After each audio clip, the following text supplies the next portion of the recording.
Good morning, trading family. Welcome to MyFundedFutures and MyFundedTV. I am Terry Trades, and we have our expert trader, Tom Sabo.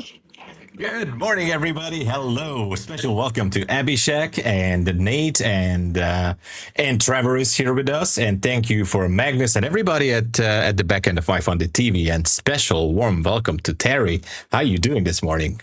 Oh, I have a small cold. Just a small my one. gosh. I know. A small cold. Yeah, that's always annoying, right? Especially when you're a co-host at MyFundedTV. Yeah, just a small one, though. Nothing big. How are you, Tom? Doing great. Again, another interesting London session, so I will talk about it. But yeah, doing great. I think the curse from yesterday actually got broken. I had some winning trades today, but yeah, it was good. All is good. Excellent. Let's take a look at your charts. Let's jump in.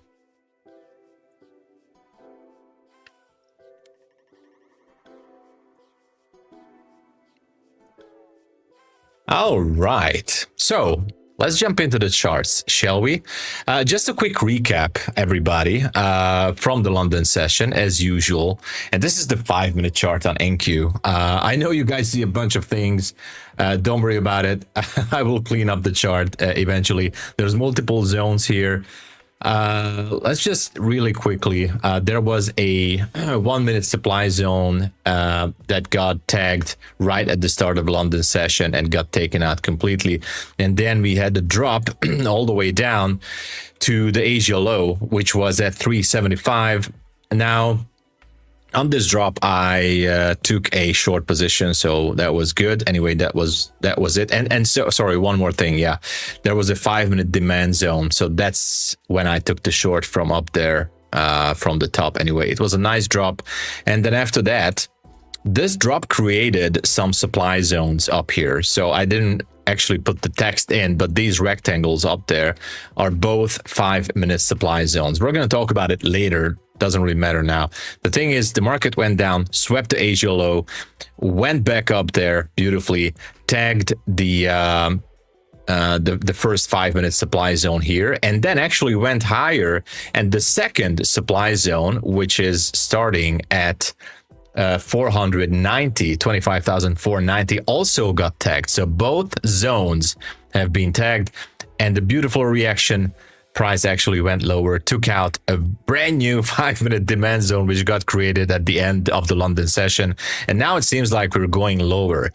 Now, obviously, we still have some news for 10 a.m., but it seems like the market is going lower. I think the ADP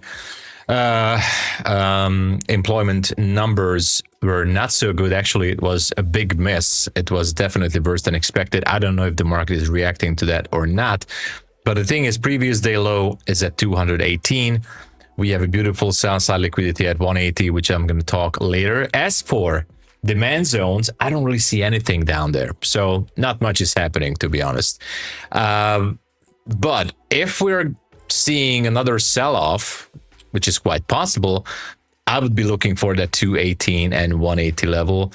But as for the upside, well, the mid-level of yesterday's daily candle is 621. And of course, we still have these supply zones higher, which we're going to talk about. Again, we're going to be reactive, as always, to the market. Plans for buying on my end, let me zoom back in a little bit on this 5-minute chart. Plans for buying on my end would be somewhere above 417. So I would be looking for potential buys above that level. And well, if we're talking about sells, I would say it's a difficult call. The distance for previous day low or until then, it's like 112 points. If we see some displacement and fair value gaps, we might as well just jump in with a small position, but we'll see. We're going to be reactive. And for gold, nothing. So let me just go to the 1 hour here. Nice drop, by the way, from the daily high. I mean, we went down like not like too much, but 101 to 75. Currently on the hourly chart, we are practically in a consolidation, almost like back to the Asia start levels. And if I go down to the 15-minute chart, you can see that it's just really consolidating. Lots of like in the London session, it was just barcoding. On the 15-minute chart, it was a disaster, just barcoding action. I would stay away from gold, to be honest. It's just not showing those signs that we're looking for. Obviously, it can sell off, it can go higher. Don't forget that you still have to take pretty much a lot of risk if you want to go with gold. I'm not saying that there's no levels up there, because there are. I just don't feel like I want to do anything with gold. And of course, I know you guys are super interested in silver. I'm not. I definitely don't want to do anything with that. I think there's nothing, by the way, in terms of zones up there. Nothing that I would go for. So not that it's, I mean, there's still a fair value gap up there at 93, 90. Hold on, let me get this level. I don't want to trade this, but like what this level is, just a second. I need to put a line here. Okay, that's not accurate, but it's somewhere around 93, 98. So somewhere around there. There's a 1 hour fair value gap. It can still reach for that. I feel like it will. Otherwise, please don't trade silver. I think it's just too risky. And of course, ES is always going to be our guideline here. So what to do? We reached up for a zone here. So there was a 15-minute supply level, which got tagged actually early in the London session, and now it went higher. This 15-minute supply zone is still active. It's still there. It looks like, by the way, that ES might just want to take the elevator lower. So it might want to go down and just, you know, mark that. Oh my gosh, I just an alert here. So just mark up the 6,900 level. Could be an interesting target for later, but it feels like a little bit weak. You know, I mean, I don't see any demand zone down there that we can go for. Actually, there is one, but like that's a little bit far down there. That's like 68.76, way down there. Yeah, maybe.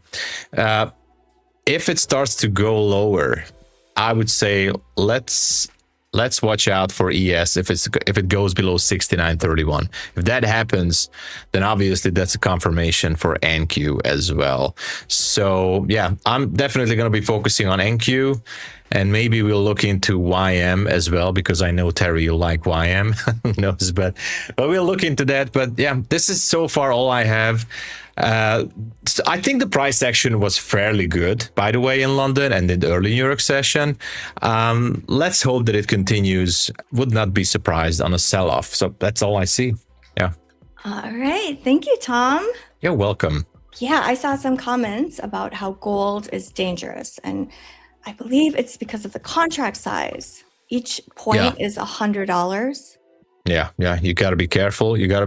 So I think it's just a safer bet. Maybe I'm not saying I'm not going to trade, or I'm going to trade ES, but I will look into it for sure, because I think it's just safer to leave maybe even gold as well. So just take it slow. Yeah. And the ADP number that you mentioned that came in lower than expected. It came in at 22,000. It came in at 22,000. Last month was 38. They were expecting a much better number, like 46. This was a huge miss, that having 22K. I'm not saying this is a game changer, but it's definitely a big deviation from what they were expecting. Yeah. We'll see how the market is going to see this. We still have the ISM Services PMI number, which is basically a survey. So what I told you guys, like, I think these survey kind of news or numbers are not really that important. Actually, I would put this like to an orange folder news maybe or something, not red folder news. It's basically just an opinion, like how the economy is doing, right? So there should not be a crazy number, even if it's worst or it's bad or good. The market, I think, is going to focus on the non-farm numbers, employment numbers, and we'll see. And I'm still don't know, by the way, we have to look after this. It's like, what's going to happen? I think the NFP is officially canceled, right? I'm not sure about that. I'm going to look into it. But if we're not having that number, well, obviously this one can have a bigger impact on the market today. We'll see. Yeah, I did see a headline that Trump did sign the budget bill, bringing an end to the partial government shutdown last night. Yes. Okay. So hopefully it's still on. It's still on. Okay, so that can be a good news for traders. Okay, well, we'll see the reaction. Like, if it's a bad number, yes, but we've seen so many times that the market is reacting quite the opposite way. So we can see it like shoot all the way up there to like the 500s or even higher. Would not be surprised, but we'll see. Anything's possible. Oh yeah, we have to be ready to react, pivot. For sure. And also, chat, by the way, we want to know, what do you think about the new Flex account, the 25K? I've seen it. It's now there. It's in the portfolio at MyFundedFutures, 25K Flex account. Super awesome, I know many of you were asking, is there a way to trade smaller, mathematically easier to go for it? But don't forget, that's only $1,000 of drawdown that you can have. But hey, it's still there. And of course, I think one of the best thing is there's no consistency rule on the funded stage. So I think it's super cool, by the way. Ooh, so interesting. I just pulled it up. I can't wait to give it a run. I can share my screen. So it looks like it's the 25,000 Flex plan. This is the plan that Luke announced with us yesterday, brand new for $84. Use code YouTube here to help support the channel.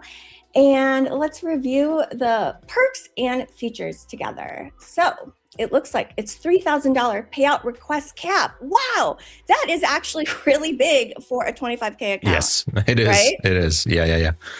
Okay, so past account upgrades at will. I love that. That's that instant activation on your dashboard. Once you pass the account, you can go into your MyFundedFutures dashboard once you log in, and then you pull up the account, and then up top in the corner, there should be a sync tab, and then that will instantly activate your account. That is a new feature with all of the Flex accounts. And there is, as Tom said, no consistency in the funded stages. Mm-hmm. Of course, zero activation fees across all of our accounts. Let's take a look at the trading rules together. To be honest with you guys, I'm not even sure if there is a discount for this account, because it's definitely cheaper than all the other accounts. So I'm not sure about that. But just saying, like, you can still get a discount for the Flex account on the 50K. So the difference is not too much, but I'm not sure if we have a discount on this, right?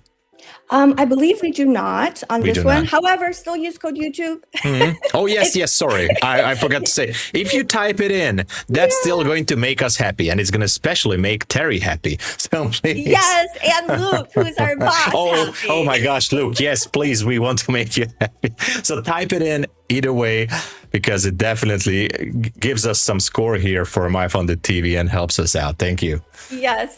So it looks like the profit target is 1,500. I'm going to give this a run, because this is an easier target than a 9K target with like the pro account, the 150, the Big Daddy account. Okay, so the max drawdown is 1,000 before the account is breached. So that's good to know. Of course, the drawdown mode for the evaluation is end of day. Max position is 3 contract sizes. I like this, the micro scaling. It's 10-to-1. So that means for every 1 mini, we can trade 10 micros. Consistency rule in the eval, it is a 50%. So we can pass this in 2 days if you would like. Yeah, I don't recommend doing that. Just be careful, you know. Exactly. Okay, so in the funded stage, it is end of day drawdown. We love that. And same thing, micro scaling, it is 10 to 1 in the funded stage. So when we request, this is important to know. Okay, minimum of 5 days, profit of $100 or more each of those 5 days. Minimum payout request is $250. So once you make, let's say $500 total, then you can request, it looks like 50% of your total profits. So what's cool about this account is there's no profit target, right? As far as for example, the pro accounts, you do have to trade past the buffer and then anything above it you can withdraw. But this account, it is whatever money you make, it's 50% above. However, just know that your drawdown will reset, right? It'll set at you'll lose some of your drawdown is what I'm trying to say. Yeah. It's kind of like a penalty, guys. So make sure to build up enough buffer, because that's, you're always going to need a buffer. And I get it, because some of you, if you're looking for your first payout, I know we want to, even if it's just a few $100s, that's cool. But please remember, it's kind of like a penalty. Like, it's kind of urging you not to, it's not forcing you, but kind of urging you to build more buffer in your trading. Let's be honest, you can leave $100 or $200, but statistically speaking, it's not going to be enough. So, just build it up first. That's it. Yeah, that is an advantage about the 50%, being able to request only 50%. It forces you to leave a buffer. Oh, yeah. There's pros and cons to everything, you guys. And I would say that is the pro of that. The con, obviously, is the negative side is I don't get to take all my profits. But it's not a big deal. I mean, create a buffer. It helps create a buffer, and you got to look at the other side as well. First, you might feel like, oh, I'm forced to trade between this and this amount of rules. I think these are the most simplest rules out there, by the way. And if you look at it, a little bit of a bird's eye view, and you look at your whole process as a trader, this is actually something that is going to help you to develop that risk management that you need, not just in this particular account, but in your trading journey. Obviously, you don't want to trade with huge drawdowns and stuff like that. And this is a base thing about prop trading. Like I think, and this is again something everybody overlooks, prop firm trading is something, and these rules are basically there to protect your account. It's there to protect your risk management, to build your risk management, basically, because it's the hardest part. Yeah, we don't want to. I mean, you don't want to be a trader who, for example, you get to that part of your journey, you deposit the $5,000 or $10,000 to your personal cash account at one point, and you just want to risk it all. So it's always good to have those risk rules, and I think it's absolutely a positive thing with prop firm, the prop firm trading. Anyway, just a bit of an info. Thank you, Tom. So the sale for the Flex account, if you haven't used this yet, it's one per trader. You get $20 off of the 50K Flex account, bringing the account from $107 down to $87 using code YouTube. It's also 30% off any of the pro accounts, and also 20% off any of the rapid accounts using code YouTube. Thanks, guys. Thank you so much. And yeah, this is really a great price for the Flex account. And the pro accounts, really, the new users, I cannot repeat that enough. Just like Terry said, you can get 50% off if you're a brand new customer. Get that deal. Oh, yes. I forgot about that one. Yeah, I mean, the 50%, if you're brand new here at MyFundedTV and this is the first time you're encountering MyFundedFutures, just telling you, you have a 50% welcome bonus on the pro account. So any size you pick, you're going to have a 50% off from your first month. Don't leave it there. It's there for you. I love that. Yeah. I just wanted to give a quick update on the effectiveness of everyone who keeps smashing that like button day over day. Thank you so much. And for using the code YouTube. It does help to support the channel. MyFundedFutures TV has added another trader to our family. Mr. Zink will be on, I believe, on Friday. Yeah. Yes. So we just keep adding people. I love it. I'm super happy about that. The crew is expanding. We're having more hosts, more information, more positive vibes, and this is just an amazing thing. And you know, I'm glad you mentioned the likes. Thank you, everybody. Again, yesterday was an amazing day, and I'm looking at the numbers. I'm seeing 89 likes, and I'm seeing like we're nearing 400 viewers, which is super amazing. Thank you so much. But you know, we need that 200 likes, everybody. We need that 200 likes. This should be a daily routine by now. I'm gonna be that guy you can hate. I'm gonna ask you a couple of more times. I want to see those numbers. All right, I want to see those numbers. It's easy to do it. Everybody, just push it. Let's get it to 150 and then to 200 and just keep on going. Thank you so much, everyone. We want the YouTube algorithm to spread the word all around. That's it. Yes, to spread the love. Yeah. Do we have any celebrations, you guys? Oh, yeah. Traders in chat, tell us if you passed an account recently, or if you are requesting or did request a payout recently. We love celebrating you. Or if you're just having a birthday. Yes, we love birthdays too. Yeah, I'm not going to say we're going to sing happy birthday, but definitely if you have anything positive to share, obviously. But you can obviously share everything. The good thing in this community is that we can share our pain, sorrow, our happy things and results, everything. And that is also one more reason to be here every day at MyFundedTV. Yes, exactly. Oh, what's this? Oh, well, okay. So Abby Girl 28 says, I took a huge profit, then blew the account next day. Shake my head. Listen, we've all been there. I think we've all been there. So it's just a part of the whole journey. And I can definitely say this from my experience. I did that not once, not twice, not 3 times. I don't want to say how many times. I've done it a lot too. Yeah. There you go. There's something about requesting payout and then like the next day or the next few days, it's just, you just go bananas. Oh yeah. Oh yeah. There's also something about if you post your gains or you tell people about your gains and then it's like next day, boom. There you go. I wonder though, the psychology component of it is because when we're on a winning streak, we're doing so well, building profits, we get excited, and then there's this feeling, whether we realize it or not, of like invincibility. And yes. Somehow our brains think that no matter what, whatever trade I put on, it just magically hits the TP. It just keeps going. Oh yes. And I think there is a tendency to risk too much after like a big winning streak. I've heard many traders say that some of the most dangerous times in their trading is after making really big gains. Yeah, I'm sorry, Terry. I'm just reading everybody's wishing happy birthday to me, but it's not my birthday today, guys. I think it was just a domino effect in the chat. My birthday is not now. It's going to be in May, just FYI. So it's not my birthday. Thank you so much. You know, that doesn't mean you can't say happy birthday to all of us. Happy birthday, everyone. I saw someone said happy birthday, Magnus. Yeah, you see, I mean, someone types it and everybody, oh, happy birthday, you know. I'm kind of like the same.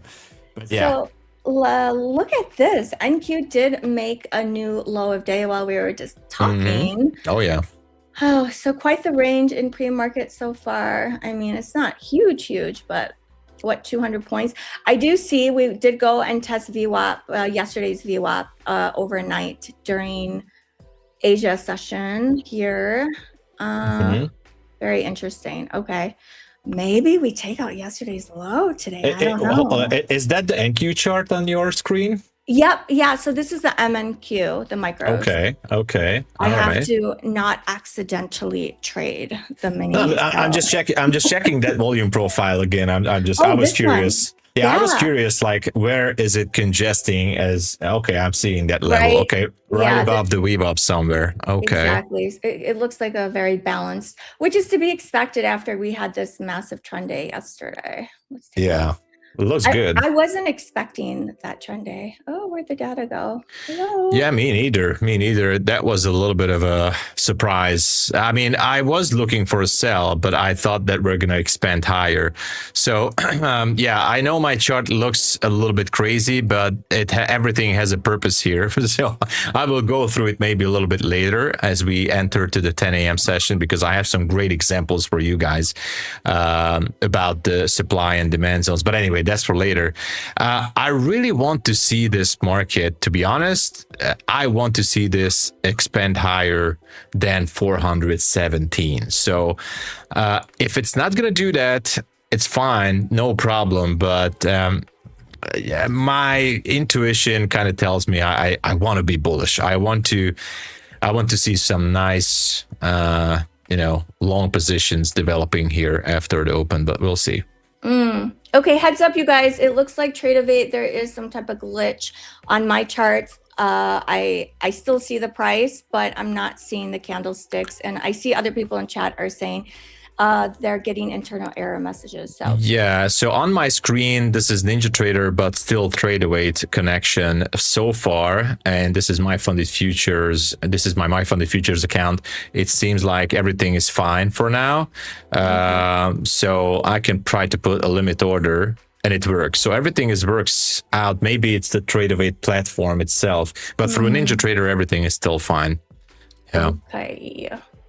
Let's see. I would love to see a pullback up towards VWAP, possible gap fill. We're down about 75 points in NQ in the red. I'd love to see a fill and then go down, like before taking a short. But I don't know. Anything's possible. Yeah. And as we're getting close, how far are we? Hold on a second. So 40 points from that weave up, somewhere around 40 points.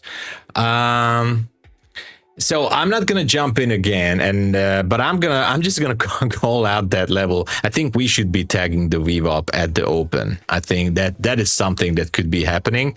I'm not jumping into the trade, but it's kind of interesting because let me just see the 7. Okay, we have morning highs. Yeah, I'm kind of liking the bullish side of this. I haven't checked the 1 minute chart. So one of my goals this year is to spend the least amount of time as possible on the 1 minute, because last year, most of my losses happened on the 1 minute chart. So obviously it's good for optimizing the entry, but I like these levels. So 448, that swing high on the 1 minute, and another swing high up there. We can definitely go higher. I like that the weave up is right there at that spike. Tom said weave up. I said weave up. I said weave up. So we'll see. Yeah. I'd like to see the spike higher, but because I just don't see anything else on the downside that I know some of you guys earlier from my stream, there was a few people who are holding, for example, Dominic, I don't know if he's here, but holding short positions all day. And I get it because there's some juicy levels down there, but I don't know. I just don't feel that it still wants to go down. I feel like if I just go to the, still have time. Okay. If I just go to the 1 hour chart, let me get off the markers here and look at how clean it is. Now we have beautiful fair value gap higher at 647. The mid level of yesterday's daily chart is at 621 or something. I don't know. I can imagine some expansion higher. So, but it's just an opinion. We'll see. Okay.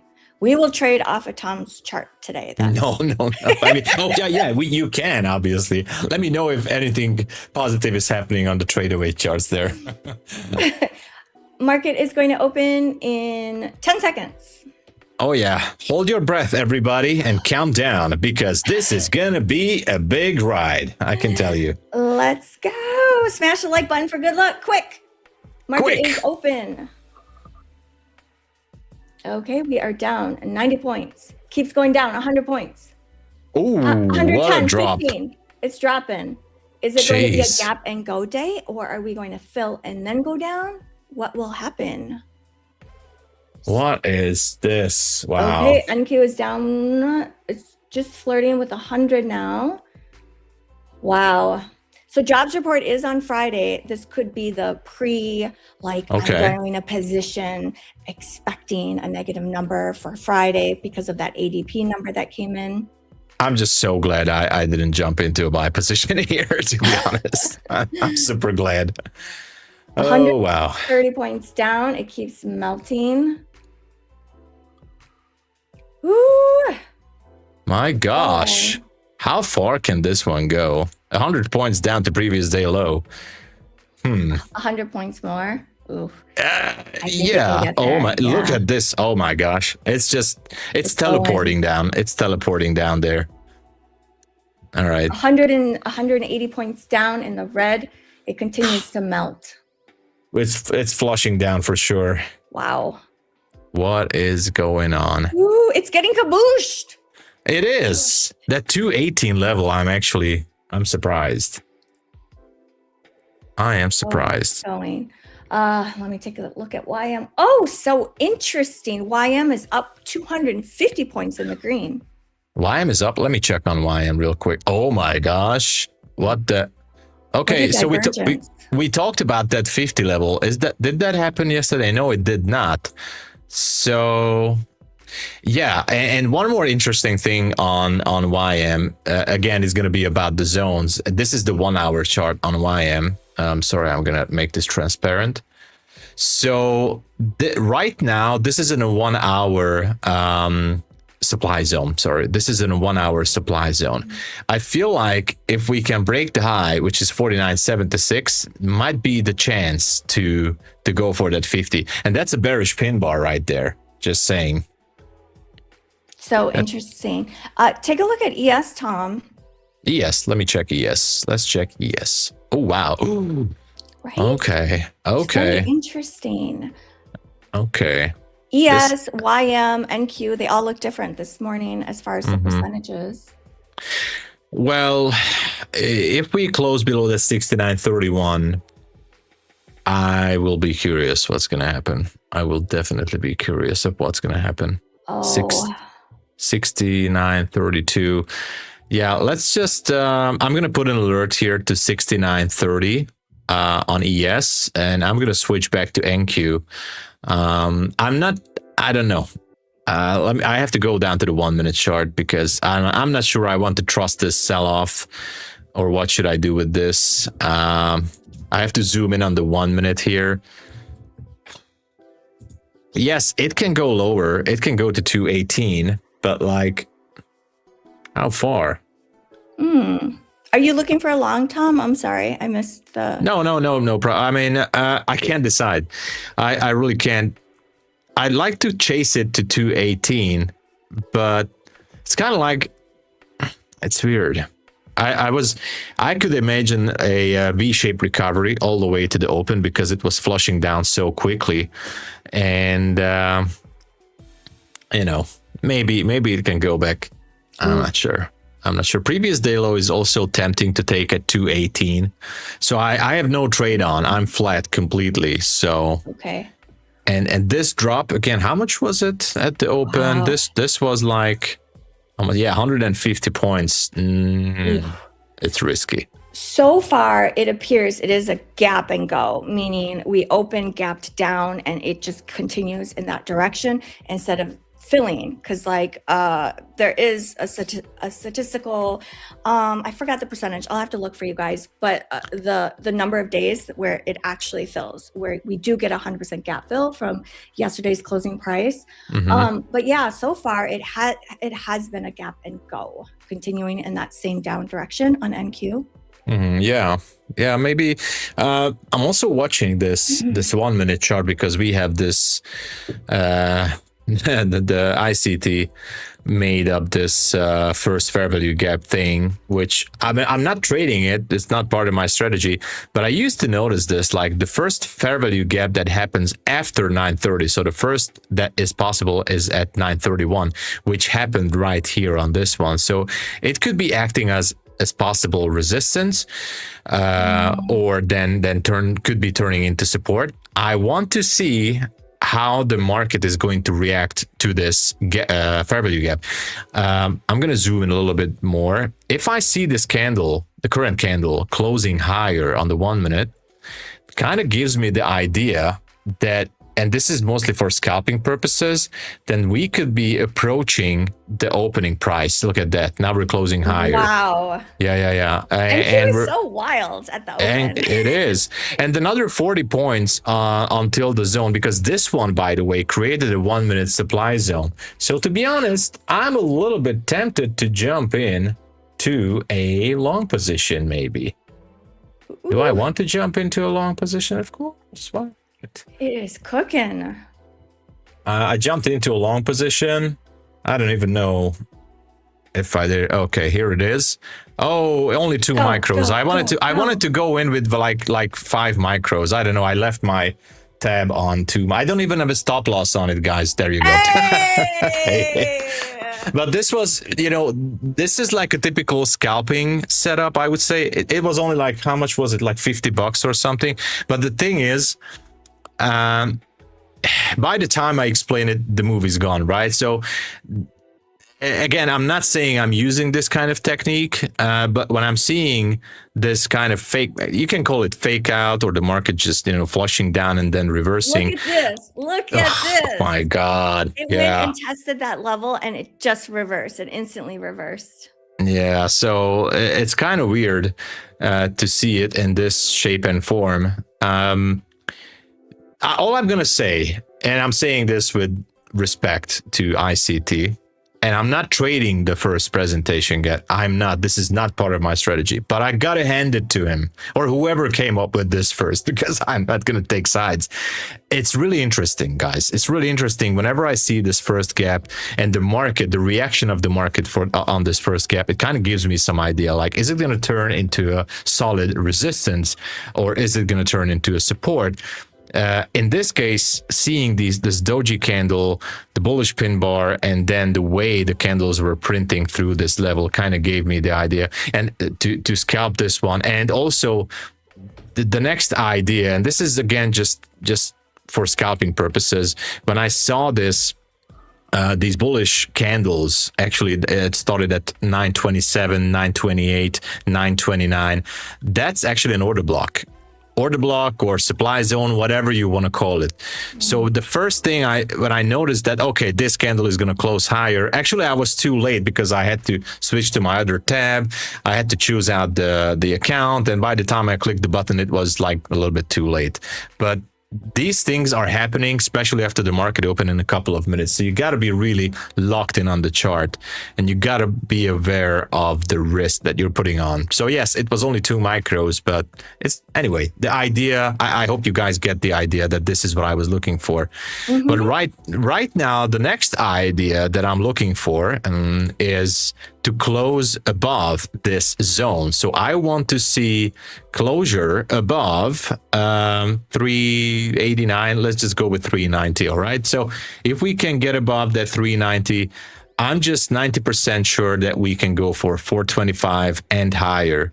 But until we're hovering here, just let's wait, because 21 minutes until the news, right? Yes. There's a form, by the way, everybody. I see a form there. There's a form. To win a free rapid account, make sure you get your name on that form, and then MyFundedFutures will randomly select people from that form, and every hour. Guys, I'm refreshing the stream, and I don't know if I'm seeing it right. I mean, we're having 600-ish viewers. Whoa. Hold your horses, okay, everybody, hold on. I'm seeing 157 likes. So people on X, we love you all. Please come to YouTube, press the like button. I'm going to show you again. This is like, it's going to be a technical demonstration with Tom. So demonstration with Tom. This is the mouse here. It has been bought by Microsoft, I think in 1982 or 3. But the thing is, this is how it works. You have to click here. You push that button. You make sure you're liking the channel. This is amazing. So if you have this equipment to your PC, that's great. If you have a laptop, smash it somewhere. It should work. But please click the like. Thank you. Everyone loves the live demo.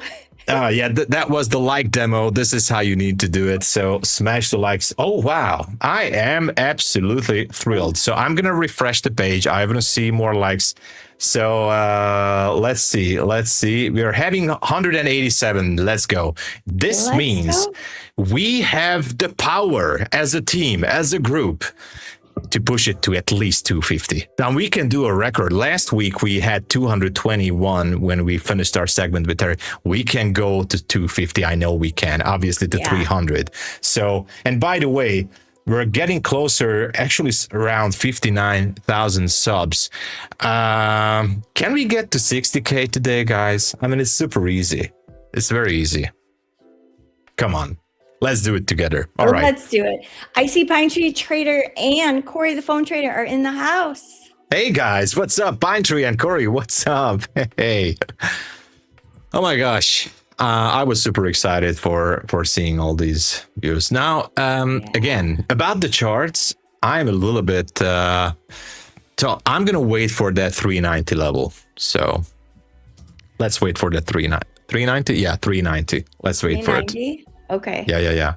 To short or to go long? To go long. I want to go. I want to go long. I still like the bullish momentum here that could be developing. Could be just a sweep here. And by the way, I hope you guys filled out the form. I think you guys only had like a minute to get it, but I see that's going to be rapid accounts. So go for it.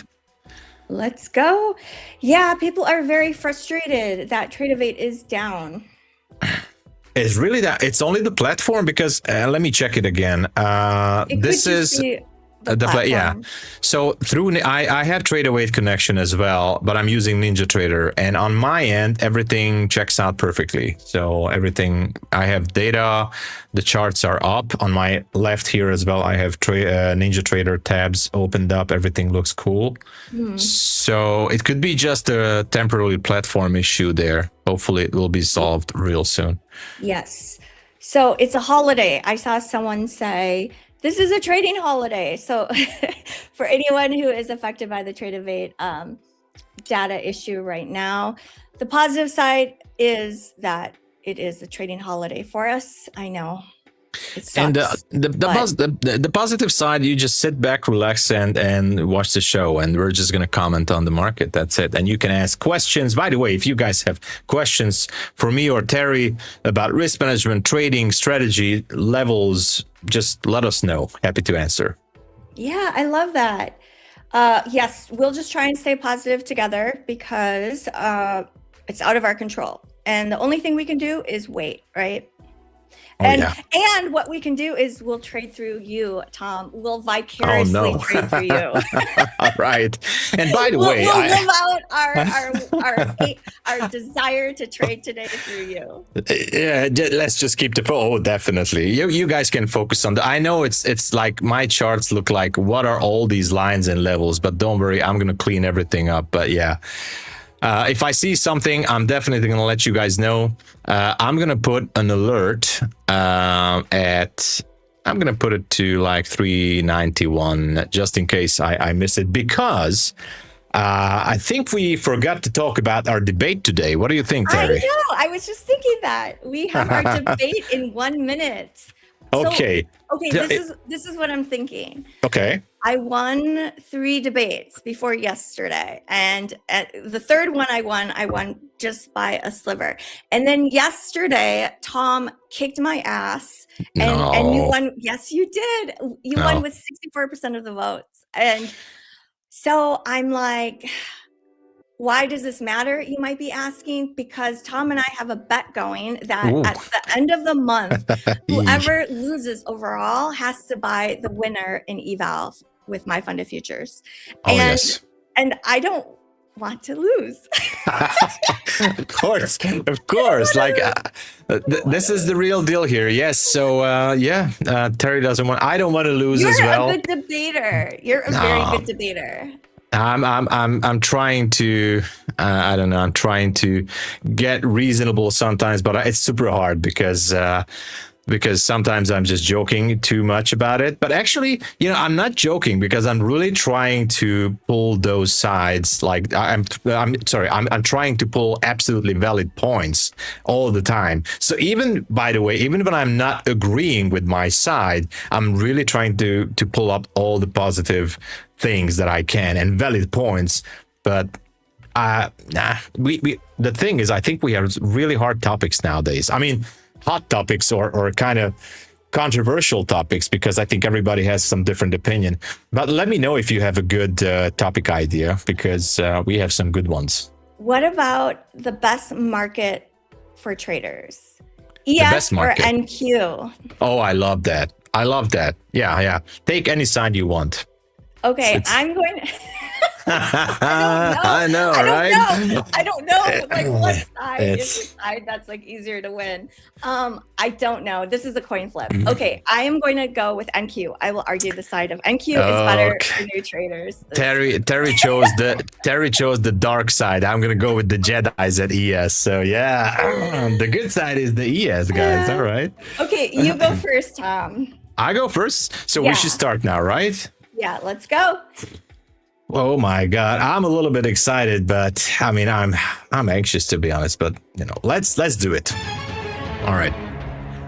So let's talk about ES, guys. Once upon a time, when trading ES. Why we all need to trade? Why ES is better? It's so simple. I'm really going to keep it very simple. Least amount of stress is with ES. Really. I mean, you can watch paint dry in the London session. You can go out and have a coffee or a breakfast while you put on your trade on ES, because it's moving so nicely, slowly, and predictable.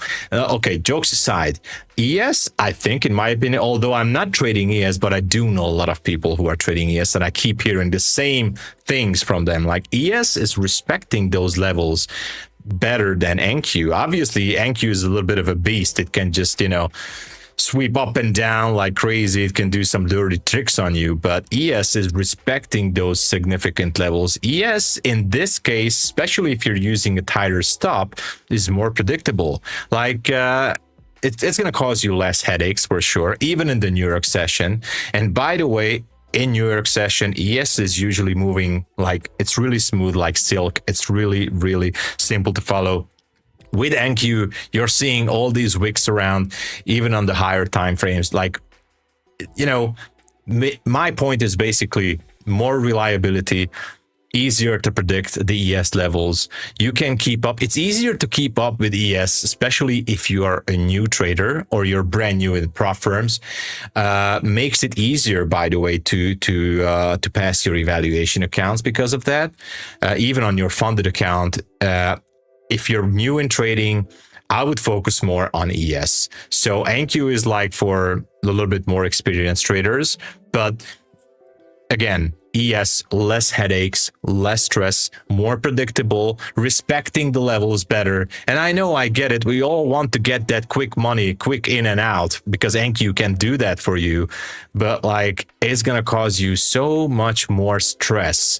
And obviously, it can take away years from your life. Anyway, who cares about that? The thing is, go with ES. It's going to be much smoother. Okay, it's going to be respecting those levels. So thank you. These are my main points. Thank you. You're still muted. Thank you, Tom. You're welcome. I am ready. Okay, so I am arguing the side of NQ is better for beginner traders, new traders, because even though Tom is saying ES is silkier, I think I heard you use the word silk. Smooth, yes. Like silk. Yes, like silk. Yes. Smooth like silk. It's 500 stocks, you guys. It's 500 stocks that you're trading versus NQ is 100. And I will tell you the advantage with NQ is that it's heavily weighted with technology stocks. So if, like, let's say all the chip stocks and AI related stocks, there's bearish news on it, it'll be easier to trade NQ because basically what you're trading are like the tech stocks versus ES is 500 stocks. So maybe, biotech is going up, maybe AI chips and everything is going down, and then maybe healthcare is up.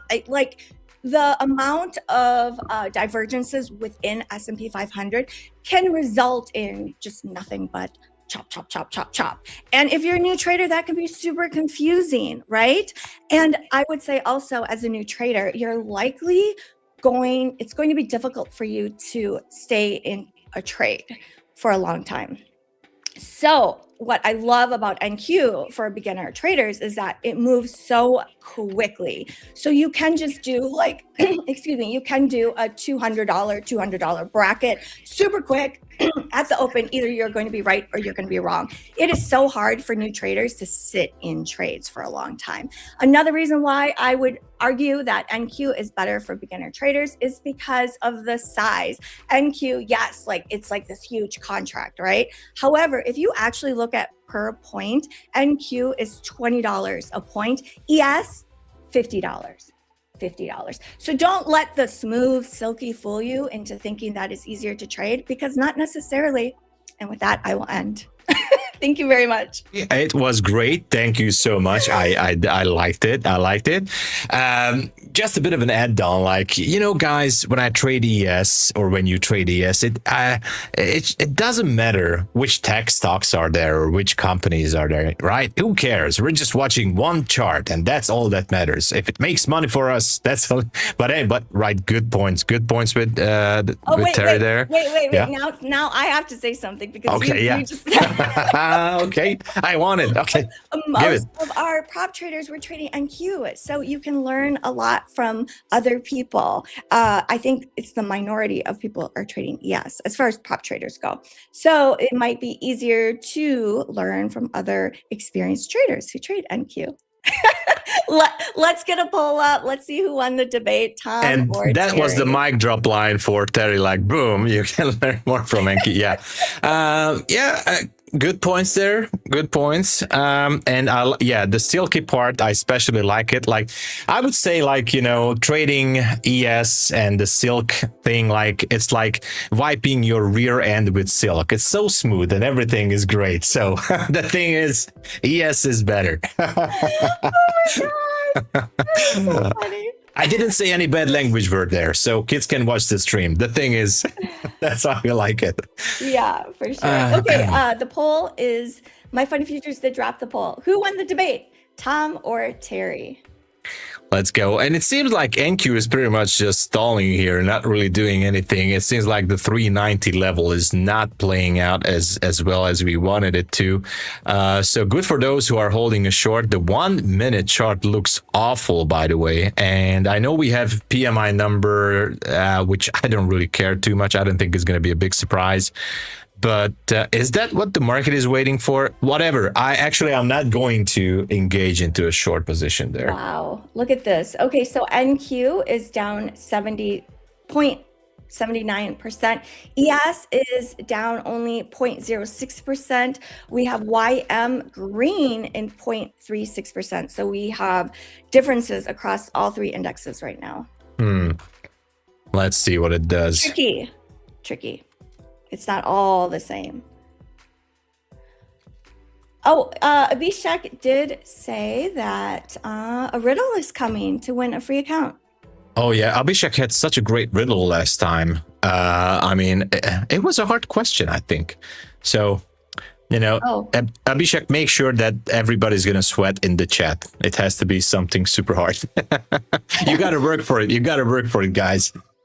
I have a question from one of our traders. Bernardo asks, how do you size positions relative to volatility and drawdown risks? Sorry, can you repeat that again? I couldn't hear you. Yes. How do you size positions relative to volatility and drawdown risk? So basically, like, how do you size for the size of your account and for the volatility that is presented in the day? Yeah. Yeah, I think it has to be some sort of a combination, I think, of the two. So you gotta have a plan for your account. Like, you gotta have a maximum loss limit per trade. So you gotta have a maximum limit there per trade. And obviously with the micros, that's your only chance to do it with the micros. If you're seeing a rangy day, You know what? Let's just simplify it. I'm just gonna say, you have to calculate that. You have to measure that according to your stop loss level. So whatever is that level that you think that, it's gonna hurt your feelings or your emotions, that, oh my gosh, I don't want to see the market go there, because then that's already a bad idea. It's already a bad outcome if I see the price going there. Put your stop loss there. Obviously, calculate the risk according to that, and that's it. So. On a rangy day, we could, we did see New York session ranging down to as small as like 30 or 40 points. It happens sometimes, especially around holidays. It can happen. And obviously, in those cases, your swing highs, swing lows could be a little bit tighter. In that case, you can use more micros. And by the way, for those of you who are using on TradingView, but I think the same thing is on other platforms as well. There's a indicator or tool that is called long position or short position. If you use this, by the way, for example, I want to go short here. I'm using it every day. I put it on the chart. I'm already set it up like $100 of risk from a 50K account. I pull my TP there. I put my stop loss there.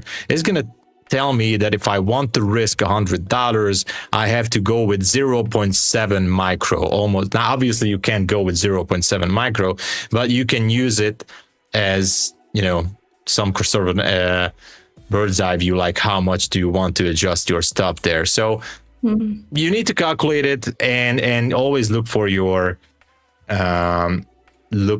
that swing high or swing low or whatever is that you're using for your. Maybe you're using a standard stop loss.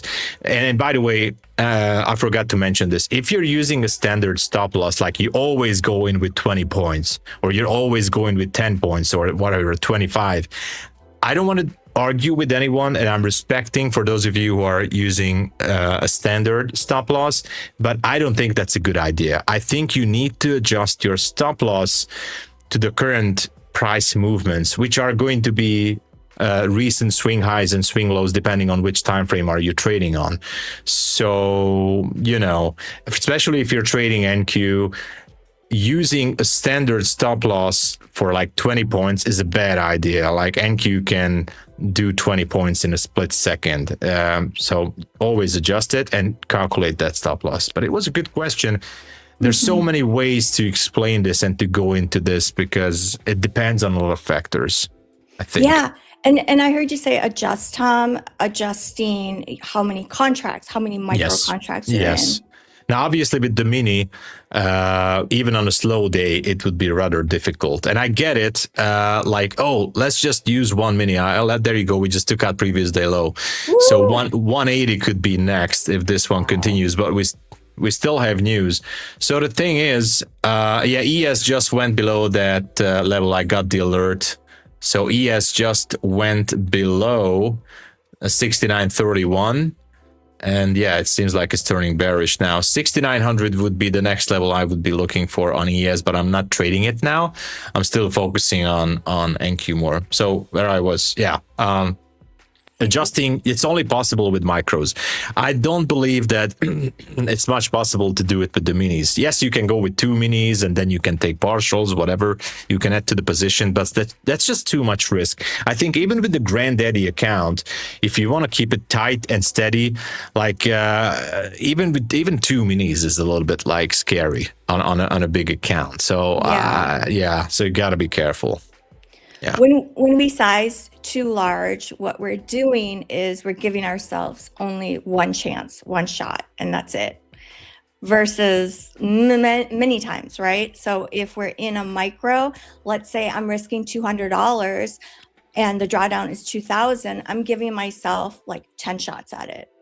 Versus if I'm going in with, 2 minis, forget about it. And it's tough. I think most traders, including myself, we just want the quick profits right away. So that's why we size so big. But as you're saying, it's like you really do need to put your stop accordingly, figure out your risk ahead of time, because likely it's just too much risk. Like you're giving yourself one shot. Yeah, exactly. It's just one shot and that's it. So anyway, stick with the micros. You can scale in easier if you're in a winning trade. I know that many of you guys like to add to a winning position, which is great. I didn't do that. I mean, when I go into a trade, I predetermine the risk and that's it. But obviously adding to a winning trade is better with micros, and obviously scaling out, by the way, from a losing position could be less hurtful when you take off a couple of micros here and there. But just go with micros, that's it.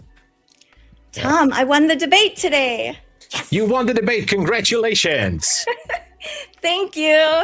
Good debate. So now we're 1-1, neck and neck. Let's go. I'm seeing like Tom 57%, Terry 43%. That's strange. Wait, MyFundedFutures said, "Why are you happy you lost?" I thought I won. Oh, I know. MyFundedFutures said I'm joking. Oh my gosh, you got me. No, I mean, we want you to win Tom, too. Did you win? I think I won, but you know, it's God, good. Tom, you won. I won. No, but hey, we still have a lot of time from the month, so I can't wait for my new account from Terry. Oh no! I want it. No, it's still early. What the heck?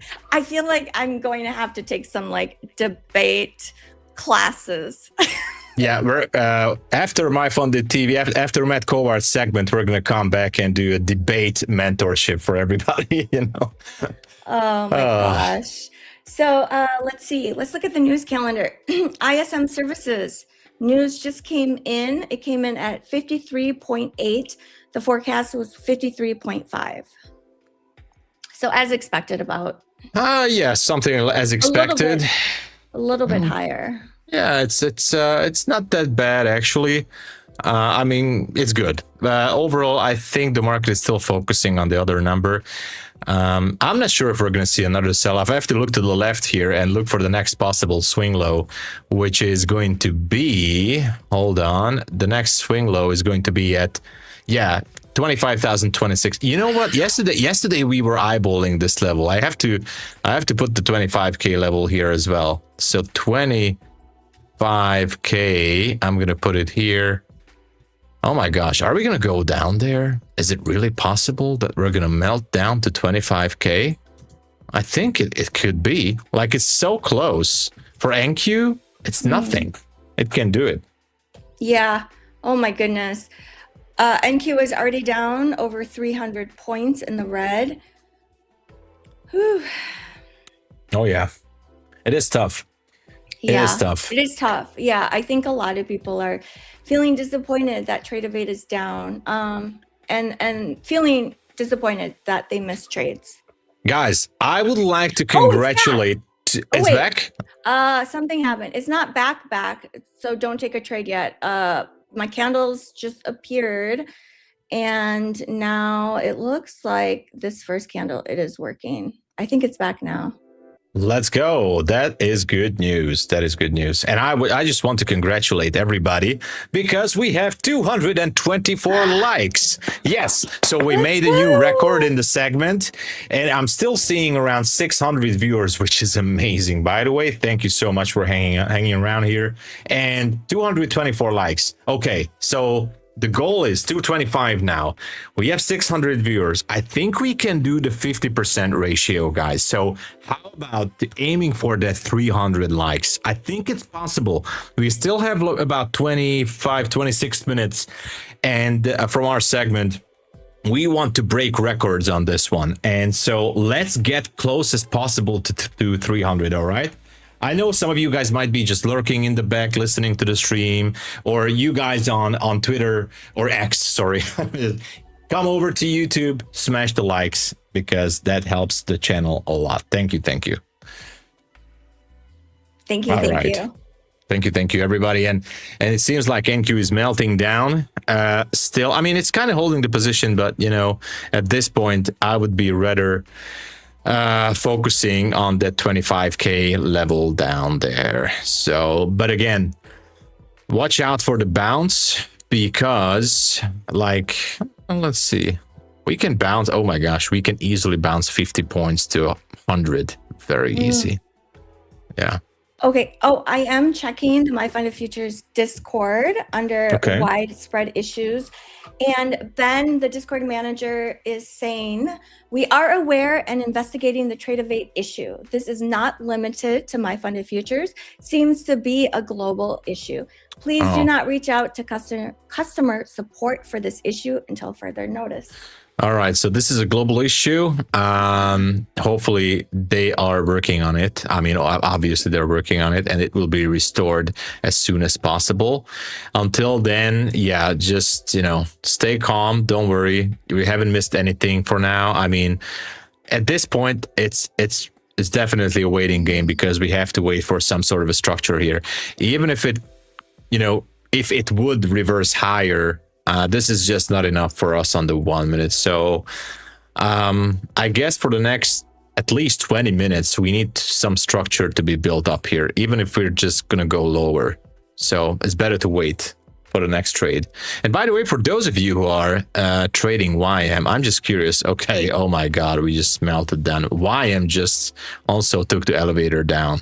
Oh, that's so crazy. I was so sure that it's just gonna go, but you know, actually we went up there so we nicely took out the mid-level of the zone, but I thought we are gonna take the high. But YM is definitely crazy right now. I'm not trading it, so I don't really know how many times can this occur on YM. But if you zoom out on the 1 hour, and this is the 1 hour chart on YM, look at all these spikes to the upside. I'm definitely feeling like that 50 level has to do something with this. Like, I don't know, so much. Like, we have a high, lower high. Well, technically another lower high. We had a higher high here.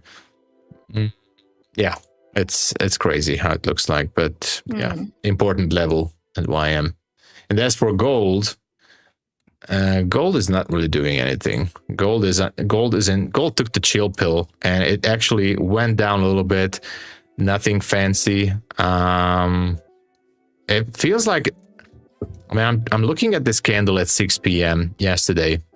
When I see this candle, it's almost like a doji, but it has, and this is the 15-minute chart on gold. It's almost like a doji, and it's at the 6 p.m. Reopen, and it gives me the idea that there could be some stops below that 49.31. But anyway, just an interesting thing. I did happen to a long off of the inside bar on ES with 1 micro. ES 1 micro long on the 5 minute. Yeah, on the 5 minute.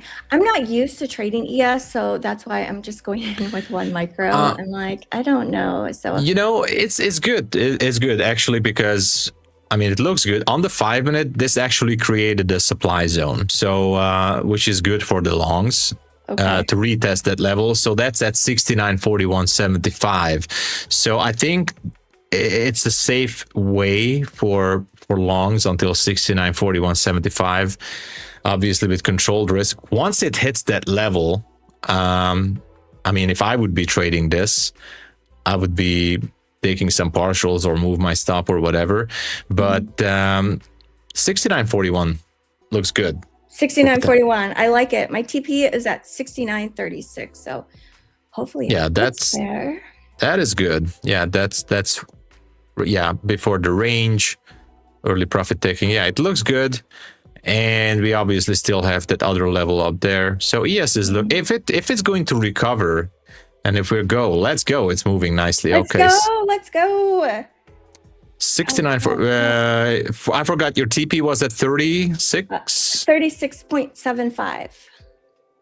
Almost there, right? Did it go for it? Let's go. Congratulations, Terry.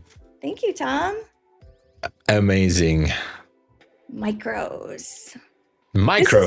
This there's also that fair value gap too, right? That is filling. That is fill. Yeah, it's filling up the fair value gap. And again, I like that the 5 minute created this beautiful supply zone up there at 69.41. So I do like it. Yeah. Yeah. My stop. Okay. So if it's going to go back to the zone and it's going to stay above that 69.41, that could be a possible recovery scenario, which could be happening on NQ as well. It all depends if ES is going to recover and stay above that level. For now, NQ is still kind of holding this position on this 5-minute gap. Yeah, I have to stretch this out a little bit. I have to clean up my chart. There's so many lines here. I'm getting blind here.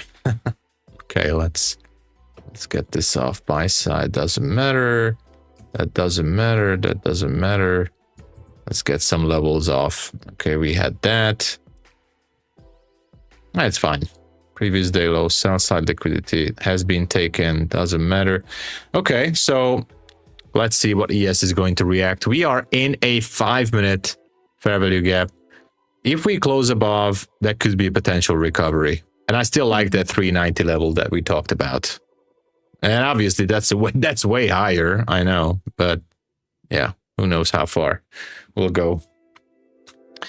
So, what do you guys think? Anybody is holding a trade on ES or NQ? Let us know. Hopefully trade await is being fixed now, at least partially.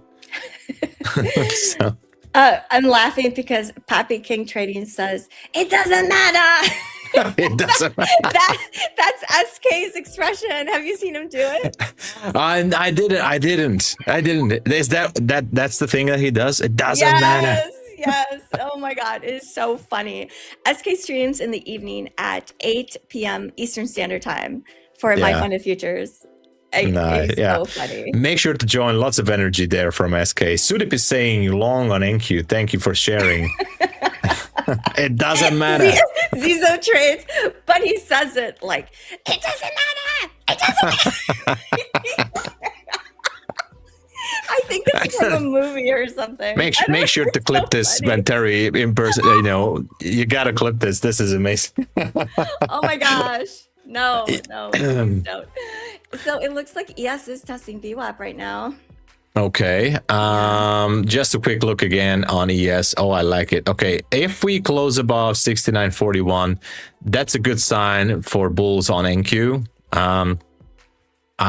We still have, this is the 5-minute on NQ.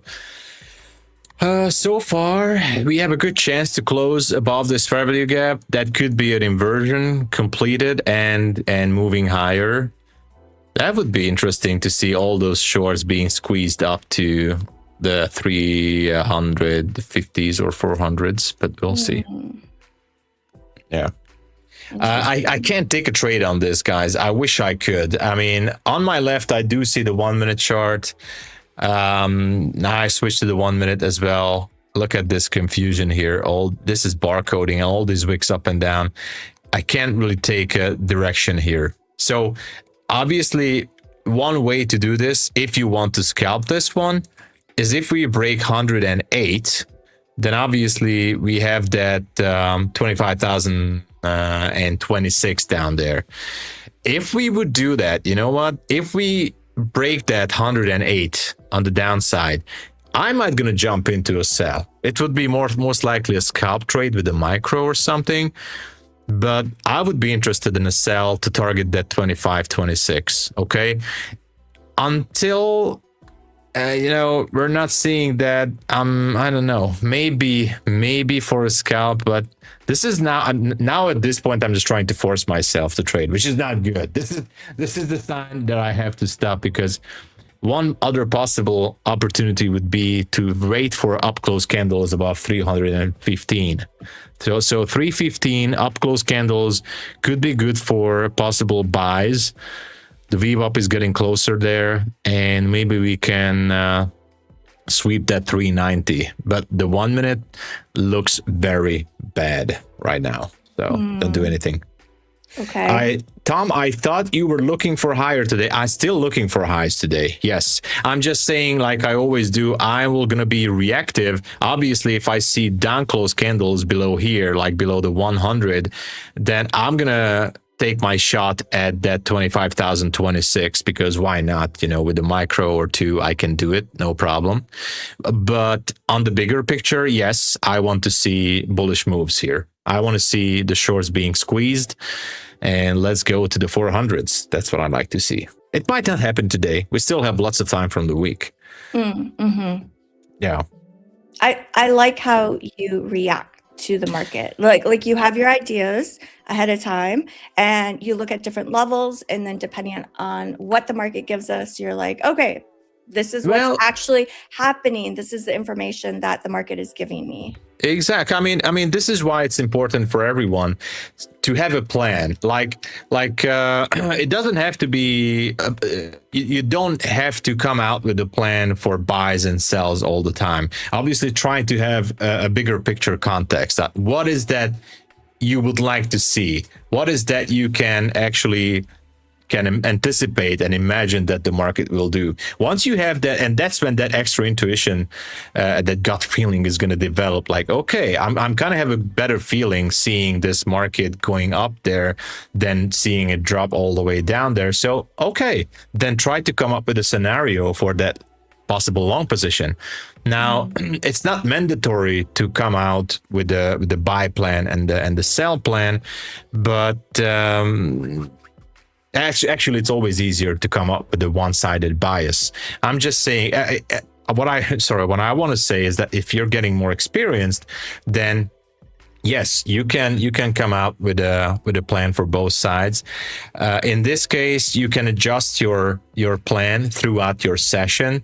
Like, okay, we're just dropped down here. I'm seeing a nice swing low. Below that swing low, we see a very good level, not a major swing low at 25.26. We have a psychological level, the 25K.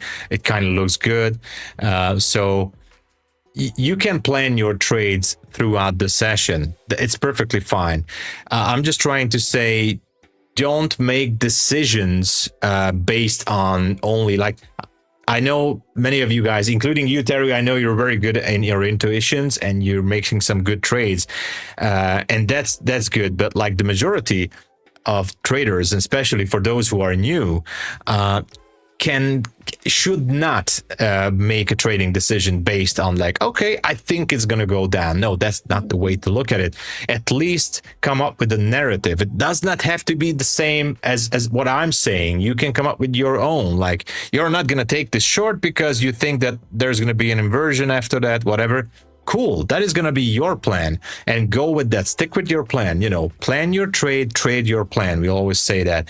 So if you have a plan, it will be much better and easier, I should say, to execute that position, execute that trade. It will get so much easier. And you know what? The losses are not going to hurt you that much. And again, we're talking a little bit psychology here, but if you lose a trade that you planned out, so you planned out your entry, you planned out your target, your risk, everything, you lose that trade, trust me on this one, please trust me. That is not going to hurt that much.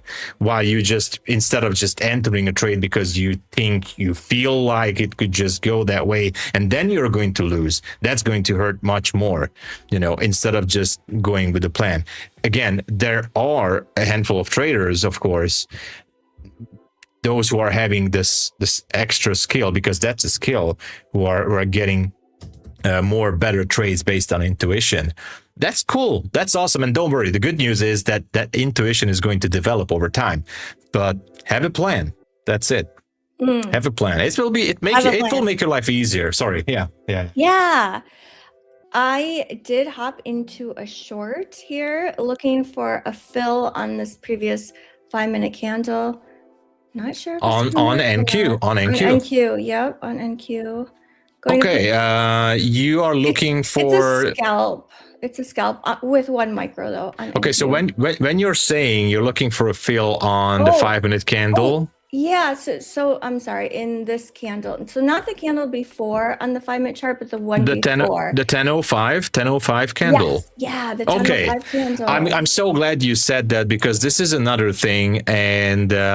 let me just check this one. Hold on. This candle is... The low of this candle is... I don't see it.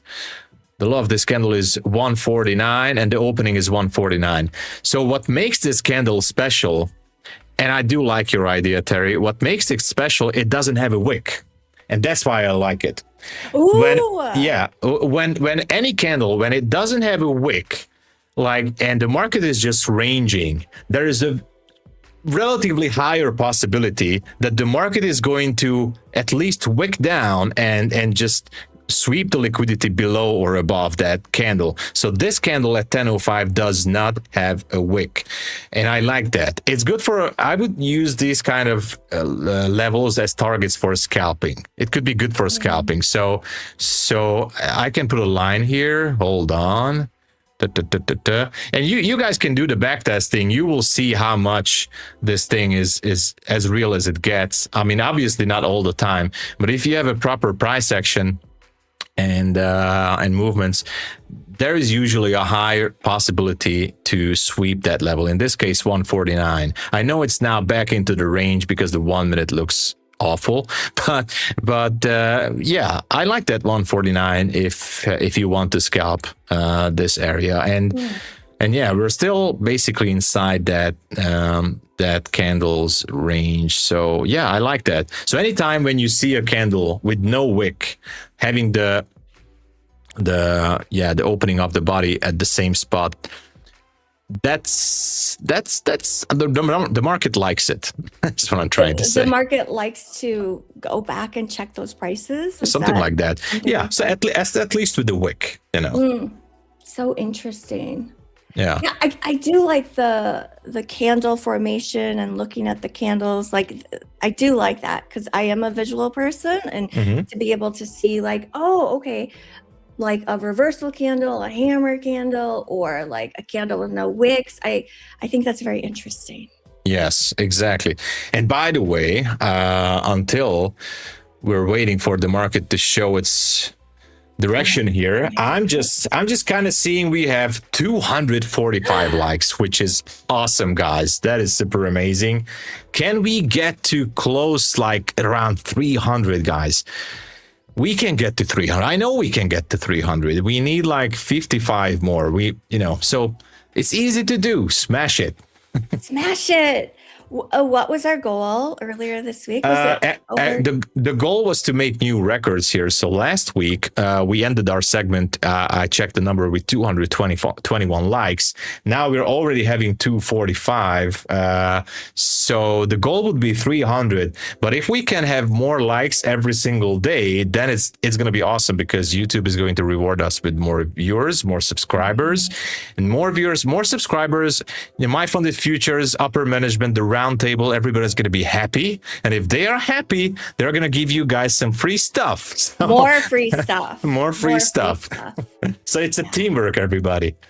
Great job today with the likes. I definitely like it. Look at this. So NQ is reversing on that 5 minute. Let's see if it can get to TP. My TP is at 139.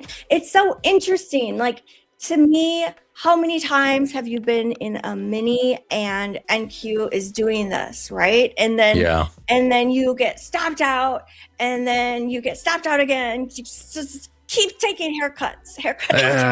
Yeah, it's sort of like that. Oh, okay. I'm about to get stopped out. It's better just to take one loss with one micro and just let it work. Let the trade work, whether it works or it doesn't, right? Versus like going in and out, in and out, in and out, like with a mini, because you're trading too big, you get too nervous, you take a $200 loss, and then you're like, oh man, like, wait a minute, that was only 5 points and the market is still going in my direction. So you get back in, you lose again. It's just like disastrous. I'm speaking from personal experience. Yeah, I mean, I mean, we all have the same kind of personal experience, and just want to let you guys know. It's better just to take the full loss with smaller size. Just do it. It's okay. It's just a loss. It will get better, by the way, time to time. Yeah. And the bad news is it's only going to get better through multiple failures. It's part of the business. You got to accept it. But the good news is it will get better. That's the good news, by the way. It will get better. Now, You promise? Terry, I promise it will get better. I promise to you. And I promise to everybody in chat, it will get better. Don't give up. And obviously don't do too many crazy things. I did crazy things, but there's a certain limitation. I mean, there's a certain... Yeah, we all got to do some crazy things now and then in trading. We know that. Sometimes we full port the account because we get angry, because we want to get those revenge trades done. But, you know, everybody is wired in differently. So our brain muscle, the reflex and everything is working differently for everybody. It depends on your financial situation, again, your personal life, job, business, whatever. So we're taking these quote unquote failures like account blow ups every now and then a little bit differently. Everybody has a different reaction. But the good news is we'll get through it. And next time it's like burning your hand at the fire. Like you don't want to burn yourself too much after a certain amount of time and bad Take a days. break. Take a break. Like let your skin heal. Yeah.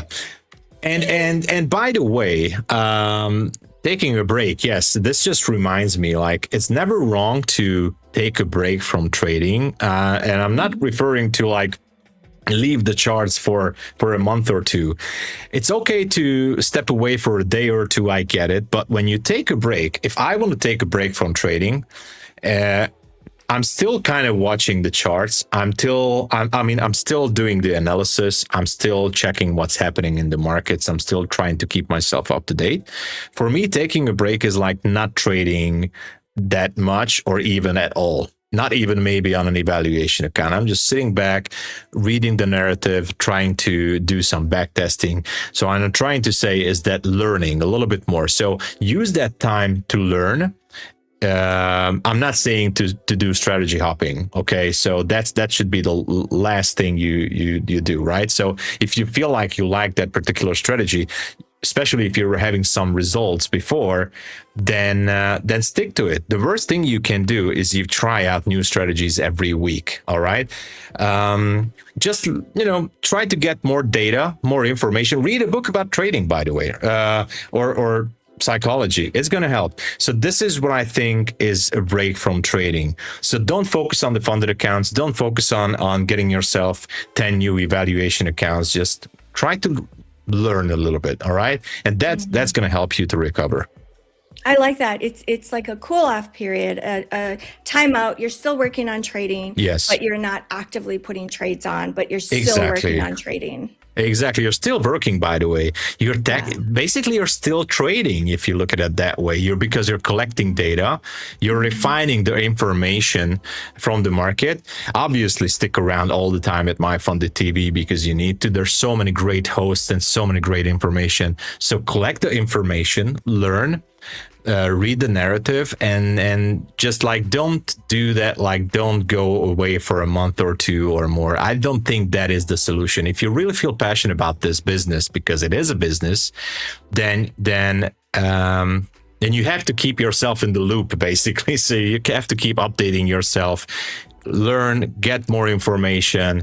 But don't actively trade if you feel like you're having a bad week or month, okay? But don't ever throw in the towel. And by the way, saying that, throwing in the towel, I was also having that period in my trading journey. Like it was years ago. Like I did thought about like should I throw in the towel and just quit? And it happens to everybody, but I didn't, and I won't. So this is how it is. Thank you, Tom. You are welcome.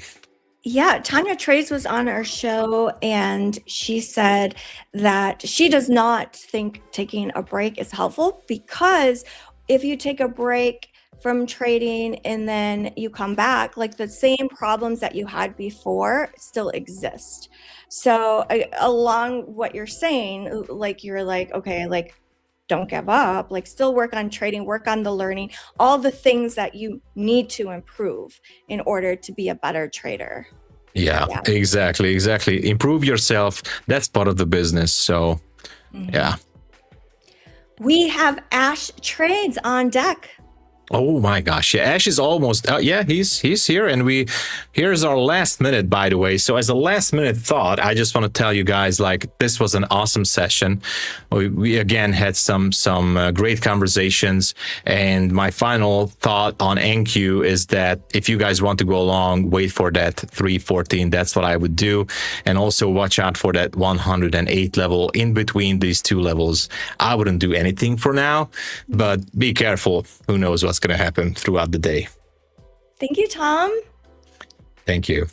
Thank you, everyone. Tom and I will be back tomorrow morning, bright and early. Please give a very warm welcome to Ash Trades. See you guys. Cheers. Cheers.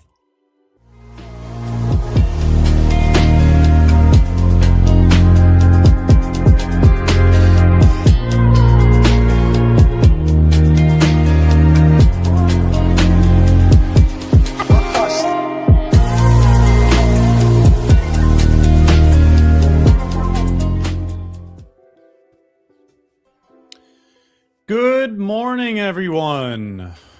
Good morning, good morning, good morning. What's up, chat? How's everybody doing today? Good morning or good day, depending on where you're from. Welcome back to another session with myself, Ash Trades. I hope everybody's day is going well. Hope everybody's week is going well. Going to take some time to welcome everybody into my segment, and then we'll get into some of the conversation here. Good morning, Marley. Good morning, Elias. Good morning, Melvin. Good morning, Smooth Operator. Good morning, Dylan. Emma, what's up? Frenchy Trades, what's up? Corb Trades, good morning. Vin, good morning. Spinna, good morning. Jip Smith, how are you doing today? Ascent, good morning. Victim, good morning. Short King, what's up? R Trade, good morning. Adity Gamer, good morning.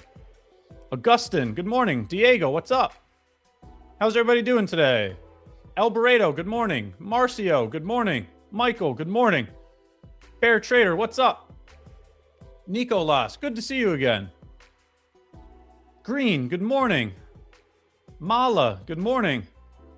Pigeon, good morning. Emmanuel, what's up? How's everybody doing today? Throw a 1 in chat if you're green on the day. Throw a 2 in chat if you're red on the day, and throw a 3 in chat if you've yet to trade today. How's everybody's day going so far? Are we green or are we red? How's everybody's day going so far? Okay, seems pretty 50-50 so far. Some 1s, some 2s. Pretty 50-50, okay. Good morning, Adam? Question mark? Yes, Adam, what's up? How's your morning going? Buenos dias. How's everybody doing today? Alrighty. Going to get into our assets. Going to do a top-down analysis for all of the assets that we watch. We need to make sure that we're updated on the information. So let's hop right into it. Before we do, I see there's over 500 people in here, but there's only 240 likes. Do me a favor, smash the like button, hit the sub button, turn the notifications on. Let's continue to keep working and learning every single week. Let's take a look. Let's hop over to Euro, then we'll do the dollar, then we'll do oil, then we'll do ES and NQ. Let's hop out here to the daily chart. And this is what I'm looking for on Euro. Very simply put, I look at swing highs, swing lows, and FEGs on the daily chart. This is how I obtain my bias. Euro just tapped into a daily bearish FEG here. For this reason, I'm looking for that to act as resistance to send us lower. Okay, so targeting the swing low here, and then the fill of the rest of this FEG here. So bearish, because of this bearish daily FEG here, looking for it to move to the swing low. So bearish on Euro. All right. The dollar. Bullish on the dollar, same exact information, just vice versa, right? So bullish FEG here, looking to see if that could provide support for higher prices. Just inversely correlated to euro. So bearish euro, bullish dollar, top over to oil. Oil, I'm bullish on oil. Oil tapped into, excuse me. Oil tapped into a bullish FEG, found support at it. For this reason, I'm looking at higher prices on oil. All right. ES and NQ. NQ, my target on the day has been achieved. For all the individuals that were in my morning live stream, feel free to fact check me. Due to this inversion here, okay, price invalidated this bullish FEG over here. When we retested it, we got rejected from it. So I was looking for these equal lows here as my first target, and I was looking for this swing low here as my second target. So bearish on NQ, which that would also mean bearish on ES as well. There are two correlated pairs. They should be moving the same at the same time. All right, so very simply put, just go through it real quick because I understand that that was a quick analysis. Bearish on euro, bullish on dollar, bullish on oil, bearish NQ and ES. All right, now taking that bias and heading into New York Open, let's take a look. Knowing that we're bearish, first I want to see if this turned into an entry function. Okay, so we did just miss something here. Let's see if... All right, so I do want to see this too. I'll come back to the conversation I'm having, but I want to see if we retest this area here for a short. Let's see if they retest this. If they do, let me know. We'll see if we can take a short from here to target a new low of day. Okay. That wasn't the conversation I was trying to have. I do want to go over New York Open real quick. Understanding that I have a bearish bias, heading into New York Open, looking at bearish key levels with SMT, it's very clear here. ES swept out a 15-minute swing high at New York Open. NQ did not sweep out a 15-minute swing high at New York Open.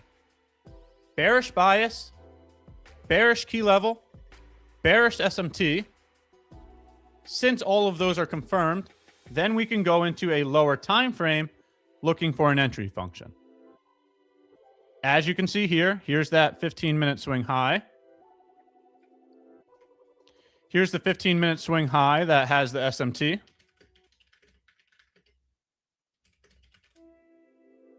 Okay.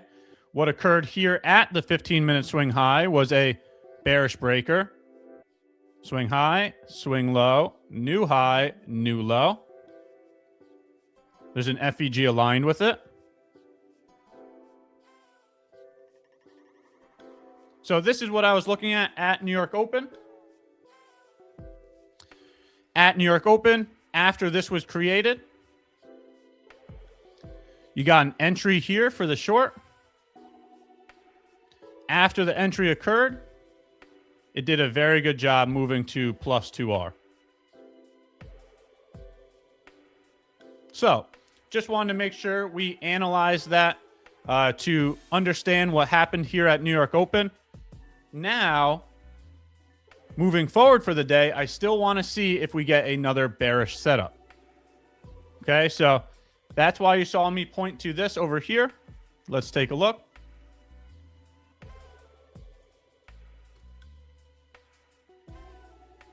Okay, so we don't have a gap in here. Okay, but this is, let's take a look. This is an important level because,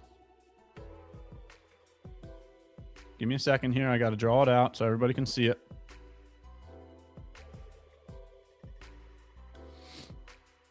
All right. Taking a look at the first 15-minute opening range. You can see that price got rejected from opening range high. Price then closed a candle below opening range low. Now we're retesting that midpoint of the initial balance there. And that's why I'm saying that that was an important level. Right? If we're going to get bearish continuation, then we should be getting rejected from the initial balance. Hence why we could look at the midpoint of the initial balance being that area of rejection. Right? So we did get a change in the state of delivery here. Right? So let's see how many points is this.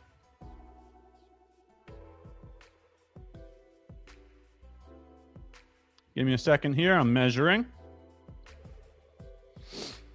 20 points. Right? $50 per point for one contract of ES. That's about $2,000 there. Right? So if your invalidation is ever too large for the amount of risk that you want to take, then simply just use the micros. Right? Position size accordingly so that you can still take the trade with the invalidation that you want. Just make sure you position size accordingly so that you can still take that trade. That way you don't get stopped out of your position before the invalidation actually occurs. Right? If you're too large of size, then you're not going to allow it to go to invalidation because the dollar amount is going to be too large. Okay? So understand position sizing is extremely important. If you need to get off the minis, I highly suggest you do so. And you get down to the micros. That way you can position size accordingly. Invalidation is based upon the chart. Okay? Where your idea is wrong is what invalidation would be. It's not a dollar amount. Yes, you need to manage your risk accordingly. You need to make sure you're risking the correct dollar amount. But invalidation is a specific level. It's a technical analysis. For me, that's normally the swing high that creates the SMT, right? Because the logic that I use is that divergence. So if that divergence isn't working correctly, then I would know the idea is invalidated. Okay, so let's see what we get here. See if we can target the equal lows down here. Okay.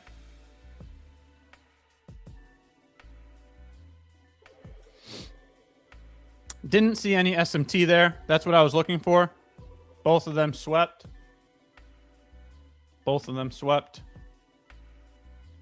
Let's get back out onto the 15-minute.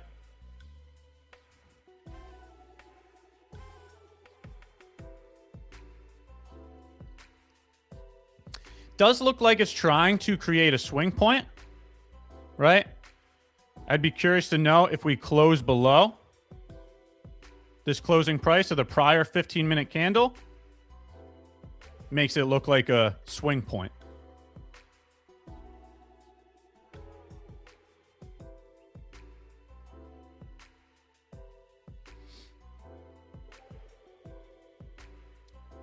Feel free to throw any questions or information in the chat as we're waiting and watching.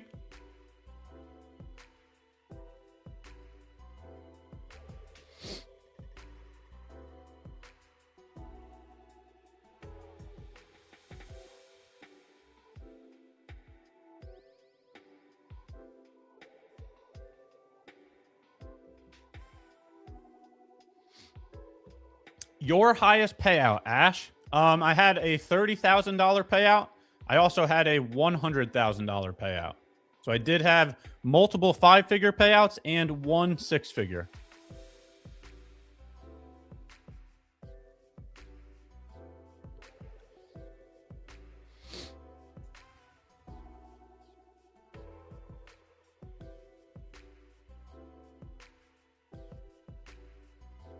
Like I said, feel free to throw any questions or information in the chat. all I'm simply doing here as we wait and watch, I'm looking to see if we get some kind of breaker in here. As I mentioned earlier, we're back inside of the initial balance, right? The 15-minute opening range. Okay, I want to see if the midpoint of the 15-minute opening range is going to provide a rejection for lower prices. So currently what I'm analyzing is to see if we get this here. Right, a bearish breaker. If we get a bearish breaker, look to take that short for new lows of day.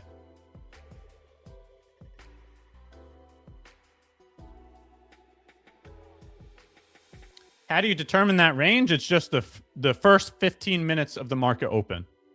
Okay, so let's go back to this real quick. Take a look.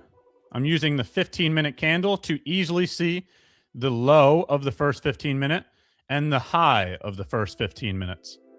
Right, that would be your 15-minute opening range. Right, if you need to go and see it on a lower time frame, this high here, this low here. That's the high and the low of the first 15 minutes of the market open. 15-minute opening range.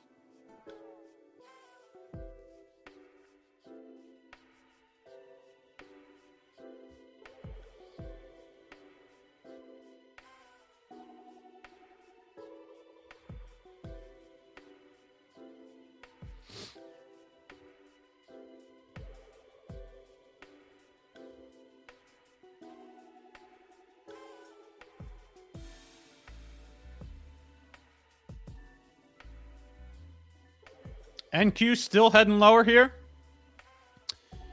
Getting the change in the state of delivery there on NQ, right? We swept out the high, the candle that took out the high. We're closing below it now.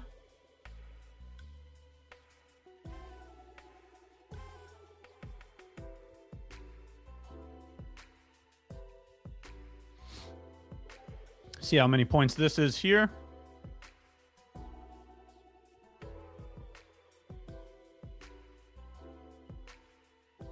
See if ES could close below it.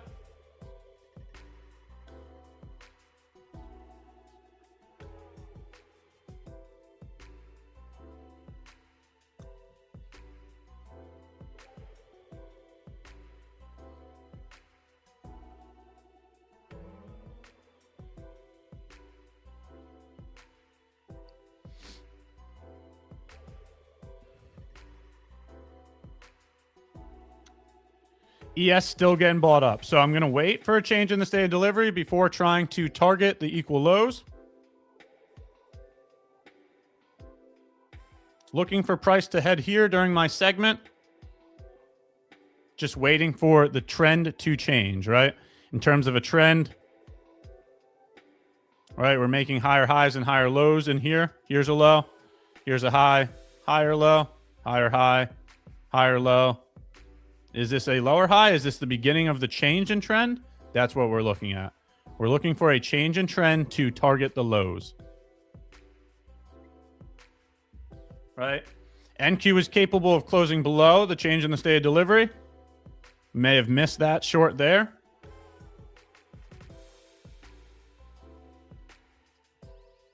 See if ES could follow.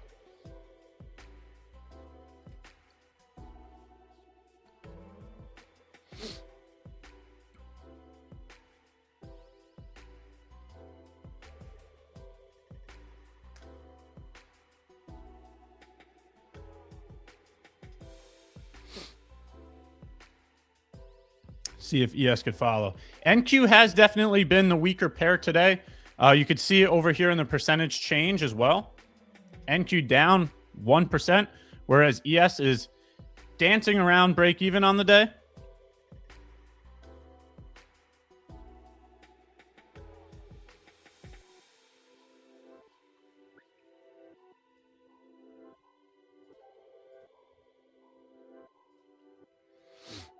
Lots of range there. 70 points on that. This is what we're currently looking at. Seeing if ES wants to follow.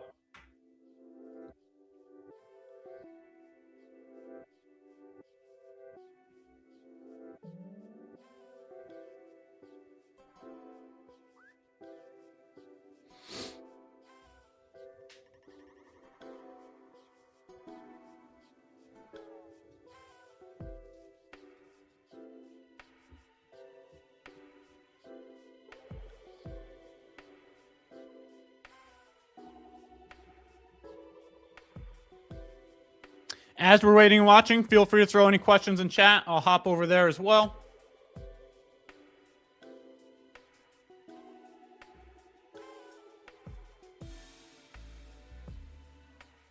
It's hard to watch chat and charts at the same time. Yes, it definitely is. It definitely is. Would you take the trade if the risk to reward is too low? No, I like to focus on a 1 to 2 risk to reward. So if it's not a 1 to 2 risk to reward, I'm not as interested in taking the trade.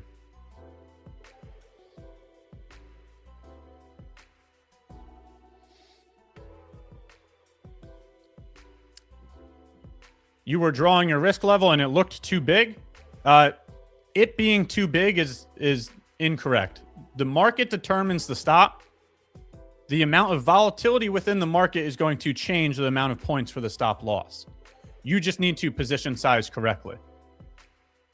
So if it's more points for the stop loss, then just go lower size so you can still take the trade. That's what I'm referring to. All right, let's see if we can get the short on ES. Let's see what we get here, chat. Are we going to finally dump? Let's see.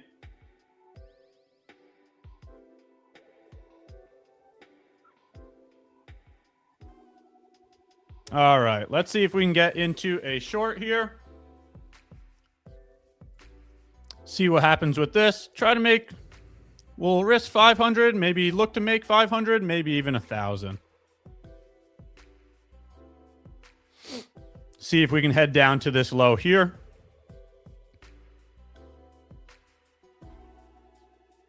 See what we get here.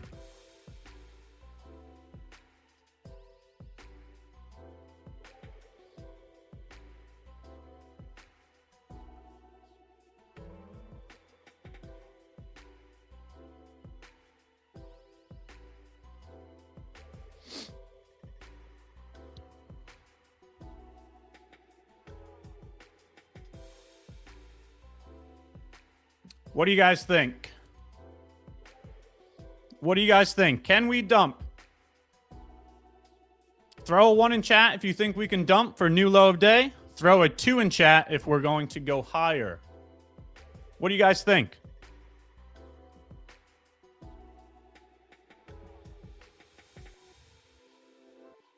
We'll give it to about $500 to $1,000 of risk. If we get stopped out, so be it. Let's see what we get.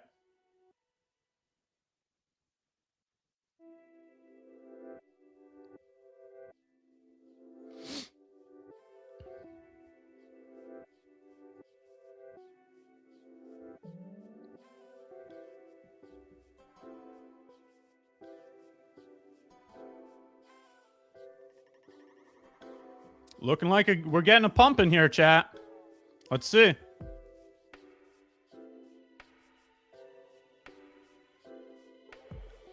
Who's in control today, the Bulls or the Bears?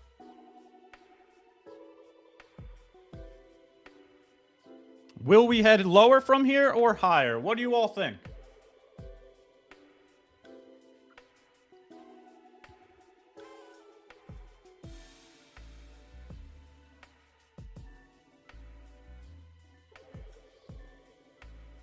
Let's see what we get here.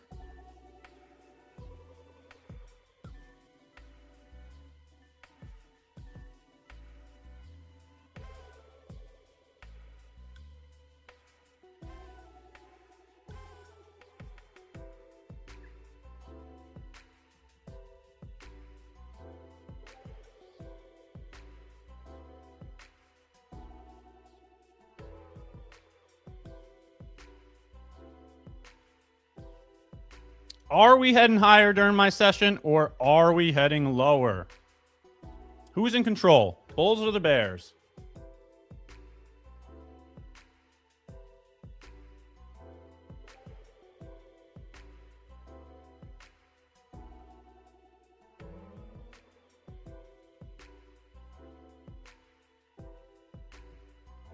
let's see what we get here today.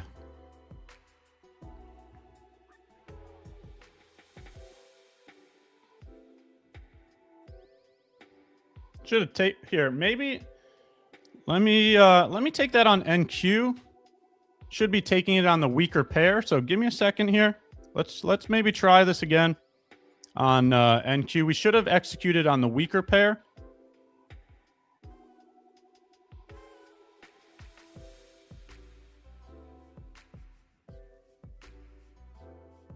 Give me a second here. Yeah. All right.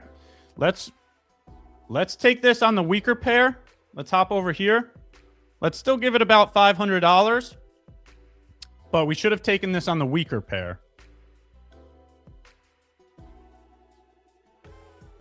Let's hop over here. Give me a second. Let's see if we can get back to the change in the state of delivery there.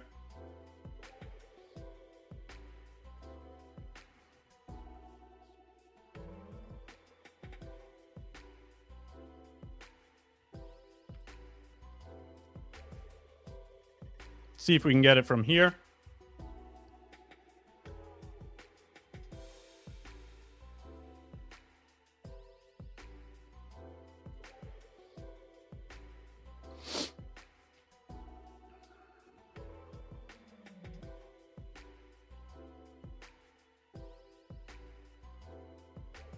Looking at it from here. Let's see what happens from here.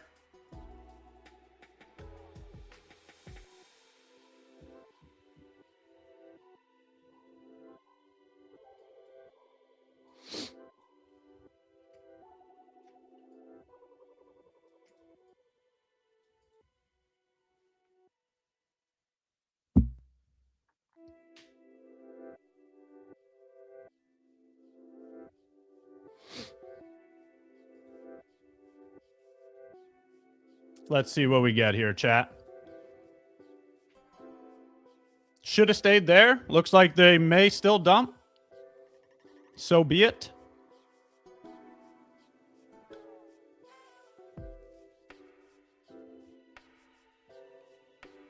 See if the bears can take control here.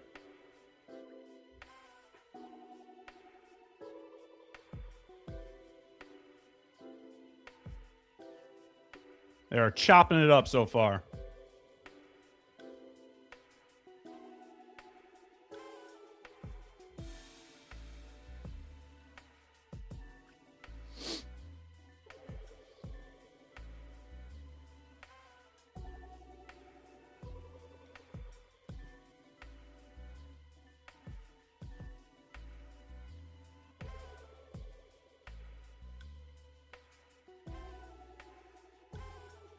Notice how the weaker pair is doing a better job heading lower so far. The SMT definitely gave that away.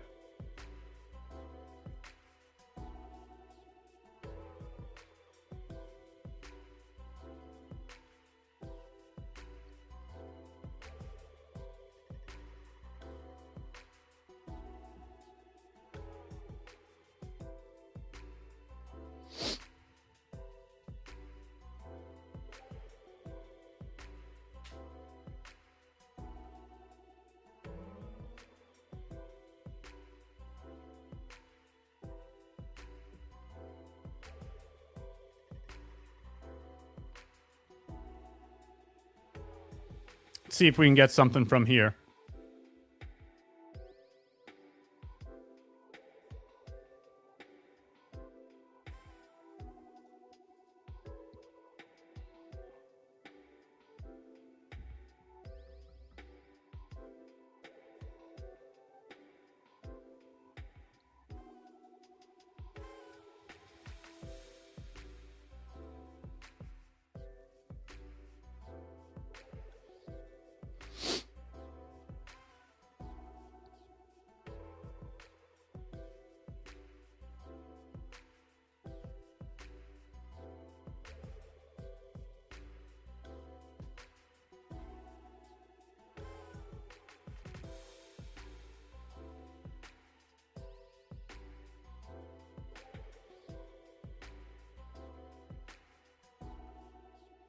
Chopping it up so far.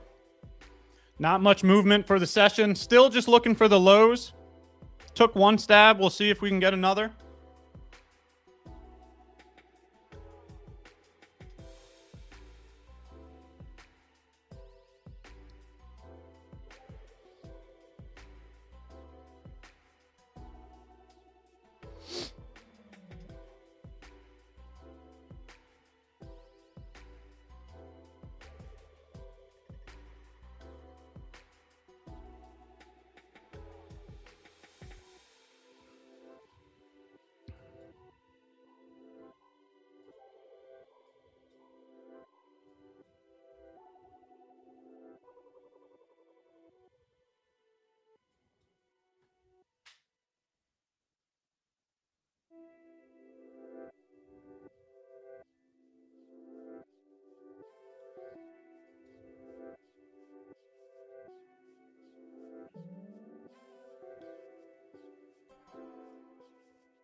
All right, so maybe they head to the target before giving that entry location on NQ.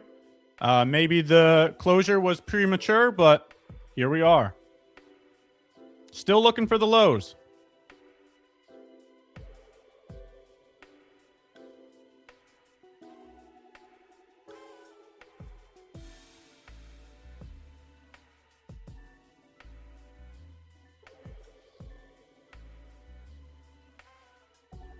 Still looking for the lows, chat.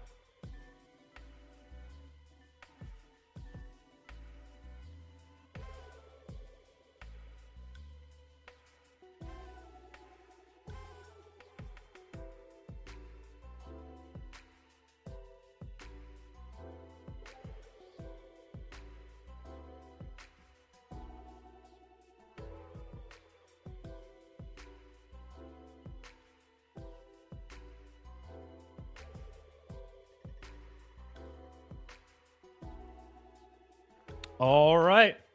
Clearly a premature closure there. Looks like you're getting the move now. If anybody's still in the short, right, you're looking at plus 10 points now. There's the lows on NQ. Very good job on understanding today's higher time frame order flow. Getting the lows taken out once again. Just a premature closure there on the short. Right, now you're plus 10 points. That would be plus $500, right? Very good job on anybody that's still in the shorts. Feel free to take the plus 500.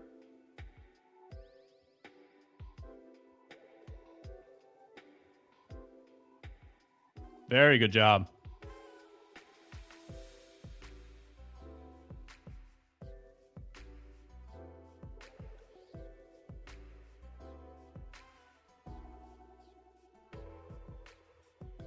Last target would be new low of day there.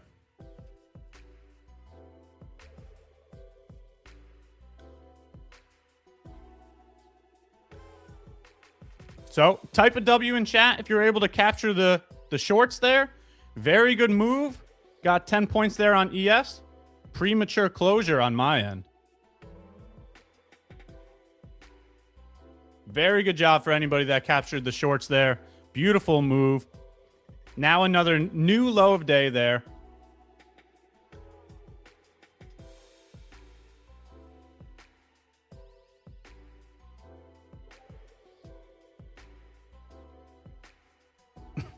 Premature is my middle name. Yep. I guess we both have the same middle name.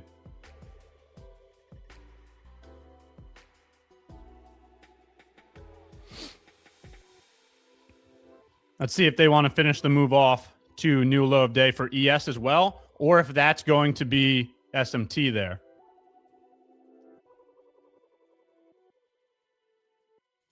Very simple analysis.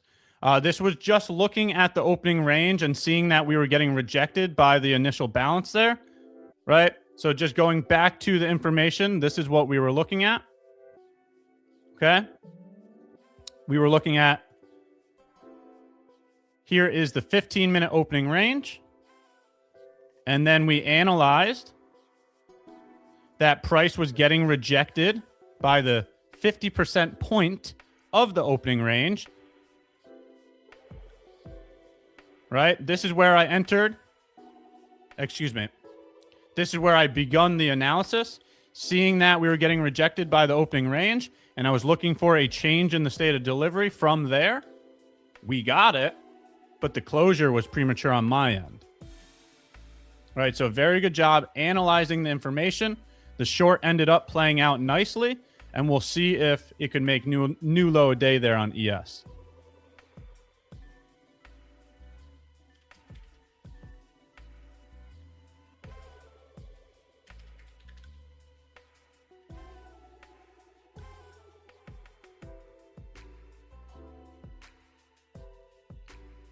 Beautiful information here for my session.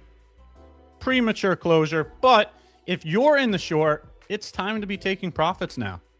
Beautiful move, plus 10 points on ES, maybe going for the overall target.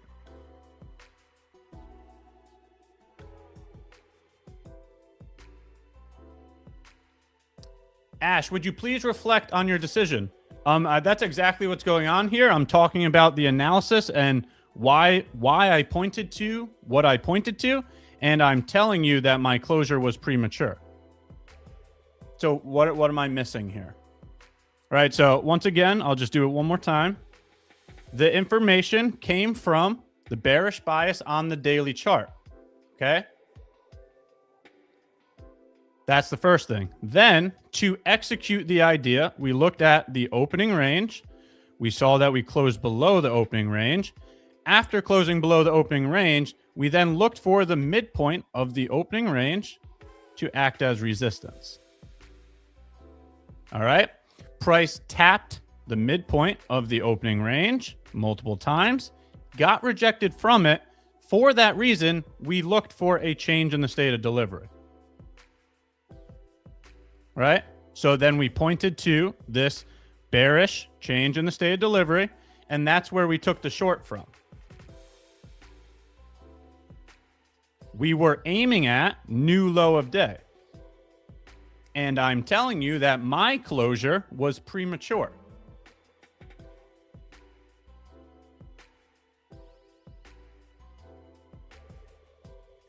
That is the analysis for it.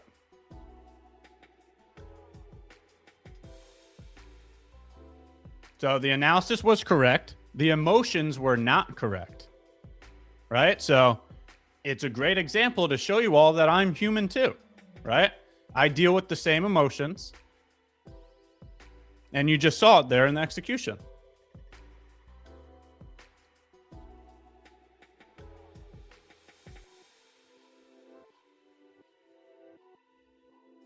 Just like everybody else, I'm a normal human being as well.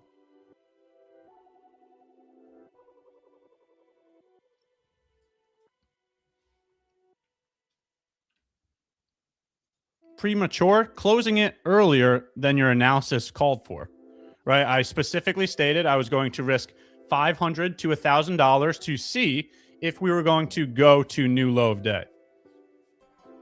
But the position was closed out at about minus $350. So there's that human emotion right there. I told you that I was risking 500, but why would it be closed before that? Because of the emotions, the premature closure. When in reality, it did go to our target.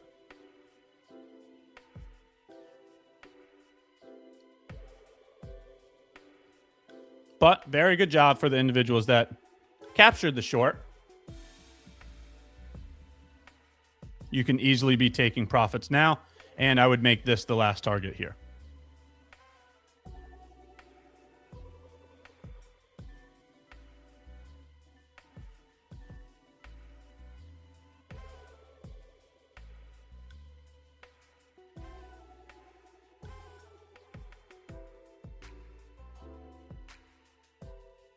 Do you think that the emotions may have been higher because of missing the trade earlier? Absolutely. Very good job pointing that out, Rocky Mountain Trader. It is definitely heightened emotions, without a doubt. Absolutely. Absolutely.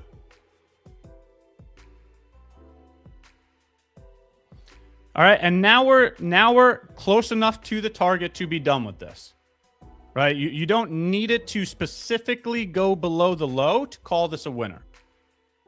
Right? If you took the short from here, take your profits because the objective was new low of day. And we're currently at it now.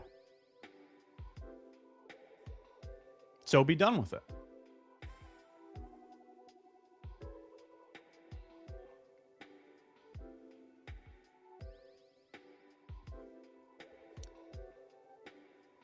So how did that go for everyone? Type a 1 in chat if you're able to get green. Type a 2 in chat if you close prematurely. Let me type a 2 in chat real quick. Or type a 3 in chat if you did not take the trade.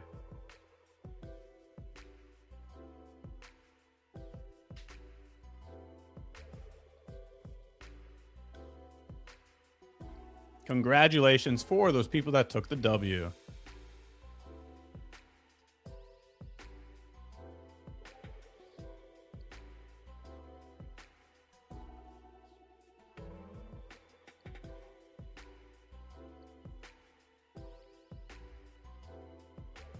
Third day this week of plus 2%.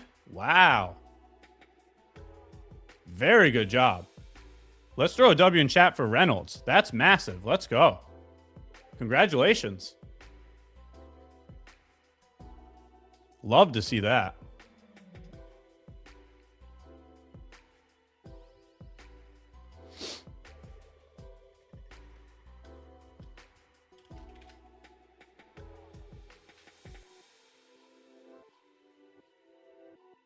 Love to see that. Very good job, Reynolds.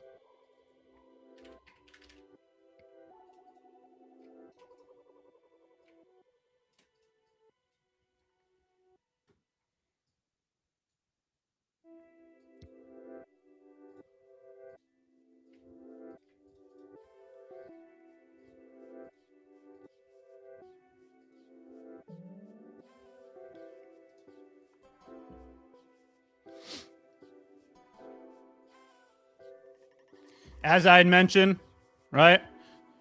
We don't need this to go below. And this is why I said you should be taking your profits, because now heads up. Watch out. Because this could have been the SMT against NQ to now head higher. Right? NQ took out the low. ES did not. This could be the SMT against NQ to now go back to the opening range.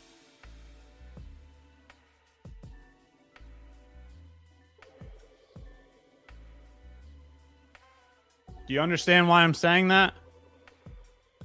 This right here, it's the SMT. Right? This idea of taking a short from here to here was completed because NQ ran below the target. Seeing that ES did not run below the target shows bullish SMT. That's why I said when we're here, do not force it to go below the low. Just take your profit.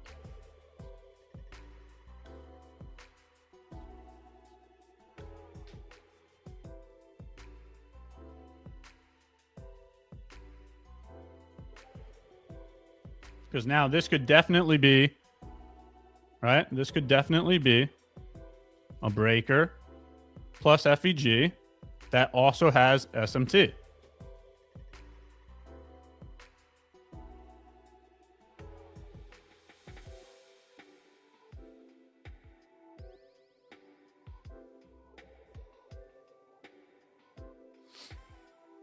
So, who wants to see if that is SMT? Shall we take the long now from here back into the range? Like this. Who thinks that's bullish SMT?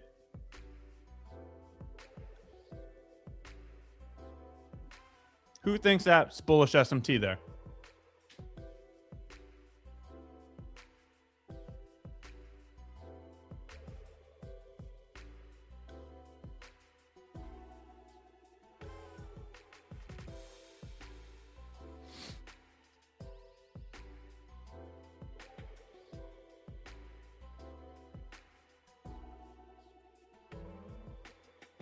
See what happens with the next setup.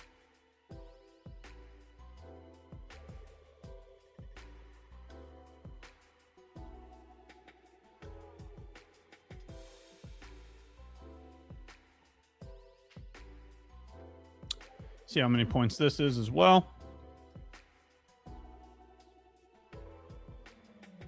50 points there on NQ, 10 points on ES, 11 points.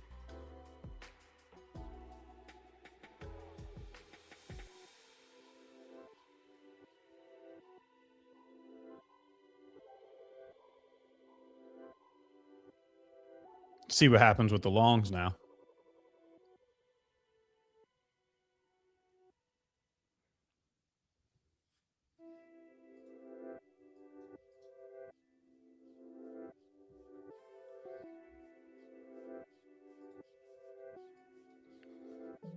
Key points here.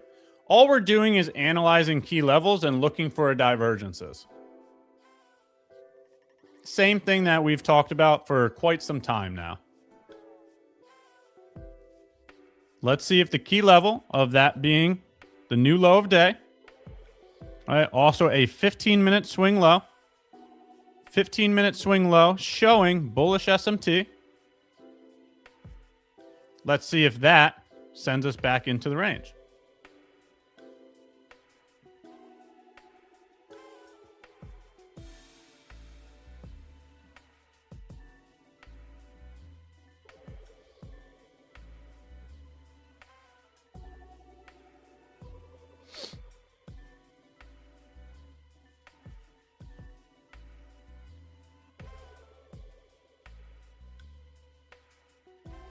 Now, key question here. Does higher time frame order flow hold more influence than a 15-minute bullish SMT? What do you think? Which one would you pick? Higher time frame order flow or a 15-minute SMT? Which one would you pick?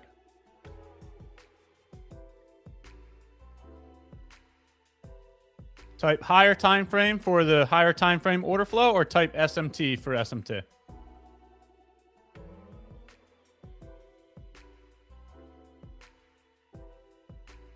Same.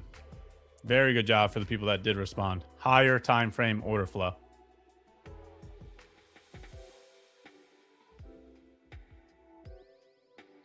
Higher time frame order flow. I definitely agree with that. And do you see the actions here too? That's the reason why I'm not interested in clicking the buy button. I told you I was bearish. That's why I looked for a short. Now you have an example of being, now you have an example of a long position, but I'm sitting here saying I'm not interested in it because I'm bearish. Because of the daily time frame, because of the higher time frame order flow.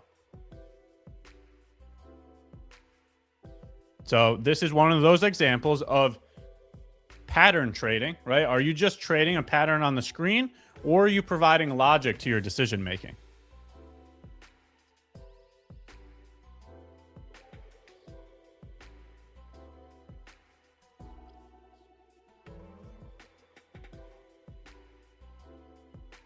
In my opinion, the higher time frame order flow means more.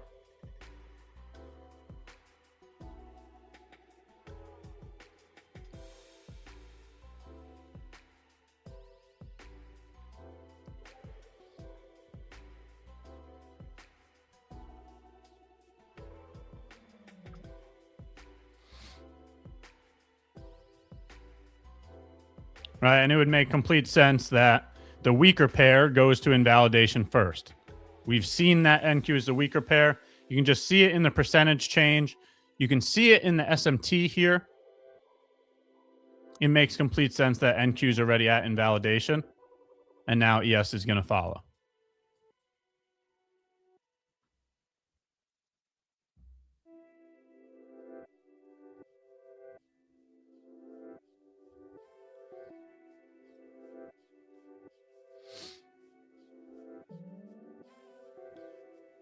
There you go. There you go. Higher time frame order flow holding more influence right there. That makes a lot of sense in my opinion.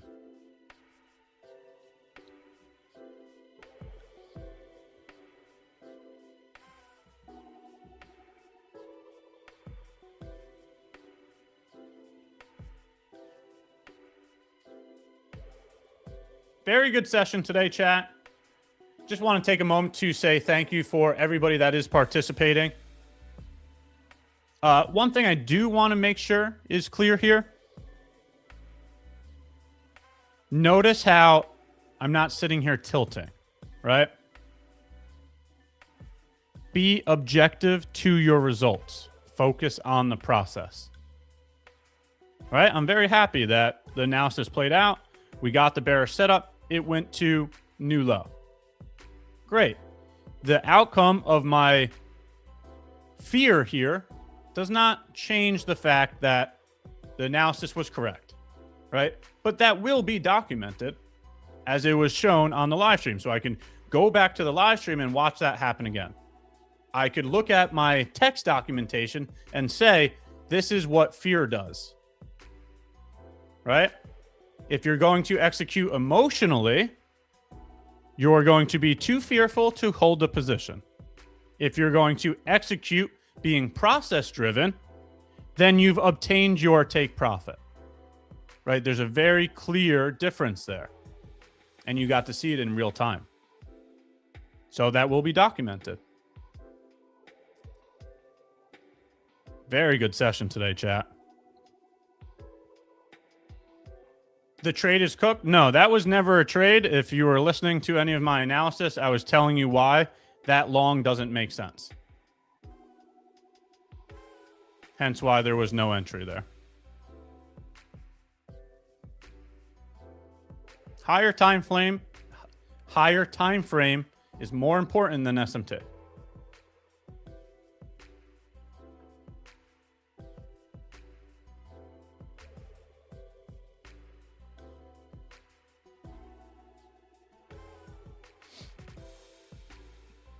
So, chat, if you're finding any value from any of the hosts, if you're finding any value from any of the giveaways, if you're finding any value from any of the special guests that we have, do me a favor, like the video, sub to the channel, turn the notifications on. We're going to continue to keep going live. We're going to continue to keep working and learning every single week.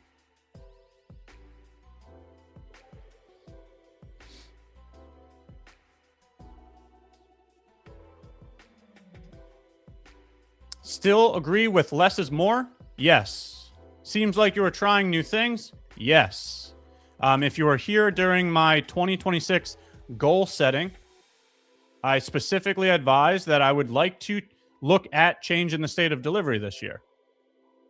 I'm still averaging the same amount of trades, so less is more is still happening. We are just also looking at a change in the state of delivery.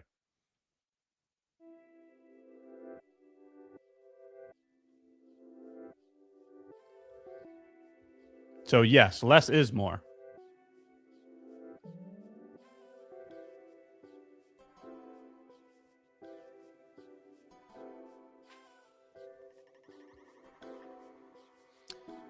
Also, another reminder, on Friday, we have a new host, Mr. Zink. Mr. Zink will be doing the Friday 10:30 a.m. to 11:30 a.m. segment. Do me a favor, show him some support, show him some love. It'll be his first time here as a host on our channel. Very good individual. I've spoken with him a handful of times.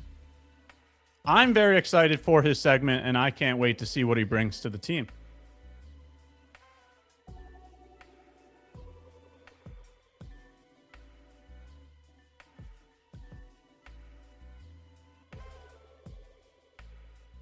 Mr. Zink is great.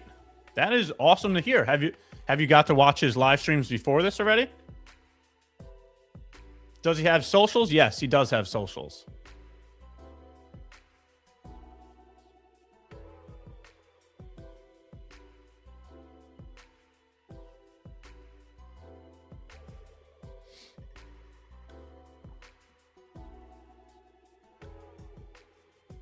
You have watched his live streams. How does he do? I'm excited to have him on here, so I'm very excited to see his live streams. Ash, do you use previous day high or low as targets? Yeah, that was my target for NQ today. I was using previous day lows as my target. More importantly, these are equal lows. So yes, I was looking for these previous day lows as targets.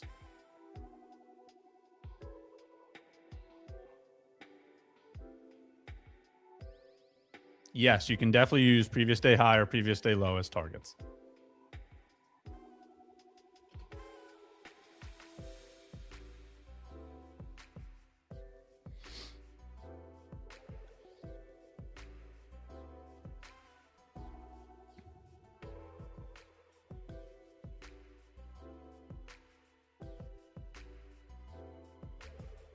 So, last 5 minutes on here with you all. Any last questions or information, feel free to throw it in chat. Definitely stick around for Barbie and Myths session. They're coming up next. As long as we don't lose anybody, you guys could add as many people as you want. You're not losing me. I am not going anywhere. I plan on continuing to live stream throughout all of 2026. I'm just happy to be working with like-minded professionals. I'm glad to see that the team is growing. If you remember in the beginning of the year, I told you that I had a bunch of different new things coming to the channel. We've had a bunch of different new things happen already, and we're going to continue to keep bringing value to the channel. So I'm not going anywhere. You guys can't get rid of me just yet. We do have new hosts. We are bringing new things to the channel. We're going to continue to keep providing as much value as we can.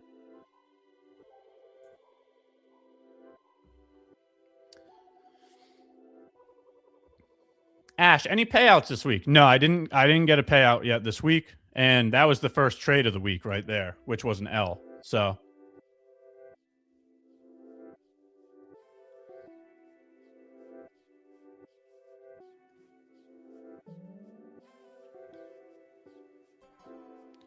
we want some MFFU traders to get interviewed on stream.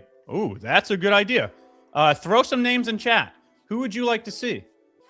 I would gladly like to ask people some questions.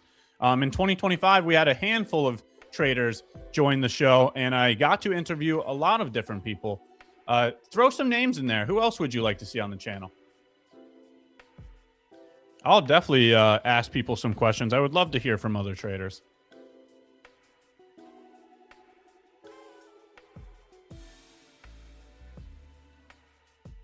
That's a good idea.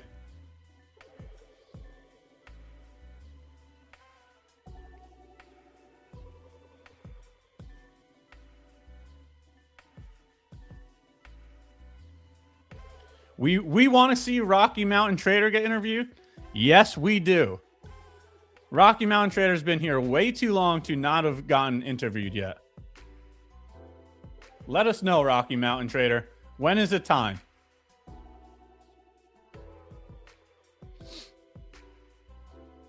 Why don't you copy trade? I do copy trade. I have a personal cash account. I have copy trading accounts, and then I also have my live account at MyFundedFutures.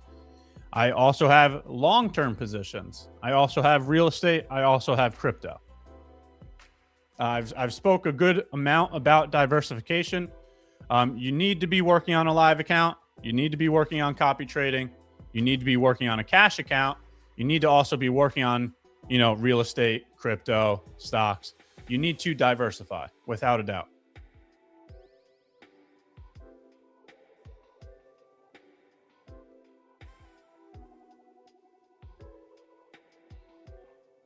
But do you still have your Pokemon cards? All right, I guess I haven't diversified enough. I don't have Pokemon cards, so need to start a new portfolio, I guess.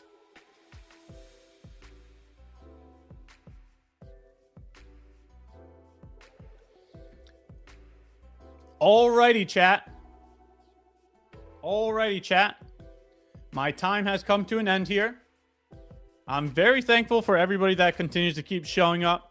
Thank you for all the people that continue to ask questions and work and learn with us on a day-to-day basis. we're going to continue to keep doing that throughout all of 2026. Do me a favor, throw a bunch of W's in chat for Barbie and Myth. I'm going to go ahead and hand the mic over to them. I will see you all on my next live stream. Have a nice day, everyone. When it's a good shiver and the charts go insane, you know legend just locked in again. Bull Barbie's got that red hot streak, and methodical man's moves are sleek. Trends don't chase, trends surrender. S&P and NASDAQ, remember her. Stops freeze and profits obey when these two trade. Good morning. Good Hi, morning. What are you up to? How's your day going? Well, I got a little off track with the trade debate situation this morning. That affected me. So I ended up hitting options instead. That was just easier for me to be like, screw it. I don't want to deal with a tech problem. It is back now, though. It's been back for a while. Slapping some options. Let's go. So, yeah, let's see if I can get something going in futures. I'm currently in the short. Ooh, nice. We'll see what happens. I just entered right when we were coming on stream here. A little 2-minute 21 EMA setup. We'll see if it plays out or not. We still got that level down there, 25,026. I think that we might run, maybe. Who knows? It is a little ugly out there. I'm on the wrong Getting chart. in that time, we look for a reversal, but we could also still have some continuation. So I just realized I was on the wrong time frame. I wasn't even on the right time frame. which one's the right one and which one's the wrong one? 2-minute is the right one. So should not have entered this trade. Well, actually, yeah, it's fine. It's fine. It's fine. Everything's fine. I would have waited for a candle close here, but it's about to close, so I think we'll be okay. Yeah. So it's valid. Just look for a 25-point run lower. But yeah, we're all green this morning. The opening range actually destroyed it this morning. Really was really good. So really hammered that opening range. I did it on Ninja this morning, so I got a nice runner going. There you go. Made $365 on all my accounts. So we'll go over that opening range trade in a minute once we get out of this. Yeah, I want to hear how you manage it in Ninja differently than you manage it elsewhere. Well, I was able to set up the ATM strategy for the runner, so which paid dividends today. If I just taken it on Quantire, it would only been about $100 winner. So because we would have taken it all off. Well, it could have been 200 if I went for the 2R play, but let's see what happens here with this short. This is a very aggressive short, to be honest. We're shorting very low. Yeah. But I still feel like we got to draw on liquidity lower here. So that's why I'm okay with it. Once we breach 90, I'm going to put the stop into break even here. So even though we've made this big move lower, it's still looking kind of choppy to me. Yep. Because we still haven't even we haven't hit that low from yesterday. So we lost the kind of the line in the sand that I was watching for open was the 69.40. Yep. So we're below that. So we're kind of in the bear mode. And we haven't gotten to yesterday's low. That would be a kind of primary target there. Yeah, my bull bear line for ES is the 30 level. If we get above 30, I think we squeeze. As long as we stay below 30, I think we're okay. So, boom, let's go. 25-point winner. We're now at $577 on this account for today. Just absolutely smashing it today, guys. We're destroying the NQ today. But yeah, here's the opening range trade. That's right. Here's the opening range trade. You can see the two purple lines. So that's the high and the low from 9:15. You can see this. We opened up. So it's the perfect opportunity for you to see how we trade it when we open up outside the range. So NQ opened up outside the range here. And all I did, I already had my level set at the low. And so as soon as it pushed back into the range, I dropped the long. It did not tag me into the long. I didn't want to be tagged into the long. I liked the downside this morning. And the stop was 17 points, and we had a 94-point move outside of the range. So the way I set it up today was kind of what I talked about yesterday. I was unsure how I was going to do it, but I did decide to take half the position off at 1R. So at about 18 points, I took half the position off. The stop stayed the same. And then at 36 points, which was 2R, I took most of the rest of the position off and left one micro runner. I took it with 6 micros this morning, risking $200, and we made $365. So I like how you can take more micros because that ends up being a smaller range. yeah, and that's what I want. I really like to see it inside 40 points, and so this morning was 36. So it was really nice this morning. Really nice. Guys, we got 262 likes. Let's pump those numbers up. We got the forums dropped in the chat there. But yeah, I still think that I'm going to be looking for a buy down here at this like level 25,000. That's a good spot. You could be ultra aggressive and maybe buy the 25 level, but I don't know.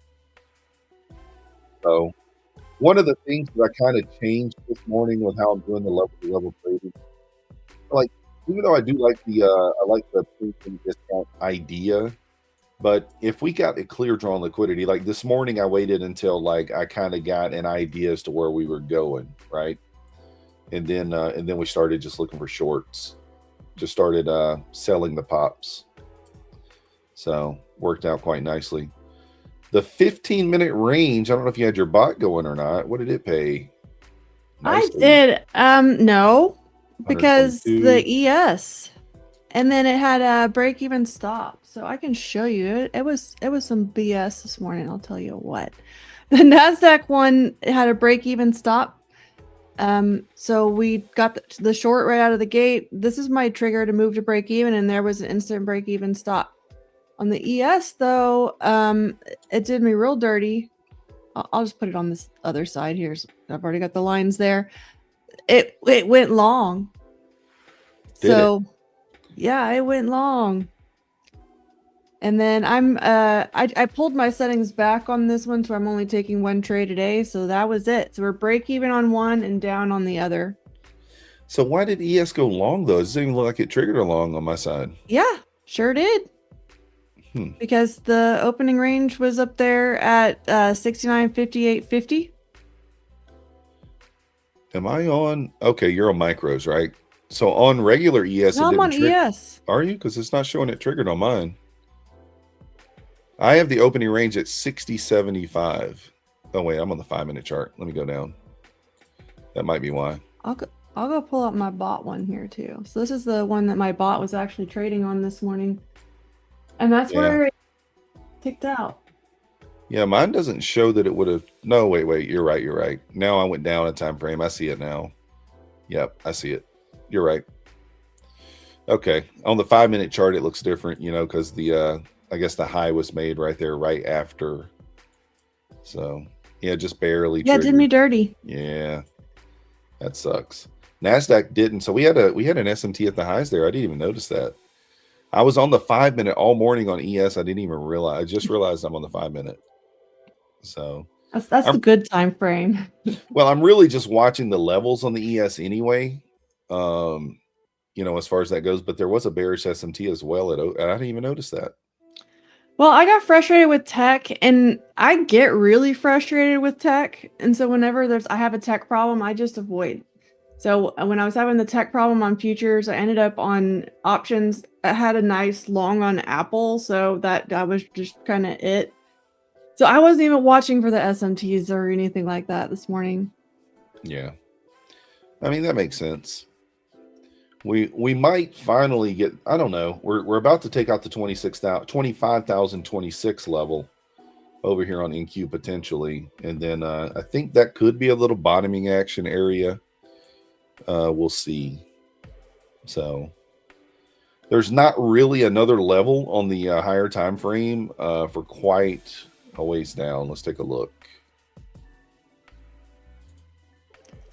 Let's see, 26,026. The next one I have is all the way down at 24,887. I mean, that's another 150 points down, followed by 850. So ES is a little bit easier because I've got like a more minor level at 6907, and then we have the whole number at 6900. The kind of major support is really literally the low we had yesterday, though. I was watching that same area, the kind of the 68.90s. Trying to remember exactly where we got down to. Yeah, it was 68.86.25. So that really is kind of like daily support down there. Yep. On ES. Yeah, and that's the thing. I do think that we could find a little lunchtime reversal today.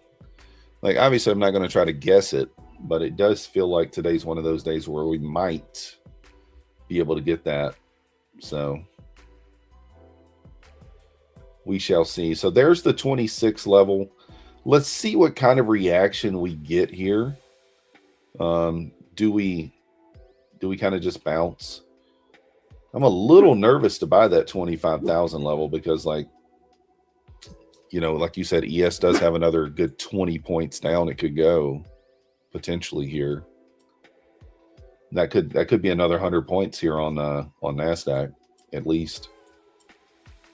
And we've done so well today. I don't know if it's going to be worth it. Yeah, I don't know if it'll be worth it to actually take it.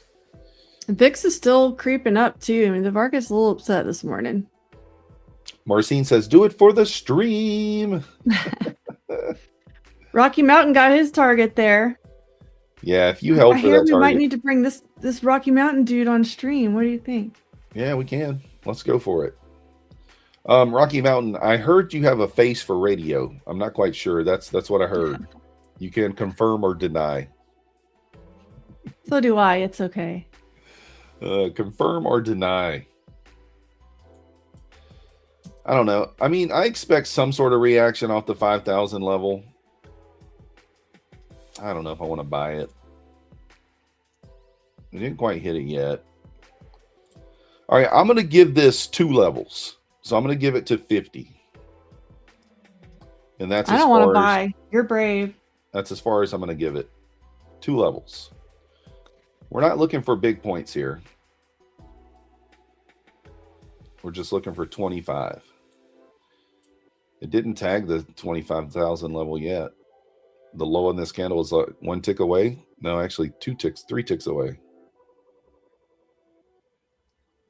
So let's see. We're getting the bounce there without even tagging me in. So, of course. The scalper saying over and over that Barbie is a beautiful queen. Oh, thank you. Oh.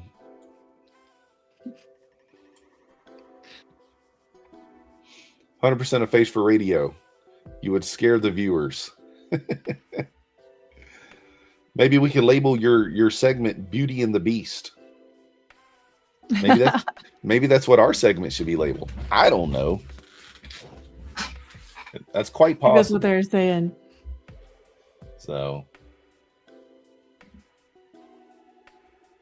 all right, we're tagged in there. Really ugly. Tagged in there, Barbie. You going for a little scalp? This is so ugly. Say a little prayer for my account here. Yeah, pretty much. I don't have the balls to buy here. Now I'm going to give it 2 levels. And if it's not bouncing in 2 levels, we'll take it off. We will take the loss. So, I mean, this is a big psych level, but, you know, sometimes recently it hasn't been respecting these levels. That's why I'm like, I've noticed that, especially on NASDAQ. I think I mentioned it the other day that I actually don't like buying or selling at the whole number. I prefer the 3 levels in between. So you can see it's just pushing right through there. She's pushing right through there, but that's all right. We're not going to panic. Hold your breath. Did you see that 100-point kind of face ripper earlier? Where was that at? Was that right? That was here. This nice 140-point 2-minute candle that just ripped. Yeah, I mean, I was trying to think like a good way to describe this, and it's like highly volatile chop. Well, that was one of those candles, like anybody who chased that low right there, it just destroyed you. Yeah. So, little Trump candle, yeah. That it was. All right, it's about to tag me into my ad. Yeah, this is very deathy. Did it miss me by a tick there? It hit 75, and I'm looking for 7. I got it 1 tick below. That might be quite rude there if it just bounces. All right, he got me in. Yeah, Trump said, "Good talk with China." Yeah, he was like, very good speech, very good speeches. Long and thorough. That's what he said. It was long and thorough. I mean, whatever that means. All right, now we just need a retest of the 25,000. That's not it's not too crazy. It's not too crazy to think. We are approaching that 16. Well, we're at the 6,900 level there on the ES. Let's see if we get any reaction there. Any reaction at all? I know I'm zoomed in on the chart, guys. I kind of want you to be able to see the position. So I like to see it all up close and personal. little zoom in action never hurt anybody.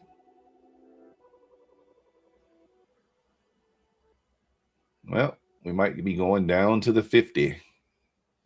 Ruh-roh. No.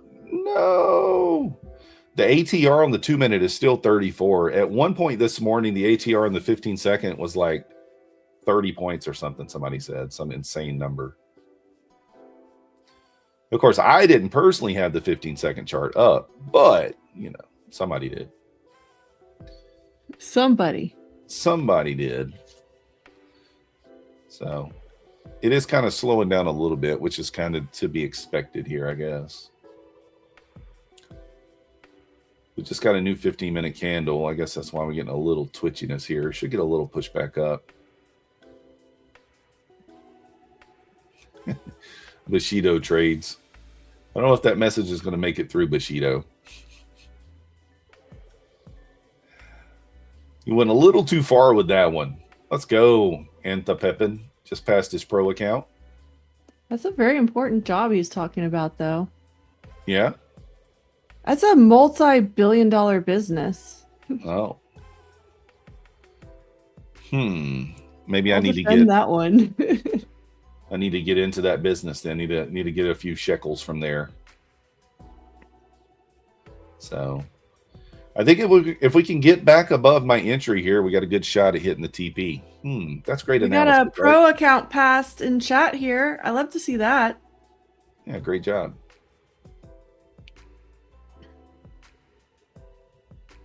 Yeah, they're having a little competition there, Karen. A little competition. See who could get the band hammer first. Every day. The silence button. The silence. What was that guy what was that guy's name? He had the ventriloquist. Silence! I kill you. Jeff Dunham, that's his name. You guys remember him? That guy, it was super funny. I went and saw him one time live. Kind of funny. Kind of a funny show.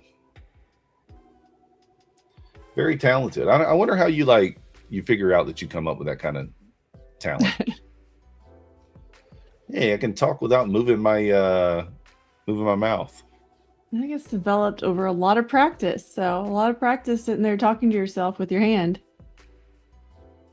He needs to come up with a new one with the Tom Sabo doll. Yeah, that'd be nice.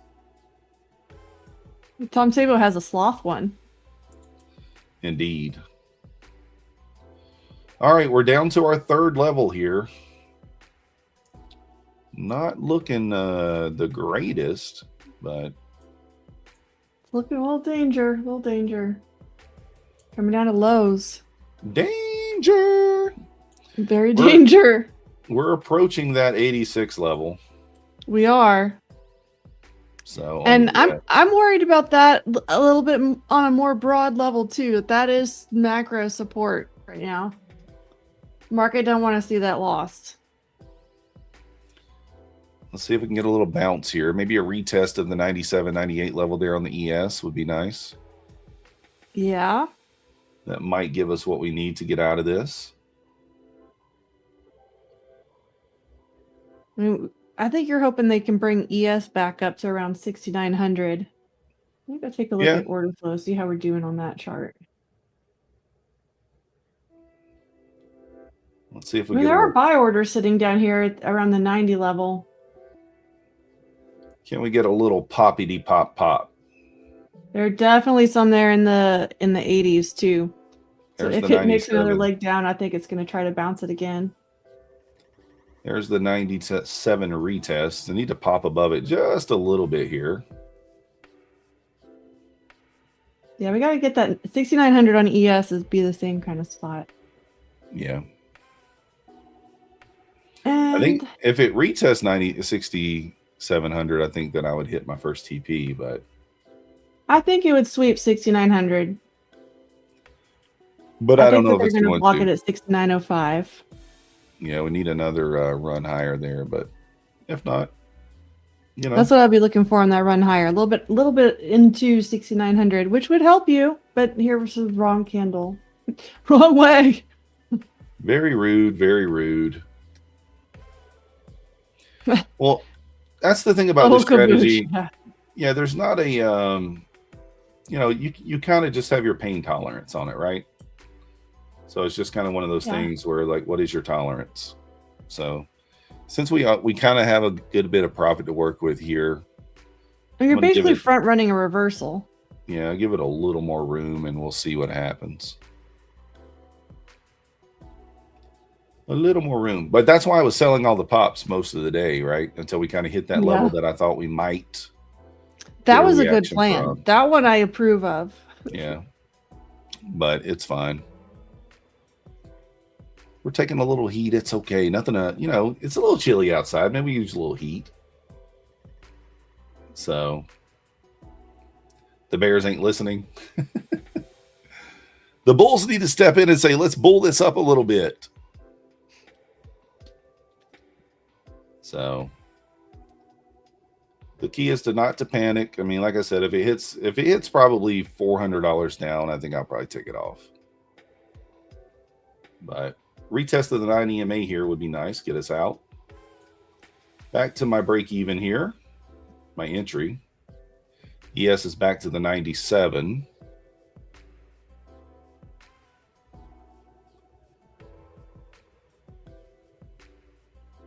Can we squeeze it? Just 10 more points, NASDAQ. Nothing crazy. Just need 10 more points. If we can get into that 6,900. Come on, guys. We got to squeeze it. Chat, this is up to you right now. He's not going to get the trade if you don't keep squeezing it. Everybody's got to buy 1 micro long right now. Help push the market up. Oh, it just wicked into there. Come on, keep going. Yeah, it's right there at my entry right now. It's not wanting to go. Well, looking at ES again, that's why I keep getting kind of distracted over here. I'm trying to read the order flow. I do see some cluster on the 6,900. We would expect that on ES. I think that really the hard spot is still coming, though. It should be above. Yeah, we'll see if it can go or not. Bob is trying to fade me there. 1 micro short. Koa says, I'll short here. Your trade will work out. Oh, no. Oh, no. We wanted you to squeeze. Squeeze. Grab a hold and squeeze. Not fade trade. I could have just taken it off, but I mean, like, you know, what's the fun in that? Let's leave it on. Let's let it ride. Let's like hit it. Profits. Why would we go into drawdown for nothing, right? Yeah, it needs to hit the target. I can talk a lot of smack on your trade. Needs to hit the target. Come on, push it. Gold swept down and then bounced. Let's take a look. Yeah, gold did. Oh yeah, that's been just trending down today too. Yeah, kind There's not a lot of excitement in the market. The market's a little depresso everywhere today. Tech's down, except for Apple and Microsoft. Everything else is blah. Metals are blah. Everything's blah. All right, we're in profit. For just a second. For just a second here, we're in profit. Well, you don't need that long, right? Well, I need a lot of profit. We need more than this. Come on, give us the bounce. You know what? NASDAQ has been heavier too. That could mean it could have a more powerful bounce. Here we go. We got above the 97 buyers. We're gonna. Oh, yep. Hold them there. Let's go. So here's that. I would be watching ES just a few more points though. Stops in on the runner. Yeah, ES is starting to run into. I would really watch the 69.04.5. She bangs. Thank you. Come again. Whoa! I just lost my chart. Bad moment too. Oh, look at there. My hands are not even bleeding, guys. Yeah, this might still go.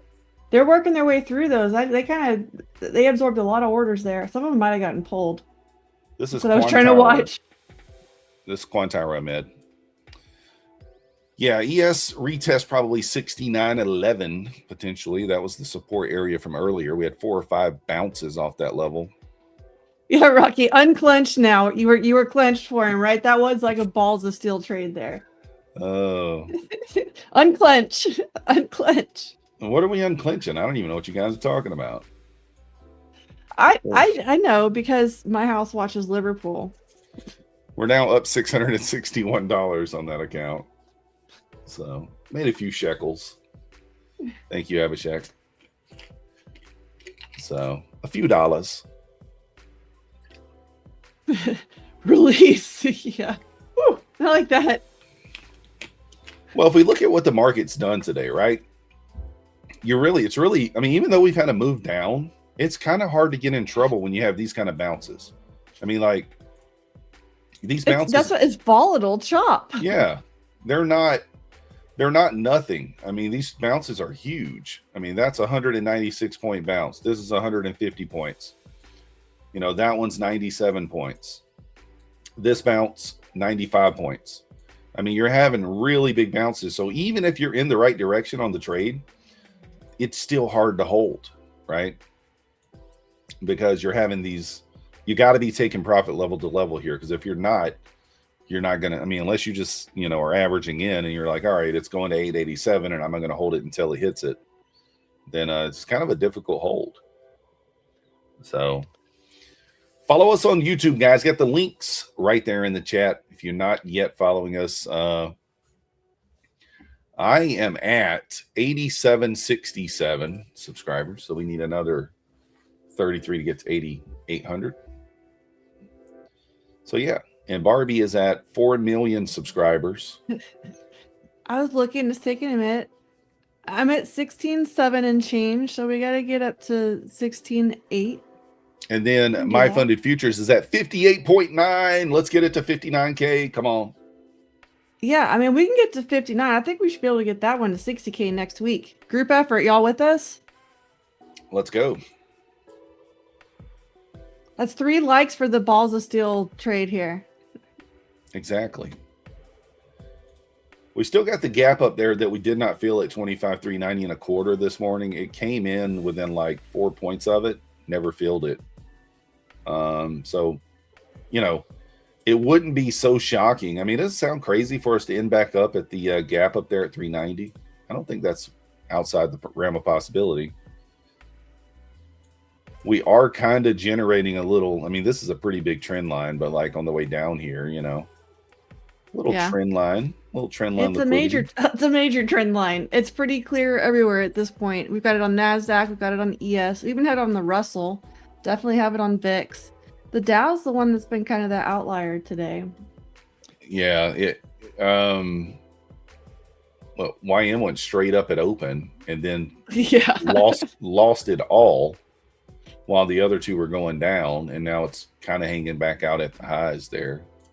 And I've been watching the tick index today, and it's been pretty quiet with just a kind of couple little moments. We are kind of getting towards the high of where it's been, so that's kind of worth noting too. We are getting to some extremes kind of towards the trend line here.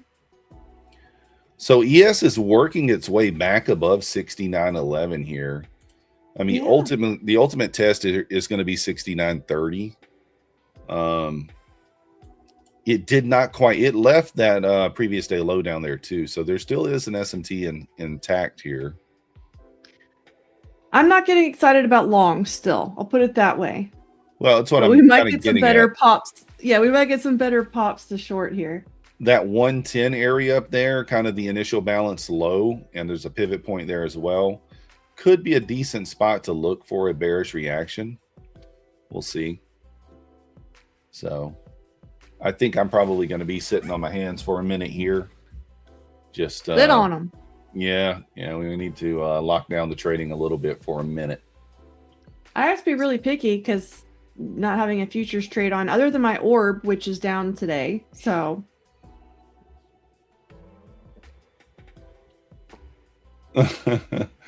now, how do some of these other messages get blocked, but Goot's message made it right through? he knows what to say. Zeus passed an eval. Let's go. We got a lot of evals passed today. It's these short traders. These short traders are eating it up today. I love it. I'm telling you, it's working out well. Just don't lose it all if we head back the other way tomorrow. Trade Warrior Hub. I don't know. Is there a phone made nowadays that's not waterproof? I'm not sure. Do we have Google earnings tomorrow? Here's the thing. Like, I really came into today after having expansion days yesterday and the day before, thinking that the range today would be a bit tighter. And NASDAQ just said, think again. Yeah, pretty much. Another 450 point range for New York. Google is tonight. So we're starting to get out of tech earnings. That's one of the last big guys kind of hanging out there. I don't like tech earnings season. I like it a little bit, but it like goes on too long. Yeah, I mean, I think it's, I mean, I don't know. I don't really pay attention to any of them outside of NVIDIA, to be honest. Like, that's the one I like to watch. So we'll see. I don't even think they have any until what, the end of February or something. I'm not sure when it is. Yeah, I won't even pay attention to. Was there earnings yesterday? We did have a weird after hours candle yesterday at like 4:13. Is SK yelling at people not to go long? No longs. Look at this guy here. I didn't listen to him. See, we had a weird candle yesterday at 4:14. Kind of a little weird action. 88 points. I don't know what that was. Might have been earnings or something. Yeah, AMD did not do well. So, I mean, earnings are drama. That's what we do here, right? So here's the thing, guys. Like, if you're having 100, 150 point bounces, you can make money both ways. Now, obviously, the easier moves are probably going to be to the downside on a day like today. And that's what I had been doing.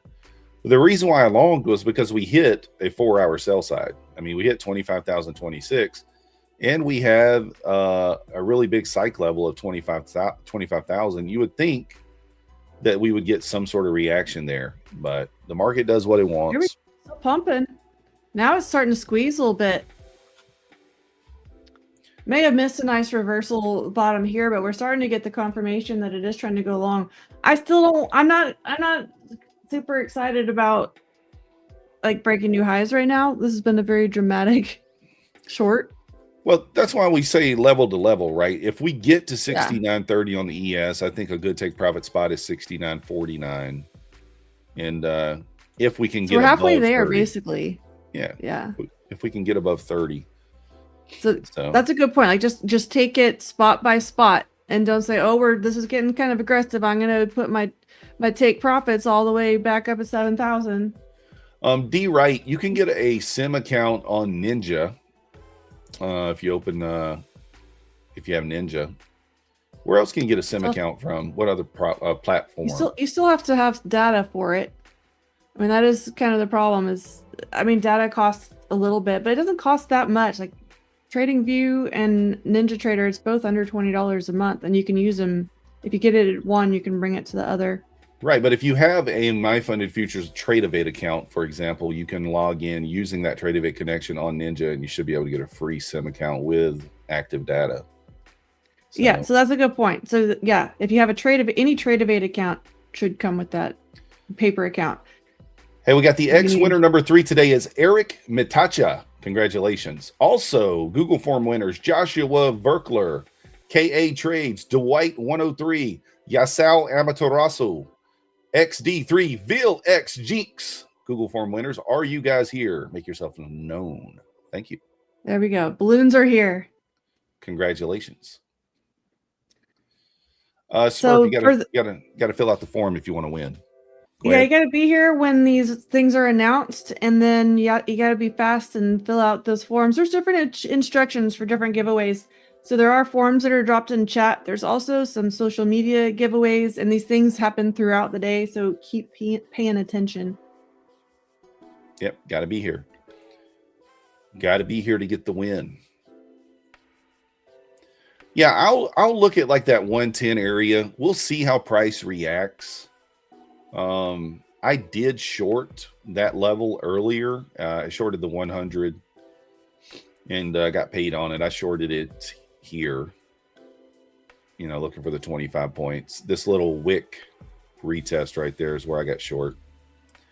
But yeah, I mean, I don't know. That level's been tested a few times now, so we might, like I said, we'll just wait and see if we can get there, what the reaction will be, and go from there. Ooh, yeah, the trend line's trying to hold right now. Go back on my order flow, see what we're looking like.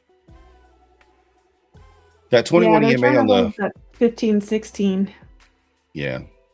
The 21 EMA on the 5-minute chart's up there at the 90 level on NASDAQ. So we'll see if it wants to get up there and kind of give it a little kiss. We've kind of held that the entire way down.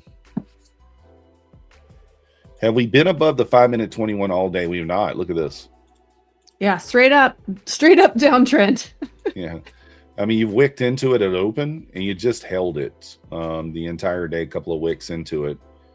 We actually haven't even touched it since 10:30 this morning. So, well, I guess we did touch it here, 10:40. But that might be a good idea. If it continues to hold, might be a decent spot for a little short. We'll see. So, if people ask me, why do I leave these EMAs on my chart if I don't really use them for entries all the time? I do it for that reason. Like, it really gives you an idea, of the trend, and kind of, you can use the crossovers for reversals and stuff like that. You can see, like, we've had no crossovers today at all. So from that perspective, probably not a good reason to go long, but yeah, we did it anyway. Yes, it is still above yesterday's low. That's worth noting too. I mean, this is that volatile chop, the way I've been trying to describe it, because very dramatic move, but we still haven't gone anywhere. And like, if you're a fib trader, you could fib this leg here. I mean, like, we could fib this leg and say, oh, well, this hit 50%. This is a decent spot to short if you just use this leg, if you're only looking at this leg. But the overall range, this is, to me, is not quite high enough to look to take a short. Could work.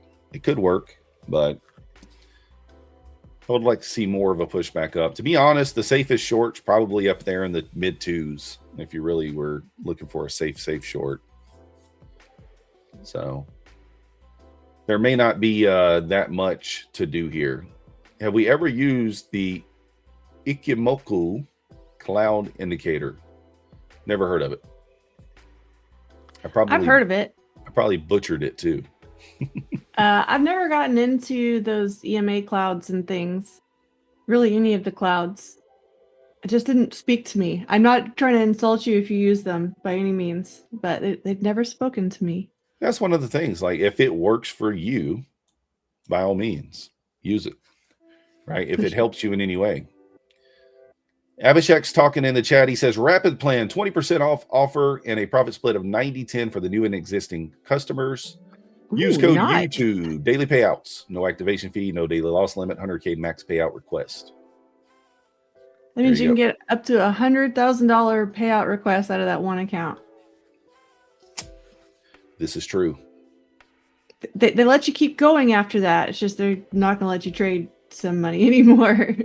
I can see Rocky Mountain in the background counting out his 100K in payouts just in cash. Mm-hmm. He says, no, I don't want it in my account. I want it in cash.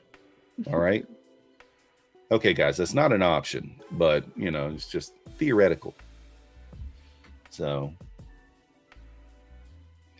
Larry's giving a little coaching up there to the losers. Congratulations, winners. Losers, keep your chin up. We're going to win at some point. That's true. It's a great attitude.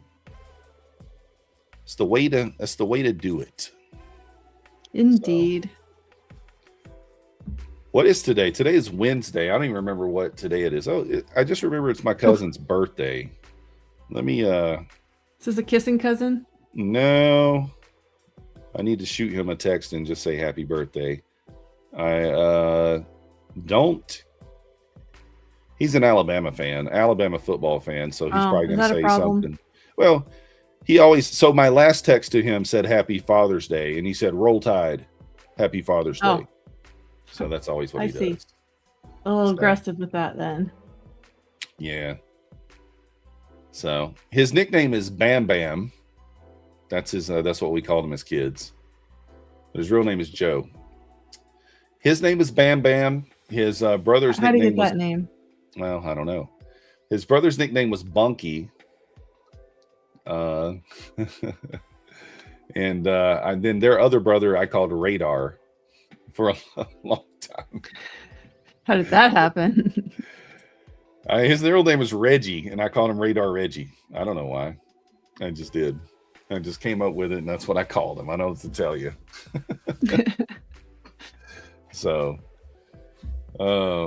Husk really, I can tell you what Husk's nickname was. We called him Fat Boy.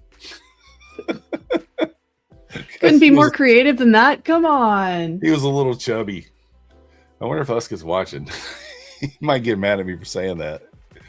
Wait, I'm going to write down this timestamp real quick. Yeah, I got a timestamp and put it in there. Oh, goodness. Yeah, we had some wild names. I didn't have a nickname, though. So, yeah, I didn't have one. Were you not wild enough? I don't know. They just didn't give me a nickname, so. They did not give me a nickname. Yeah. Yeah, mine. You guys can come up with a name for me if you want to. Uh-oh. Danger. Danger. Drop some suggestions in the chat. Emmanuel definitely had one, but won't say it. If a trader doesn't take time to say happy birthday during a New York session, he isn't a good person. Exactly, Larry. Hey, I got to think, if you think about it, you do it right then. What up, Cove? So, what's Cove's nickname over there? I don't know. I've seen his nicknames during the poker sessions. I can't say it on live here because, Yeah, I think those are, that's the champagne room, basically. Yeah, can't tell him that. Can't tell him that stuff. Can't give that away. That stuff's got to stay there. Keep it under lock and key. Well, you know what happened the first time I joined one of those sessions? Y'all were in the middle of a story that, without context, yeah. That's how it goes. They can get a little wild. So, a little bit of a bull flag here. Kind of looking like a little breakout spot here for ES, pushing back above the 12-13 level here. Yeah, it's thinking about it. That would be that midday reversal. Very ballsy to take, given what's gone on today. So I wouldn't try to take it to highs, but we could get some more little scalpage going here. Are you thinking about jumping in? Nah. It's a little too ballsy for me. Come on, everybody in the chat. Let's start chanting Barbie, Barbie, Barbie. Get in there. Now we don't want to encourage her to do something that might lose money. I'm just not seeing like my A+ setups today. I had a nice short at open, but I wasn't able to take it in my futures account because of whatever was going on with TradeAbate. They were basically having some issue where you couldn't log in. So I was able to take the bot trade because that system I had already logged in, but then I went to go log in my main one and I couldn't. Yeah, you were good. Yeah, I guess I must have just logged in just in time because I was in. I had no problem. So yeah, if you were already in, you were good, which I know just because I literally trade on 2 computers and one was okay and one wasn't. I need to start doing that. I need to set up my second PC. The problem is It's nerdy and it's a lot. I will tell you that. Yeah, I don't even really know where I would have screens for it at. I mean, where would I have it? Do people come into your house and look at all your screens and think you're crazy?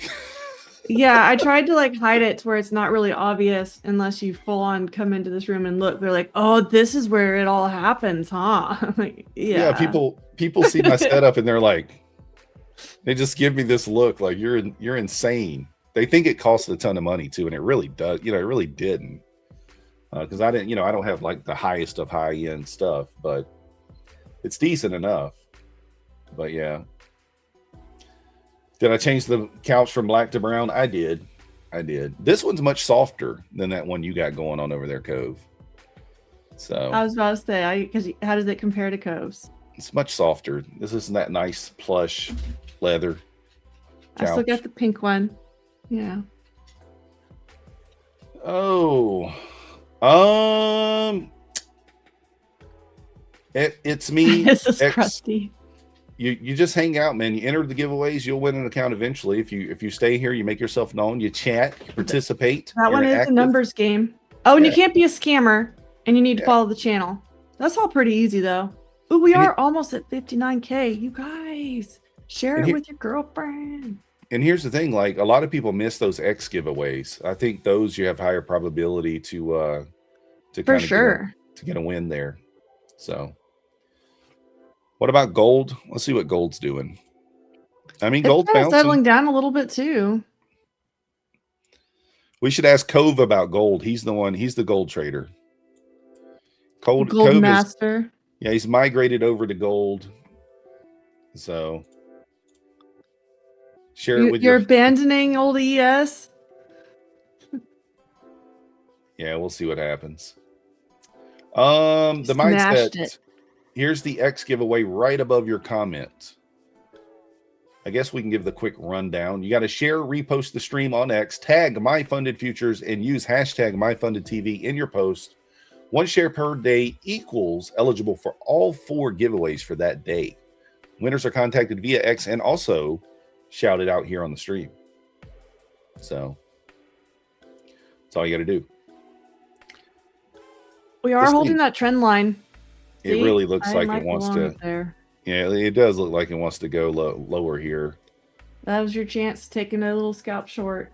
It is getting into just where I would only be thinking about scalps, or I guess it has been there. Man, maybe I should go back to the 10 pointers. Seems like I can get those a lot easier. Yeah, right now would definitely be the time. We're so volatile. You just have to really watch your stops if you're going to do stuff like that.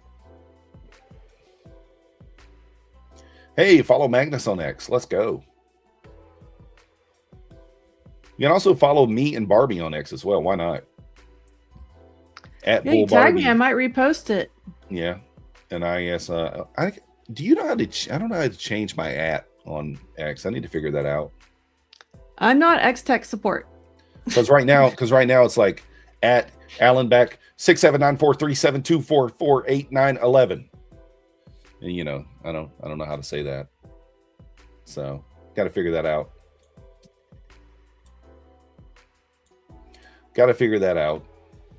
Yeah, kind of tough to do anything here, guys. I'm thinking that I'm probably going to be done for the day on my entries, most likely. A great day up, $661. We're really stacking the green days up on this Flex account. I like it. So the idea is maybe to get it to pay out with you guys. We'll see. Yeah. Get it funded, get it to pay out. I know you guys don't get. Well, I did end up with options, which is boring for y'all, but I like watching the underlying. So I mean, I'm always kind of looking at the Mag 7. If I see an opportunity there, I can take that. I like watching the Mag 7 to see what's going on with NASDAQ and ES, because those are the movers. If one of them's making a dramatic move like Apple or NASDAQ, we get to see that move in the other indexes as well. Yeah. Myth, soft lips. Emmanuel. Yeah, that could be it. Yeah, Cove, I'll get with you later, figure out how to do it. Cove's my X support, see? Yeah, I'm not X tech support. He also manages one of my other online profiles. I can't say it here. Oh, is it start with O? Yeah, he manages on the back end. He manages it on the back end for me. He's a good guy. Someone's got to do your editing and all that stuff. Yeah, I don't know what to say. I don't know what to say. But yeah, I have actually been trading gold and silver in the evenings, mostly silver. I'm trading that 5-minute that's inside working bar out pretty well, right? Yeah, let me show you guys what silver did last night. Why not? We got a few minutes here. We do have Asian stream if y'all ever are wanting to trade that hour. I know Myth does as well, but we have SK on. It's a great stream in the evenings, and he does a lot of focus on these metals. Different strategies than this one though. So let's see it. Yeah. So this is so we're looking at 5-minute inside bar between 6 and 9 p.m. You got your first one right here. That's a loser. That lost around $300. Your second one here was a winner. Your third one here, you have to take this one, and that one is a wait, I think these two might have been ignored. Are they? Let me measure right quick to make sure. Because if you're still in the trade, obviously you're not taking you know, another one. Yeah, so those two are ignored because you would have still been in this trade. So there's a winner. This one is a winner. And this one, was that a loser? I can't remember. We did have 2 losers last night, so it's not bulletproof. It's going to lose sometimes. 66. So this one went 52 ticks, and then no, that's a winner. What am I talking about? I'm looking at it wrong. What are you talking about? What am I talking about here? And then where's 9 p.m. at? This one was a winner. I have to measure this one here to see. I think this was, yeah, that was a loser. I took this one, and then I took this one, and that's it. So we had 1 loser, 1 winner. We'll just count the wins first. 1, 2, 3, 4 winners and 2 losers. So 4 for 6. You would have netted, I think I was up around $450 on the night. Nice. If you took every one of those with a 1-to-1 stop loss and take profit, you would have netted about $1,000. So I missed the first 2. So I missed 1 win and 1 loss. No, I missed the first 3 actually. So yeah, I think I went 2 for 3. VIX is still trending higher, so I'm still expecting the indexes to keep on this current trend here. Still sell the pops mode until that changes. What in the world? Cove is insane over here. Cove just sent me a picture of myself. Should we share it? Let's share it. Why not? I was about to say, if you're talking about it, you got to share it with the class. It's shareable, so this guy's insane.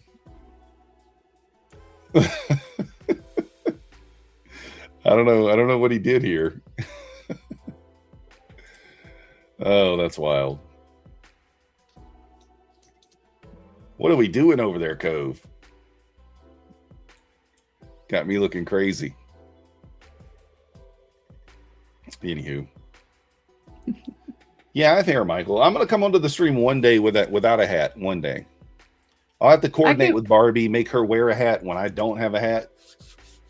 Yeah, so. I mean, that was hilarious. The day I came on, nobody recognized me because I dared wear a hat.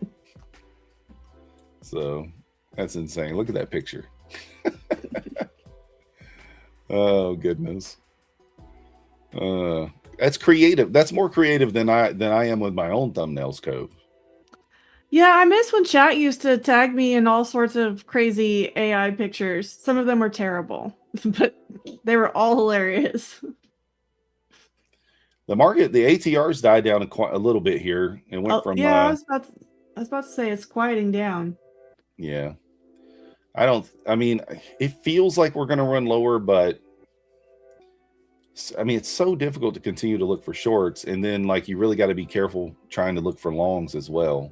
So. I think on the shorts, you just got to keep riding that trend line until it doesn't work anymore.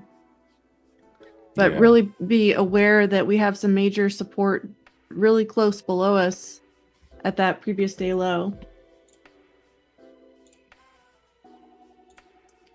Yeah, I do think ES wants that 86 level. It came so close to it. I mean, went down to 88, 88.50 and just didn't get there. So, just did not get there. Barbie is originally from Massachusetts. Is that so? Where from? I have a friend who lives in Stoughton, which is a suburb of Boston, I guess. So Barbie said she didn't want to say that. You can say northeast, southwest. I'm not from Massachusetts. I'm like trying to figure out what they're talking about. I've never even been to Massachusetts. Okay, I was just wondering. I was just going with what they said. I thought you were frozen because you're like, no, I don't want to say. No, I was trying to find the comment. I was like, who said that? So I have no idea. Papa King said it. Yeah. Thinking of somebody else. You gotta be confused with somebody else. How'd you do that? Barbie's from Texas, born and raised. Okay. Very much. So, or actually, well, you told me before you're actually from Nigeria. Nigeria, that's where she's from. Yeah. She's got to keep the double life a secret. That's right. If you see her on the street, don't say nothing. Mind your business. Mind your business. That's what you got to do. Massachusetts sounds rough. We don't pay all those taxes here. You're not wrong. What do we got here, Jip Smith? Getting your sunglasses ready for the Is it that time already? rocket scooter. Yeah, we got about 3 minutes. Ooh, I've been over here just like watching this. I'm still like waiting for the market to do something different. We're not getting it. Marcio. Oh, that's hilarious.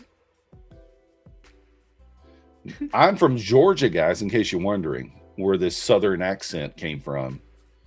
Born and raised in Northeast Georgia, still here. I'm still trying to figure out either what I could have said that had anything to do with Boston and who else could have said that, because it was definitely not me. Yeah, I have no clue. Ooh, this is ugly. Look at this go. Did we just have news? Something must have happened right there. It just took out the 887 level. Man, that could... There it goes. That candle has me tempted. This thing's probably going to rubber band right back up into 950. We did hit that low, of course, because stream is our time here is ending. See if Rocket Scooter can get this managed down here, because this should be a good spot. We have ripped below that low on ES. So did we get it on NASDAQ? I'm trying to pull up all my charts at once. We're way below it on NASDAQ. We ran that level hours ago on NASDAQ. There was another one I was watching down there, but this is old. Yeah. 887. Yeah, we're through everything. Yeah.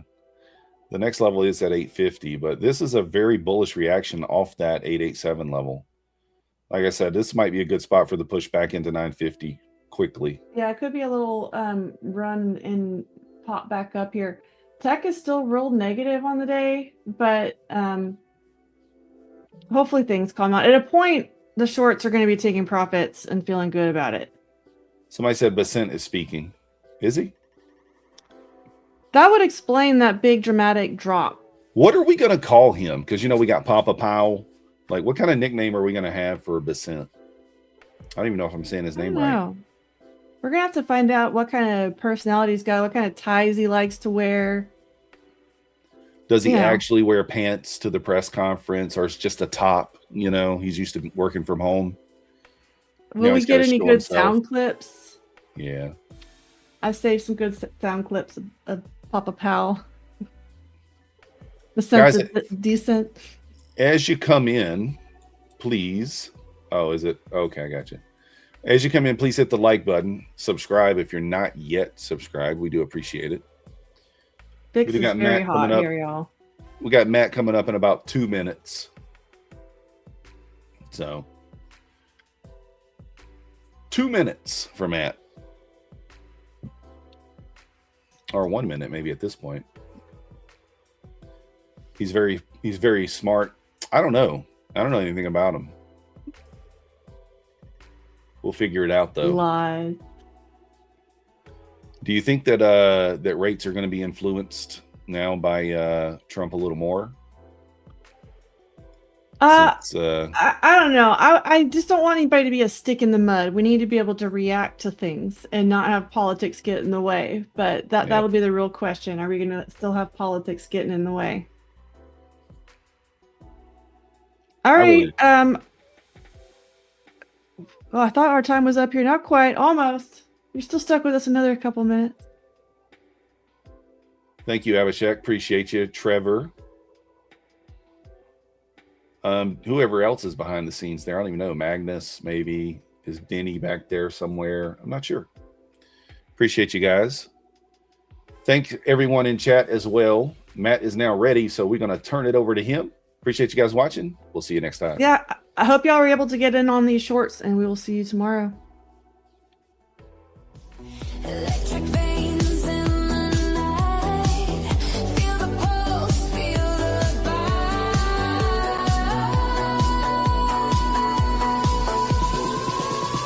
Welcome, rocket scooter.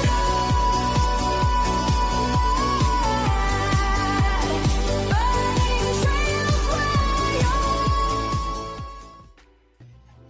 What's up, guys? Welcome to the show. Lunch Money with Matt. I'm your host, Matt. Thank you for being here. Don't forget to get those rockets in chat. Thank you. Everybody, click the like button and sub to the channel if you haven't been here before yet. We are ready to roll. Oh my God. Like, I'm on the stream and everything is just collapsing out. Like, what is going on with these candles? Oh my goodness. I can't even tell. Who's doing what right now? Is Trump talking? Is somebody talking? I can't even tell. I put the real glasses on so I can actually see again. Welcome, guys. Good to see you all, as always. Oh, hold on. Let me load this up. Yesterday spooked me, and I came in the whole speech. Remember, I gave y'all yesterday this whole conversation topic about how the market was stalling out, and I knew it was going to be bad.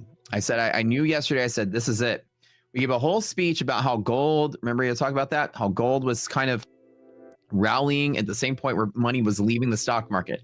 We talked about the correlations between gold and the stock market. Used to, about 80% of days, when the stock market would go up, gold would go up. When everything was bullish, it was that way. Over the last 180 days, it was like this. But over the last 30 days, it's deteriorated significantly. There are more and more days where the stock market is up and gold is down than ever before. So there are a lot of days where they're inversely proportional, which is showing you that money is leaving the stock market and going to other things. Right now, crypto is selling off, gold is selling off, indices are selling off. This is a liquidity issue at this point. This is exactly what's happening when I say a liquidity issue. There are people that right now are... Not everybody's waking up and saying, how are we going to buy all the stocks today? Right now, people are waking up and saying, oh my God, we're in a panic. We're upside down in crypto and gold. All right? That's one of the things.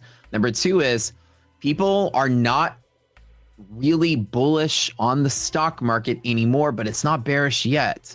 But you can feel that we sold off through high volume bull pivots, but with velocity and with volume. We never really saw that in December when it was chopping up and down, but that was lack of volume and it was thin. Today is a volume thing. People are liquidating stocks yesterday and today, probably because they are in trouble somewhere else. That big gold collapse, that's going to have ripples everywhere. We talked about a couple of things today also to take note of. And let me bring up one more thing that I'm going to put you guys to sleep with, some boring fundamental crap, but you're going to have to learn. We're going to learn something today. So everybody put on your learned-in hats because we're going to learn in you guys something. All right, let me pop back up the SPX chart. This is a cool thing to take with you is every day I'm going to bring something to the table, like educational wise. Hold on one second. I'm not doing any trades today, by the way. I took some shorts on some prop accounts. The screenshot is gone. I'll get it for you in a second. I'm up like in maybe like 6 or 7 of my accounts, just prop accounts. I didn't trade anything into the real big account or the real challenge account. Nothing yet. Okay, so let me show you guys something really sexy that you're gonna learn today. Got the SPX front and center, and we're gonna look at this on a monthly scale. Okay. Sound like I'm locked here. All right. The 10-year minus 2-year, and you hear about this sometimes, and you hear all the boring fundamental people talk on CNBC. They talk about this. So let me teach it to you in a less boring way, okay? Fundamentals are boring. I know you guys want to see the price action and all your fair value gaps. I know, but let's learn something today, right? What is this chart right here? 10-year Treasury constant maturity minus 2-year Treasury constant maturity. What does this mean, right? So let's just think about something in a very like layman's sense of the word. You're a big investment firm. You got a pool of money. Now, rule number 1, you don't short anything ever. You always buy something because shorting is risky. Markets always go up, so you're always invested long in something. So this money does one of 2 things. It either sits there as money or you buy stuff with it. Now, in the buy stuff with it category, it does one of a handful of things. What do we buy? Well, stocks are an option. Other asset classes are an option. Crypto is an option. Treasuries are an option, right? And they all have different risk profiles and return profiles, right? So stocks, moderately risky, sometimes very risky, but moderately risky, right? Treasuries, not so risky, right? You're betting on the government not defaulting. As long as the government doesn't default, you get paid. It's less than you'd make trading a stock, but it's not really that bad. It's a fixed income. They call it fixed income because you get it's stated when you buy it, there's a yield and you get that yield after this thing matures. So when money goes into the stock market and a nice bullish season and markets are flowing up and flowing up and flowing up, people start getting cautious. They start to diversify part of their portfolio into usually treasuries, right? It's like, let's lock it in and sort of just take slower gains and lock it in. Treasuries aren't going to crash. You know, as you get closer to retirement, your advisor will probably tell you the same thing. Yeah, your portfolio is like 90-10 stocks to bonds. Let's go ahead and make it like 60-40, right? You're about to retire. You don't need to be taking big 10 or 15% swings in the last year of your retirement, right? Okay. Or until you retire. So the point is that people buy these treasury notes and they mature at different times, 2-year, 10-year, 20-year, whatever. One of the most important recession measurements is which one people buy. So you want to bury your money in the stock market, you're good. But what if the market's going to crash? Historically, crashes last like 2 or 3 years, and then we're done. 2000 crash lasted 3 years. 2008 crash lasted like 1.5 years, right? And then markets recover. COVID crash lasted like 3 months, all right? So you don't really see things crash for like 5 years at a time. Crash, crash, crash, crash, crash. 1929 took 3 years to hit the bottom, okay? So with that being said, 2-year treasury note is a great idea to park your money somewhere for 2 years with a fixed income. We only buy stuff and the stock market's going to crash and we think it's going to crash. Let's go ahead and start buying the 2-year. Let's park our money there for at least a fixed return. Market crashes, we take that money, put it right back in at the bottom. We're good. So the thing is that when people rush in to buy this 2-year note versus the 10-year note, they're making 2 testaments. Why would you buy something that gives you a fixed return over 10 years? Well, if you guys study like debt cycles, markets tend to cycle on like 175 to 100-year cycles, like the bigger cycle, 1929, 2008. There's longer, bigger mechanics that cause markets to crash on the long-term debt cycle. The shorter-term credit cycle is about 5 to 7, sometimes 10 years. And you're going to see the market fluctuates, at least credit will fluctuate. And like every 5 to 10 years, it's very, very, very easy to get a loan. And then towards the end of that, it's very, very hard to get a loan. Credit moves like this. Welcome to capitalism. It's just the way it works. And so the 10-year is like pacing yourself along those credit cycles. Like, okay, I'm going to park some money here. Every 10 years, there's a little bit of downturn and I've got some hedging on 10 years. But when you're rushing into the 2-year, you're like, there's about to be a market crash. So this is comparing the shift of the safe plays. People want to go into that safe sort of 10-year hedge. Okay, but people rushing into the 2-year very quickly, the 2-year is going to gain a lot more value than the 10-year. And that really is evidence of people very fearful of the market. Now, the way that you read this chart is as follows. And here's the thing with treasuries. Treasuries are something that give a fixed return, and it's called a yield. The yield changes. When treasury has a bid and ask, just like anything else, it has a premium you pay. If you buy that premium, whatever it is, you get a certain yield. And as premiums go down, like you can load up a treasury chart. an example. ZN, I think is the 10-year Treasury. There's even futures for Treasury notes. You're gonna have right here, as you see, since 2020, the 10-year Treasury note has been in decline, right? When the premiums go down, it's just like anything else, like the stock market. There's less demand for the supply. There's more people selling than buying. So when the premiums go down, they raise the yield, the payback that you get. What if, like up here, I'm just gonna make up some numbers. That's the word yield. I think they didn't draw an E right. Say up here, it's like, yeah, at this value, the yield is 1%. And as it falls, maybe it's 2%, 3%, 4%. As the bonds get cheaper, the note is cheaper itself, they raise the yields to attract the buyers. So when these things are dirt cheap, the yields go through the roof. When they're dirt cheap, when nobody wants them, they try to attract buyers by raising the yield. Makes a lot of sense, right? So the way that this is read is that the 10-year yield minus the 2-year yield, okay? In periods of recession or market crashes, it rockets up. The 10-year yield way outpaces the 2-year yield, which when I tell you when prices go down, yields go up.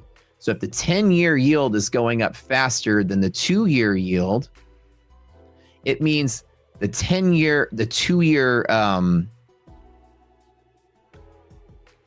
notes demand is going up faster than the 10-year note, the price.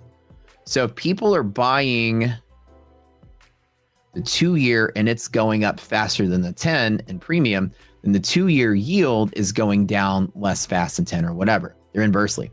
So basically this means that the demand for the 2-year note goes up faster than the demand for the 10-year note. People are rushing into that, which is why the 10-year yield is much larger than the 1-year. What does this mean, guys? Well, in 2000, markets crashing. And as we know, we had a market crash and we had this sort of environment. 2007, through the market crash, when we bottomed out in 2010, same thing there. COVID, market crash, same things there. You guys see a little bit of something when markets are crashing, people start to jump into that 2-year very rapidly, right? And so we've seen that multiple times. It's usually seen as a crash sort of indicator in a way to alert you that there's a market crash going on or that something's happening. Now, normally it floats around zero, slightly below, but when things get crazy, it pops up and people talk about that. All right. And right now we're in a really weird spot since last year. You can see on my chart, it's above zero, but kind of call it the Mosey effect. Since September of 2024, we've been moseying higher and higher. What happened in September of 2024? Well, let's go to the chart. Okay. As you see, back at that time, in September of 2024, the market started, well, let me go back to like a daily chart. Hold on right here.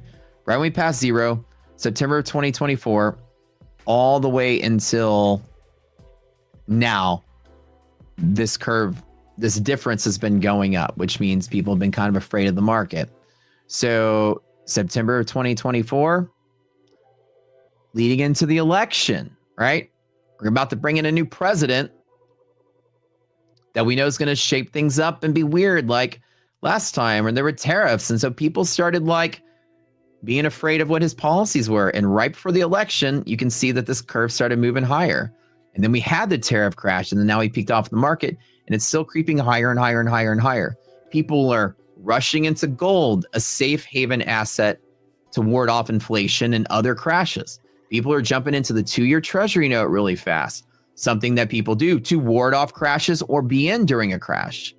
Right now, crypto is collapsing, which all these over-leveraged institutions now have lost their liquidity or ability to mobilize money to buy anything else.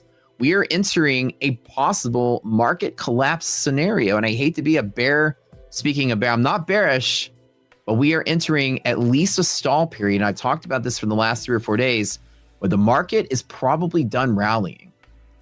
We didn't have any evidence this was going to happen, but now it's starting to kind of make a little bit of sense. We're currently in a liquidity crisis right now, and you can see that people are unable to maneuver. There's a lot of stuff going on. For instance, when the government shutdown happened, people started selling their tech stocks at the high and then immediately jumping into gold, right? All this World War III sort of talk and invading Denmark sort of talk, or Greenland sort of talk, whatever, Iran today, North Korea tomorrow, Russia the other day, whatever it is, right? People are thinking we're about to break out into World War III, I think. I think this is what's going on. But reality, fear has reached all corners of providing you an obvious glimpse of a market that is done rallying. I thought we would get through the end of the year when market was slow, government shutdown scared people, we had no economic data, and then all of a sudden, you know, new year, portfolio managers come back to work and say, okay, let's keep buying the dip. And I was right for a little bit, and now I've convinced myself otherwise. They came back and yeah, they were buying the dip, but you can see that there's just not a lot of push.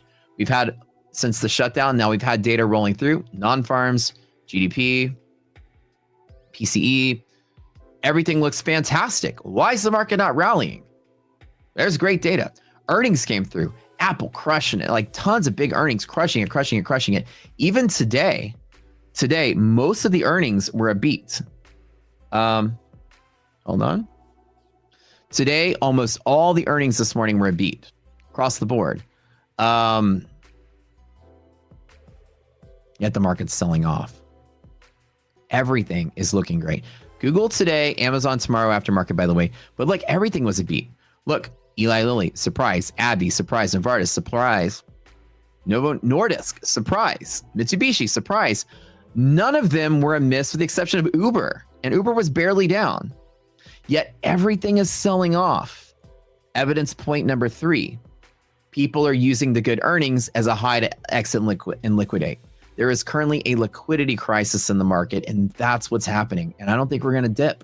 As a matter of fact, I think whatever falling, I was contemplating buying the dip at DD band. I haven't even seen the chart since I started talking, but I'm going to guess we hit that green line and kept going. And looks like we hit the green line and kept going. When I came on the channel, we were already plowing through this. This is my one place to buy if I were to trade. That's it. And the question is, do I take the trade or allow it to overshoot? I am so afraid of longing this market right now. I don't know. Does this make sense, everybody? I think the liquidity crisis comes from the following 3 things. Number 1, we over-leveraged on tech. We over-leveraged on Bitcoin. And then right at the end of it, people over-leveraged on gold. 1, 2, 3. That's it. That's it. And they started piling out one at a time, which basically crushed everybody's mobility, maneuverability. Let's put the 3 charts together. Literally, the market just over leveraged and is due for a correction. That's exactly what happened. And it's going to be a pretty heavy-handed correction too. The first thing that started collapsing was Bitcoin. And Bitcoin is going to 40,000. And I said that on Twitter and I got trolled for it. And it's going to 40,000 and it's on its way there. I am not wrong. It is not done selling off. Neither is the stock market. This is the first day we have seen all 3 selling off at the same time.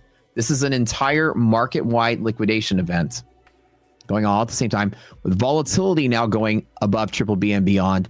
We could be crashing for the rest of February, okay? Bitcoin, down.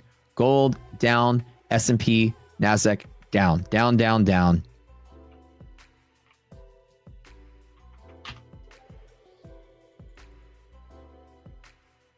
Let's look at the Treasury 10-year really quick.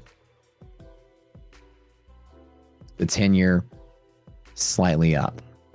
Okay. Now this is just noise at this point. We are now bottoming out treasuries, right? Nothing is rallying across the board. We saw crypto start dying in October. The beginning of October. Crypto was the first to start tanking. October the 3rd, crypto started selling. The NASDAQ and S&P peaked on October 28th. Remember, know your charts. Right for Halloween. Hold on, go back to here. Right here. Well, maybe S&P is a little higher. NASDAQ was at 28th right there. The last green day was the 28th.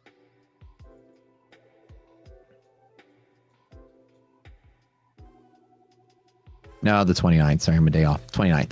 But right for Halloween, somewhere in there. So 28th, 29th, and then we peaked out and sold. So crypto the 6th started crashing. Then equities 3 weeks later started crashing. And at the same time, people were rushing out of all of these things to jump into gold. So you have over leveraged plays at the high in Bitcoin or crypto in general, in equities, and then people are rushing the gold. What happened in late October? You see how basically gold was already rallying, and then had its first collapse at this time? Look at this. The timing is perfect. Let's look at the two together, right? October the 20th. October the 20th is here.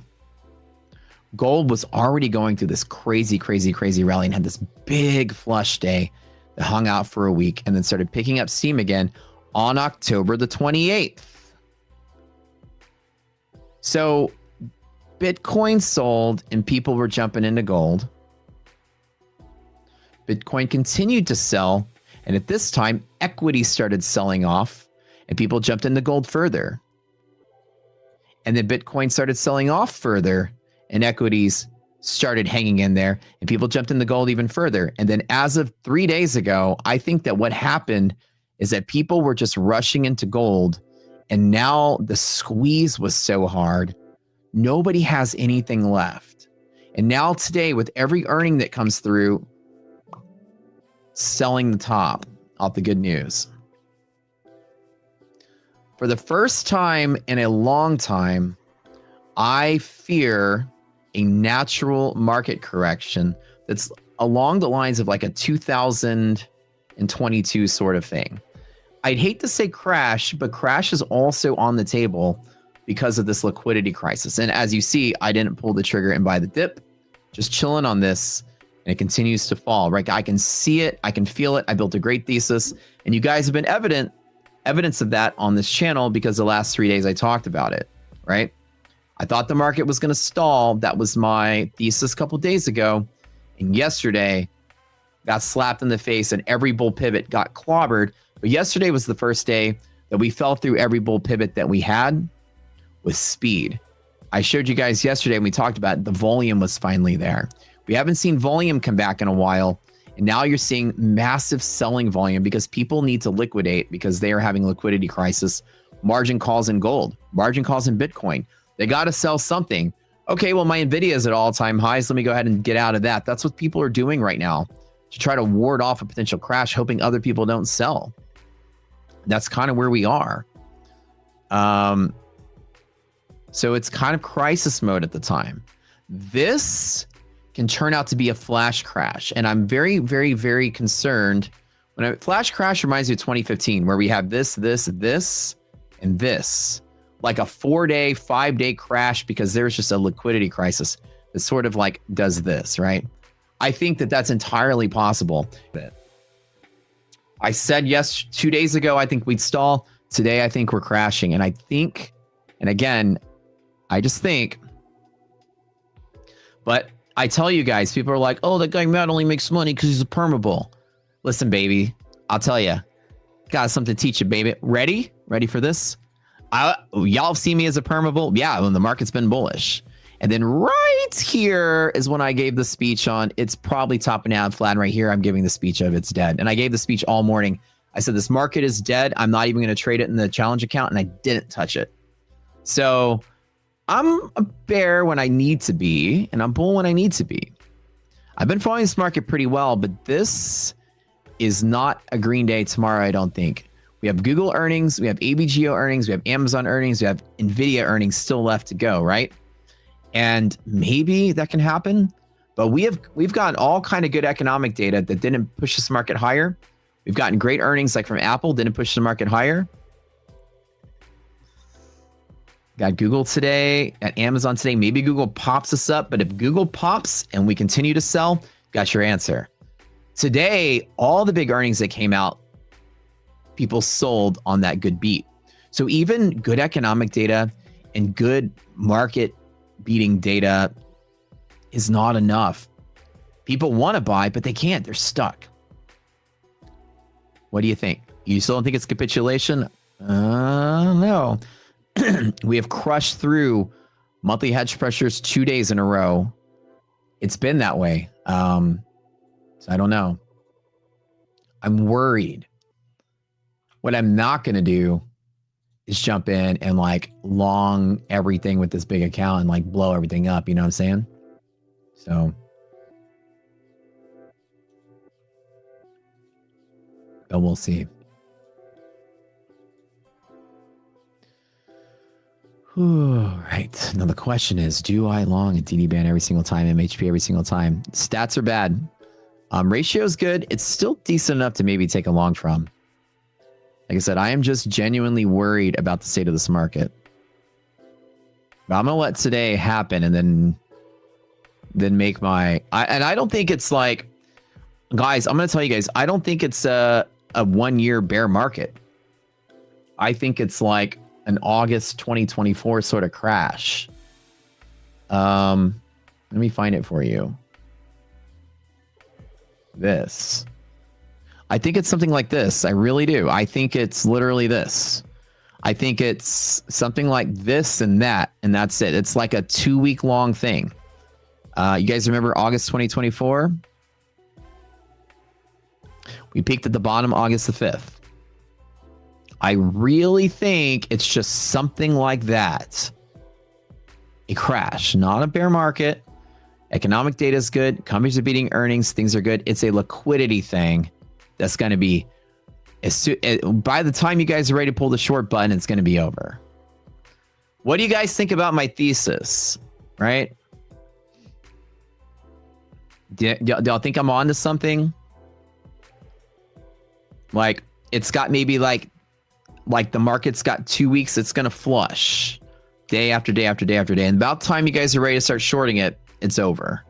I don't think it'll lead to a recession, though, because the economic data is good. The key points of a recession are high unemployment and low GDP. Negative quarter-over-quarter GDP growth, 2 reads in a row, is usually an indication of recession. We've been positive. GDP growth is positive. Unemployment's not going up. Non-farms are looking okay. We had that weird non-farm print, but everything else otherwise is looking good. Weekly unemployment filings on Thursdays, not going up as well. People aren't getting laid off. So whether the stock market tumbles for a long period of time and then causes a recession after some time, it would take almost a year to get there because all the data looks good. There's no damning economic data. There just seems to be a liquidity crisis that keeps the stock market and things from going higher. So the problem is how bad is that crisis? If it's like the housing crisis where it topples everything, it can create a recession. I think right now it's a hedge fund crisis where people got too greedy buying too much stuff, right? And they're sort of just in a pinch right now until everybody that's getting squeezed gets done getting squeezed, and then people can get ready to get back into it. I really think that that's what we're dealing. The only thing holding up the economy is elevated stock prices. Well, yeah, I mean, well, companies are beating earnings though, right? Inflation's coming down and people's spending power is going up. You're starting to see, I mean, earnings expectations are all a surprise. Eli Lilly, look, the surprises are huge. Nordisk, 11%. Eli Lilly, 8%. Surprise on EPS. Like, that's huge. Mitsubishi, up 7%. All industries. Cars, computer stuff, drug companies, right? I mean, everything is looking great. Right? Asset management, Brookfield Asset, up 10% beat, right? There's a lot. Johnson Controls International, I don't even know what they do. 5%. So it's like sector wide, most things are surprising. Most things are surprising, right? It would be weird for companies to all of a sudden be beating earnings expectations, which are already pretty, like, you know, conservative to begin with, which is why we beat them. But then it'd be weird for next quarter then to start laying people off, right? It's not like it's just an elevated stock price because that's part of it, yes, but the earnings are also supporting the demand for it. I really think it's a liquidity thing, and I think once it clears out, it's a month of crash. The volatility is going to pick up. We're going to continue to sell off, and I think that's it. I really think that that's it. But I think you're right. I don't think we turn into a recession because we just left one, and we left 2 market crashes, and we turned out fine. Recession's going to need a slowdown in economic activity. Right now, it's super easy to get a home loan. It's super easy to get a car loan. Interest rates are decent. You don't feel like I go to the mall and there's still a freaking 20-person line outside of a Louis Vuitton store, right? And the people that shop at Louis Vuitton are low-income people to begin with, right? It's not so like I'm not judging people based on like income, but it's not like rich people don't shop at Louis Vuitton. It's fake rich. So that's like my gauge of like how are average folks doing? Well, if they're still buying, $2,000-$3,000 purses, belts and shoes, they're probably not getting squeezed out there either, right? When I go to the mall, I look around and I say, like Gucci, Louis Vuitton, that's where, middle income shops to look rich. And so if they're in a pinch, they're not going to be shopping there either. And there's still a long line outside of those stores. It doesn't feel like there's a recession anywhere. There's still, 1 week wait list of my favorite 5-star restaurant sort of things. So when I look at the economy, it still looks, where do I shop then? Instagram? No, actually, that's actually more true than not. I do doom scroll and buy a lot of clothes from Instagram. I have a couple stores I go to where I shop. John Varvatos I go to a lot, and then I go to the department stores like Neiman Marcus or Saks or whatever I got, whatever's nearby. But I go to some like boutique stores as well, like Purple. I like to buy jeans from there. The Emery store, I go there. You get so much stuff at Google. Bro, I've been ordering like this t-shirt right here. I think I got from Instagram. I scrolling through and it's like basic tees. Once you buy one, you get all the ads for it. So, but that's it. Yeah. So like I said, when I look at it, I don't feel like there's a recession looming, but the stock market falls fast enough and then it starts triggering layoffs and stuff. That usually takes a while. I'll tell you from personal experience, the 2008, 2009, boom, 2009, 2010, we're halfway up on the climb from the crash, and then I get laid off from my job as an engineer. So it's not like, oh crap, our stock is down 5%, layoffs tomorrow. Companies as a last resort only lay off when they can't make quarterly, reports look good. They got to lay off. So you usually think of layoffs as like a quarter to quarter thing. Market starts crashing. You'd be like, hey, maybe next quarter, let's see if layoffs happen. They don't happen overnight. So we are still a year away from what we would call a recession, maybe less, if that's even possible. We had the small 2022 mini recession. We had the market crash and COVID wiped out the liquidity once. Now we have a liquidity crisis again. I really think the market's just going to flush really hard for a month and then we're done because the economic data is good. And I'm hoping it just sort of stays put. And once gold crashes out and everybody that cashed out has all this money, they wait. The short sellers cover their shorts and everybody has this money and they're like, hey, what do we do next? All right, let's buy the dip in the stock market. And we get back to going. I think this is another August 2024 sort of thing. But that's just me. But good thoughts, right? I prepare for recession. Will I sell my stocks? I don't own stocks. I never own stocks. My investment for long-term capital gains is always in business. I invest as an owner in businesses rather than I invest as an owner in companies, stock markets, my own businesses. Angel investing, things like that. Buying stocks for, lock in money into the stock market, I feel like is one of the worst things you can do unless your time frame is 20 years or more. Shorter term, I think that investing in the short term in stocks, if you have no other alternative, that's not a bad idea. But I could turn $100,000 into $1 million a year profit-making machine that I earn 20% of. I can make an ROI of 100% in less than a year investing in a business as long as I get lucky with it. Now, the other side of the coin is it's a total loss if I'm wrong, but I've been successful in the business side of things. And so I invest long-term into things like that, into machines that work as I'm a shareholder. When you angel invest, someone else does the work and then you get the profit. You just have the capital to invest in them. And so if you can get 10 or 20% of something that makes $1 million, with $100,000 investment up front, you're pretty golden, right?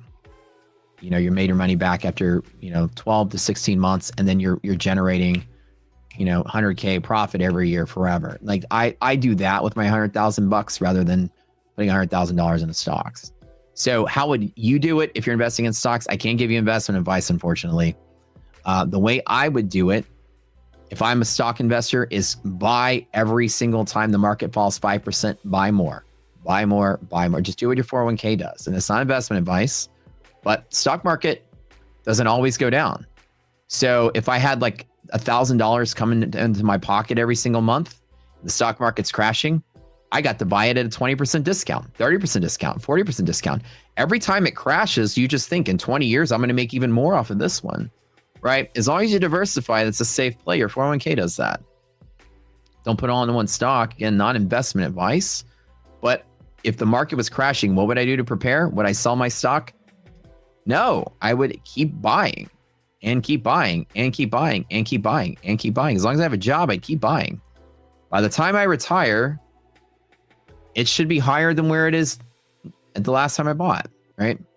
So in the stock market, the trick is dollar cost averaging. Your 401k does the same strategy. You just get your cost basis as low as possible, and that's kind of the trick. I'm not a person that if I had stocks that I'd panic sell, let me get out of the way and lock in some cash. Your cash is already losing 2% a year due to inflation. If you're not invested in something, cash is also losing money. Being in cash is silly. If I wanted to keep myself liquid by not having a margin call, I would just buy puts. That's it. If I had money still coming in, I'd continue to naked buy stock and I'd be fine. That'd ward off a margin call. Don't buy on margin, just buy with cash. If I was scared the market was going to crash and I'm in a margin call and I'm about to get screwed, I would sell just enough to buy just enough puts to keep me from having a margin call, and I would just hold through the crash.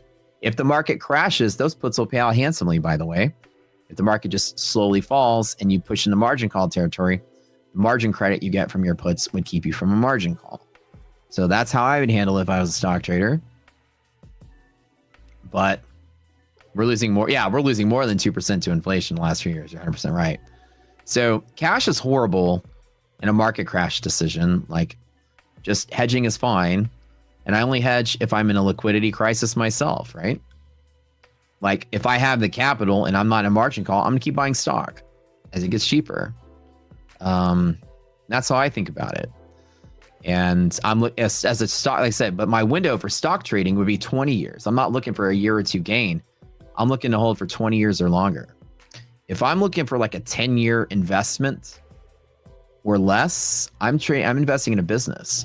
Right now, I'm about to open 3 fitness studios. And in the 10 years that this fad is hot, that's going to generate a lot of money for me over 10 years. That's where the money's going to come from.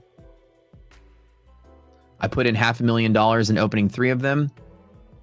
I'm going to make $500,000 a year every year for 10 years. Think about it like that. So on a shorter term investment, whether if I'm not trading, I try to invest in businesses that I know are going to work. And that's how I kind of think about it. You're young, you never bought stock, but you want to be like you, an angel investor. You can actually get into angel investing very inexpensively once you, like, there's like a lot, just again, if you just start networking with the right people, there's always, you're going to run into an event. You'll go to a club, right? And I when I had my party, I had like 5 people pitch me ideas. When you start meeting other investors and business owners, all they do is talk about their ideas to each other. And there's always somebody that's like, hey, I'm trying to raise like $2 million because I'm opening a this or I'm opening a that. I'm trying to raise $300,000 because I'm opening that. I'm taking investors, and you're like, hey, let me put 10K into it.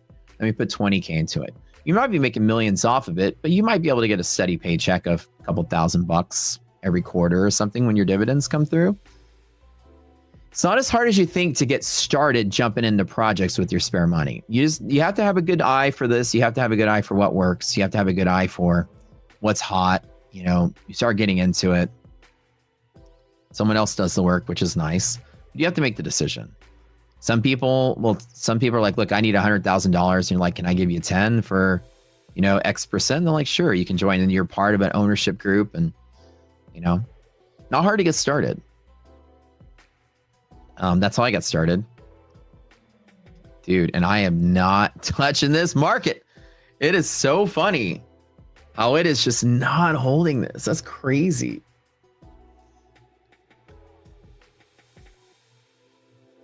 You have an idea for investor? All right, where do I send you? Where do I send the millions?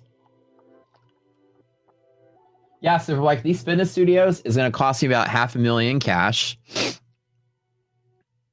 but the margins are 40%, and they're going to make, well, it depends, between $750,000 and $1 million a year. So, imagine 400,000 net profit.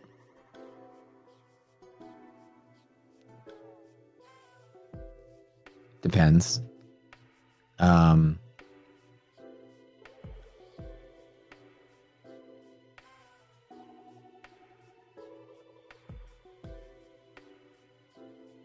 We're hitting at 68.70. Yeah, it's not a horrible, like, it's fun. It's fun to get into. And then your projects start to compound. Say that you get into something. Say you bury, 20 grand to a company and you're getting your checks, and maybe you're getting like $1,000 or $2,000 every month, every quarter, whatever it is, right?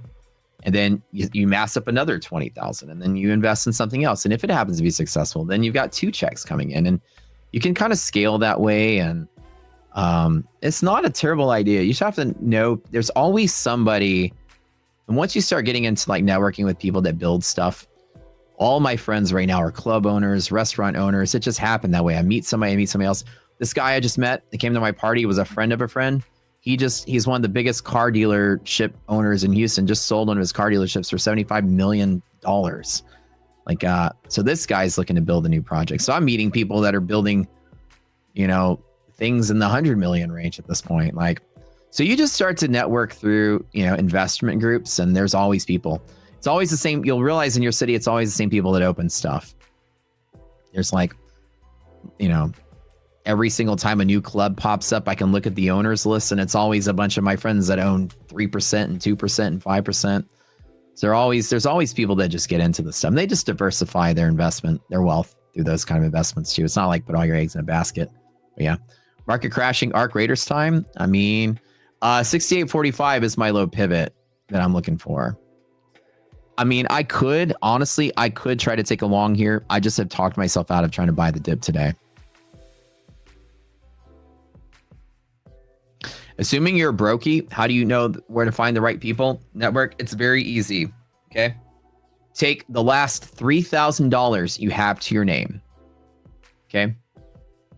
Spend $20 on a shirt that looks like this. Spend $100 on a cool-looking necklace. Spend $500 on a nice pair of shoes. Spend $200 on a nice pair of jeans. And use the rest of the money to buy drinks at the bar. You're going to walk in and look like you belong there and just start talking to people that are dressed like you. All of them own clubs and restaurants and shit. That's it. And you will just network and meet people. That's kind of a joke, but that's kind of not really a joke.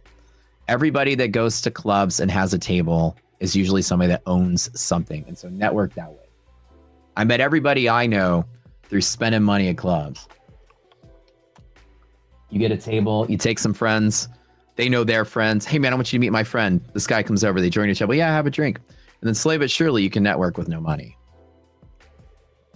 Said, just nice shoes. That's the trick. That's the joke. But yeah, get a nice pair of shoes. That's all you need to make an outfit as a guy. Don't think a $50,000 Rolex is going to do it. You don't need an AP $300,000 watch. $500 pair of shoes, you can blend in with the richest of the rich people. Shirt, yeah, you can buy a $20 shirt from Instagram and it'll totally be fine. And what if you're kind of regarded and you stutter? Hey man, some people find that charming. What about as a female? To network as a female, well, I don't know because I'm not a female. I've never really thought about it. iDoc, how she networks is through other powerful females. So right now, she went to go work out with this other lady who invests and all kind of stuff. They're just friends, but she hangs out with her and they go to events together and then they go network with people together. So I'll have to ask her. That's a good question. I'm trying to think of what she does.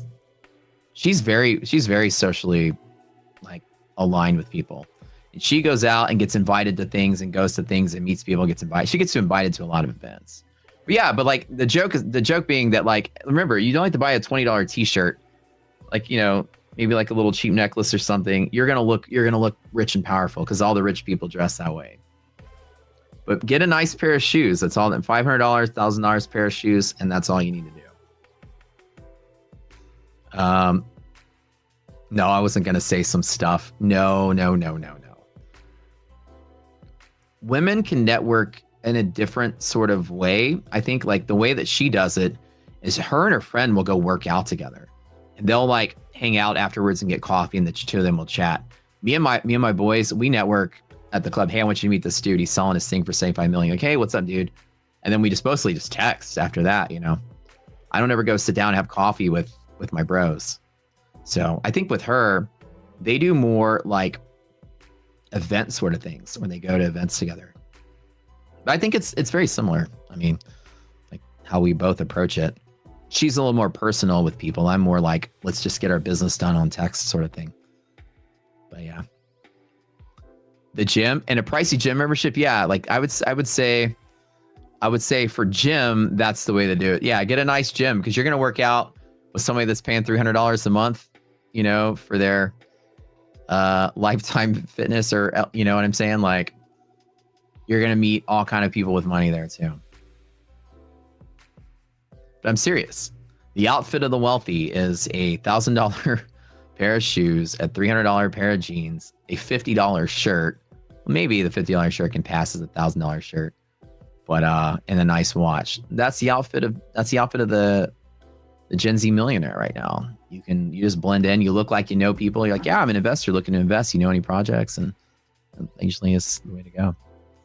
You hang out at Harley Davidson. There you go. Hobbies bring bonds. Great for networking. Yeah, hobbies too, right? If you have, yeah, like all of her friends, they all work out together. They all go to Pilates together. They all go to play pickleball together. Real estate agents are the best people to network through. And I'll tell you, if you want to join, like if you want to network and meet people, especially wealthy, influential people, it's real estate agents know everything and everyone. They're selling houses to people all day long. They hear about everything. This grand opening, this private event, this thing. They know this industry. They know oil and gas. They know finance because they sell houses to everybody. The most people we've ever met is through some of our friends who are like some of the top real estate agents in town. They always have some kind of event they get invited to. Hey, you know, you sold me your house. You want to come to this private event that we're doing? Blah, blah, blah. And then they go and they bring your friends. Real estate agents like know everybody, man. No, it's not satire. It's real. This is really like, this is how to network as a person that just doesn't walk up and spend 20 grand at a club one night. That's the easiest way to network. Go spend 20 G's at a club and have 2 tables and everybody will walk up. Just be like, hey, come have a drink. What's your name?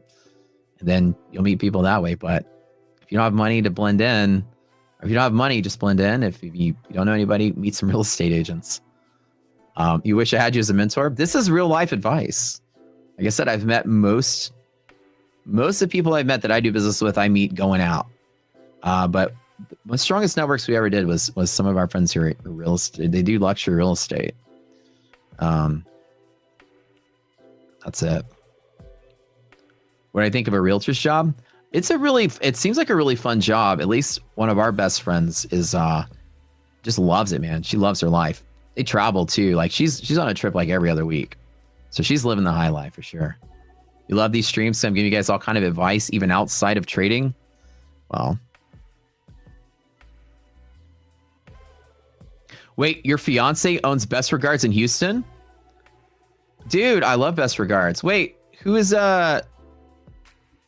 who's your fiance? Well, DM it to me. Don't dox them, but I've had like so many parties at Best Regards. I love that place. I haven't been there in a while, but I love that place. It's a cool place. Does Octavio still work the front door? I remember last year, IDOC and I went there like 3 or 4 different times. Yeah, shoot me a DM.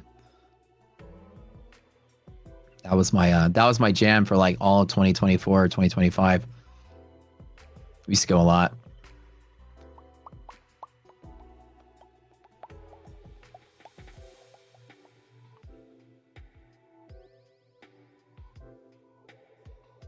Have you tried the Loud District in Houston? No. I love Thai food and Laos food. Where is that at in Houston? Like, Plong, which area? Is it near like Bel Air area or like which southwest side of town or what? Yeah, I'm all for it, man. I love that kind of food. It's like, you know me, anything that's closer to like the India island area side of the world, spicy, that's my stuff. I love Thai food. I love Indian food. That's the Cajun in me. I love spicy stuff. Somebody said, like and subscribe to MFFU. Too much value and knowledge from stream every day. Thank you so much for lovely streaming community. Best forever. Appreciate it. It's in Bel Air. Okay, cool. I'll have to go check it out. We go to Bel Air a lot, so the Kill Tony. Wait, what is that? I think you said that something about that before. What the heck is that? It's a podcast stand-up comedy variety show. Cool. I'm down. Where do they have that at?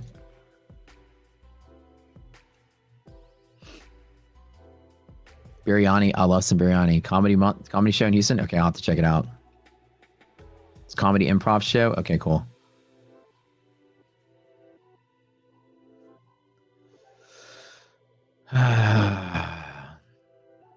Is it Joe Rogan's friends? Okay, cool. Let me see if they have tickets. Maybe I'll get tickets for it. But yeah, I would say in general, and this whole conversation sparked from the fact that somebody saying, what would you do with stocks? And I say, I don't invest in stocks. I've just always been against investing in stocks because I'd rather do risk. Like, business is a riskier thing. A stock isn't going to go to zero. A business investment can go to zero. It can cost you money. It can have liabilities. It's certainly riskier. But I think like in the shorter term, I have enough income that I can take those risks. If I do something that goes to zero, I got money coming in, I can do it again. I have no fear of losing in an investment like that. With stocks, it's more like you want to put money somewhere that doesn't go to zero and grows over time. I always think 20 years is my time frame for holding a stock, is a way to ward off inflation. You'll have some years where your stock gains 30%, 40%. You know, sometimes the stock might gain 0%. Sometimes it might lose. But over time, you're looking for, you know, if you get 5 to 10% a year, you're beating inflation. And that's great. That's what you want to do with the stock market. You're going to get dividends on top of that. And after you pay your tax, you're doing okay. When your stocks went to zero, oh yeah, they went delisted. This does happen if you have this can happen if you, so diversify in stocks. You must diversify. So that also is a trick. You have to make sure that you're not in one stock either. So starting out as someone in their 20s, stocks is what is preferred. Again, I can't give investment advice. I'm not a financial advisor. I'm just some random dude that trades futures, right? From my point of view, I only can speak as a stock investor from like terms of I've owned some stock at some points, but it's been very sparingly. My 401k when I worked as an engineer was probably the one time I owned stocks for longer periods of time. So when you are young and you are in your 20s and you just start in the workforce, max out your 401k. That's the easiest place to get started. Again, I can't give you investment advice on particularly what to buy. But if your company gives you a match on your 401k contribution, then put it in. There's a penalty if you take it out early, but other than that, I mean, the money will compound every year, hopefully, until you retire. If you plan on having a job, you might as well park some money onto the sides. That money that you put in is going to offset the inflation of the money that you take out, that you're losing to inflation that sits in your bank account as cash. So it's kind of like hedging your own income. Very, very important to do that. Yeah. What is my advice on new college graduates on finding a job in the market? Did you have experience while you were in college? The most important thing that comes to getting a job is having experience in that industry before you graduate. Internships, things like that you can leverage off of, and connections of people that can get you connected to other people. If you are in college, I'm going to tell you, it doesn't matter what your grades are, more so than it matters if you have work experience. As somebody that is, at least in engineering, it was this way. If you had a 4.0 and no work history, the person that had a 3.0 and 3 years worth of internship experience got the job. They want you to come in and be good at your job. They don't want to train a snotty 4.0 nerdy newbie. So experience is more important than anything. Start somewhere, even if it's small, even if it's free, even if it's unpaid. Get some experience under your belt. Make sure your resume has more than 0 lines on it, and you'll have an easier time getting a job out of college. If you didn't have internship, it's going to be an uphill battle. You're going to have to just keep applying everywhere you can find to where somebody will hire you. And you might have to take the first shitty job you can find if there's nobody hiring, but at least get some experience. That's what you want to get. Hopefully that helps you. When I was in school, I worked 3 jobs, right? I had the pizza job. I worked in Domino's.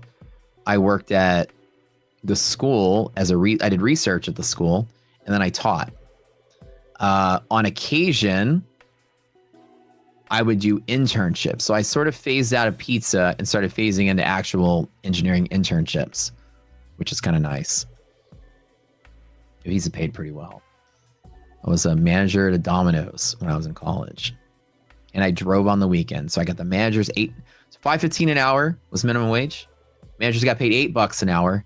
And then I delivered pizza to make tips on the weekend. So I would get $8 an hour plus tips. I was milking it. All my friends are waiters making $2.13 an hour plus tips. I was making $8 an hour plus tips, plus getting paid for every delivery I'd take. So I was making $3 to $4 grand a month, slinging pizzas and managing the store in the mornings. And that was great money. Where's pump come from?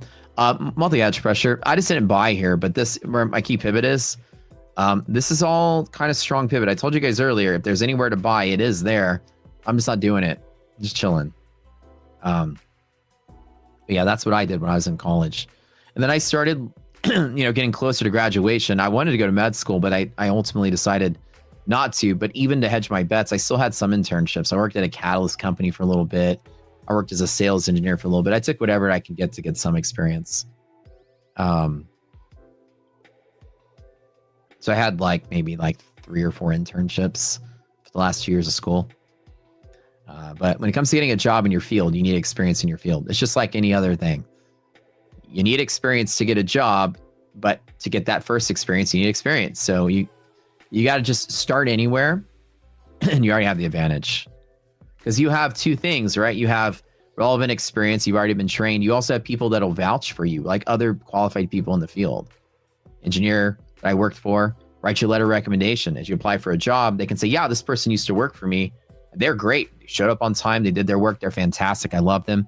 That person's going to get the job at an interview of somebody that just looks good on paper, At least in my field, it was like that in engineering. People's word, you get a job as an engineer based on 2 things. Number 1 is you had experience and a good recommendation. And number 2, you went to college, the same place the guy interviewed you went to college at, and you already got the job. You sit at the interview, a guy puts his hands on the table, he's got an Aggie ring on, and you went to A&M, you got the job. That's also how engineering, oil and gas works. He's a Longhorn. You walk in, he's got, Longhorn flag on his wall, and you start talking about, 6th Street, you got the job. It doesn't matter what experience you have. Sometimes college favoritism is also a key component of getting a job. So you're rolling the dice there. You don't know if the person interviewing you went to your school. But if they did, the easiest way to get a job when you walk to an interview is look around the office for clues of something to talk about. This is also my last piece of advice before I get out of here. When you interview for a job, all you need to do is get the person to like you. That's it. You get them to like you. You're going to convince them that you're person for the job. And if you're kind of underwhelming as a candidate, you have no experience, you have no whatever, then you got to rely on the last thing. You've got 2 minutes as you're shaking their hand and they're going to sit down in their desk and you're sitting down at your desk. So you've got 2 minutes to survey the entire office before you start talking. You need to find a talking point, and whatever it is, you need to love whatever the fuck it is they do. Oh, I see you like sailing. I love sailing. Think about everything you know about sailing. Quick. Or tell me about sailing. As long as you ask questions to somebody about something they're interested in, they're talking to you and you're interviewing them. This is a trick that everybody does that is successful in life. You look around, like Kaiser Soze, right? You're looking at the room and Kobayashi, right? As long as you're getting them to talk to you and you're asking the questions, the dynamic has shifted and the power is in your hands. You are interviewing them. Okay, that's very, very, very, very powerful technique. Interview. Get somebody to talk about anything they love and anything they're passionate about. They will love you because of your interest in it. It's very important. If you got nothing else to rely on, strike up a conversation with something they're interested in, and you're going to have a better opportunity. They're going to remember you. Oh yeah, that's the person that was, they were asked. Even if you don't know, don't lie. This is one thing don't be disingenuous. Don't lie and pretend you know something you don't know. Ask questions. Like, oh, you like sailing? I've been thinking about getting into it. I was watching some YouTube videos. How did you get into it? And they're talking to you, right? You're interviewing them at that point, and it's a win. All right, I got to get out of here, guys. We'll see y'all later. Don't forget to tune in to Steven later on tonight. Somebody got their first job talking fly fishing with the CEO. See, part of getting a job is just being likable. That's pretty much it. Okay, don't forget, check out Stephen K today. Later on this evening, don't forget MyFundedTV tomorrow morning. Don't forget to like and sub to the channel on the way out. And join me. That link that Abhishek is posting is my channel. Come hang out with me this afternoon while I stream and trade for the rest of the day. We'll see how this day turns out. Love you guys. Thanks for tuning in. Don't forget to pick up your Flex accounts. Remember, they raised the payout to 5,000 from 3. That's cool. That's a lot cooler than it used to be. So that's really neat. Don't forget to use all your favorite affiliate codes. I got one too to get those discounts. To get the credit or whatever. No discount, but get the credit to whoever you like. And then that's it. We'll see y'all later. I got to go. Take care. Bitcoin correlation. I'll talk about it on my channel. I'm out. See y'all in a minute.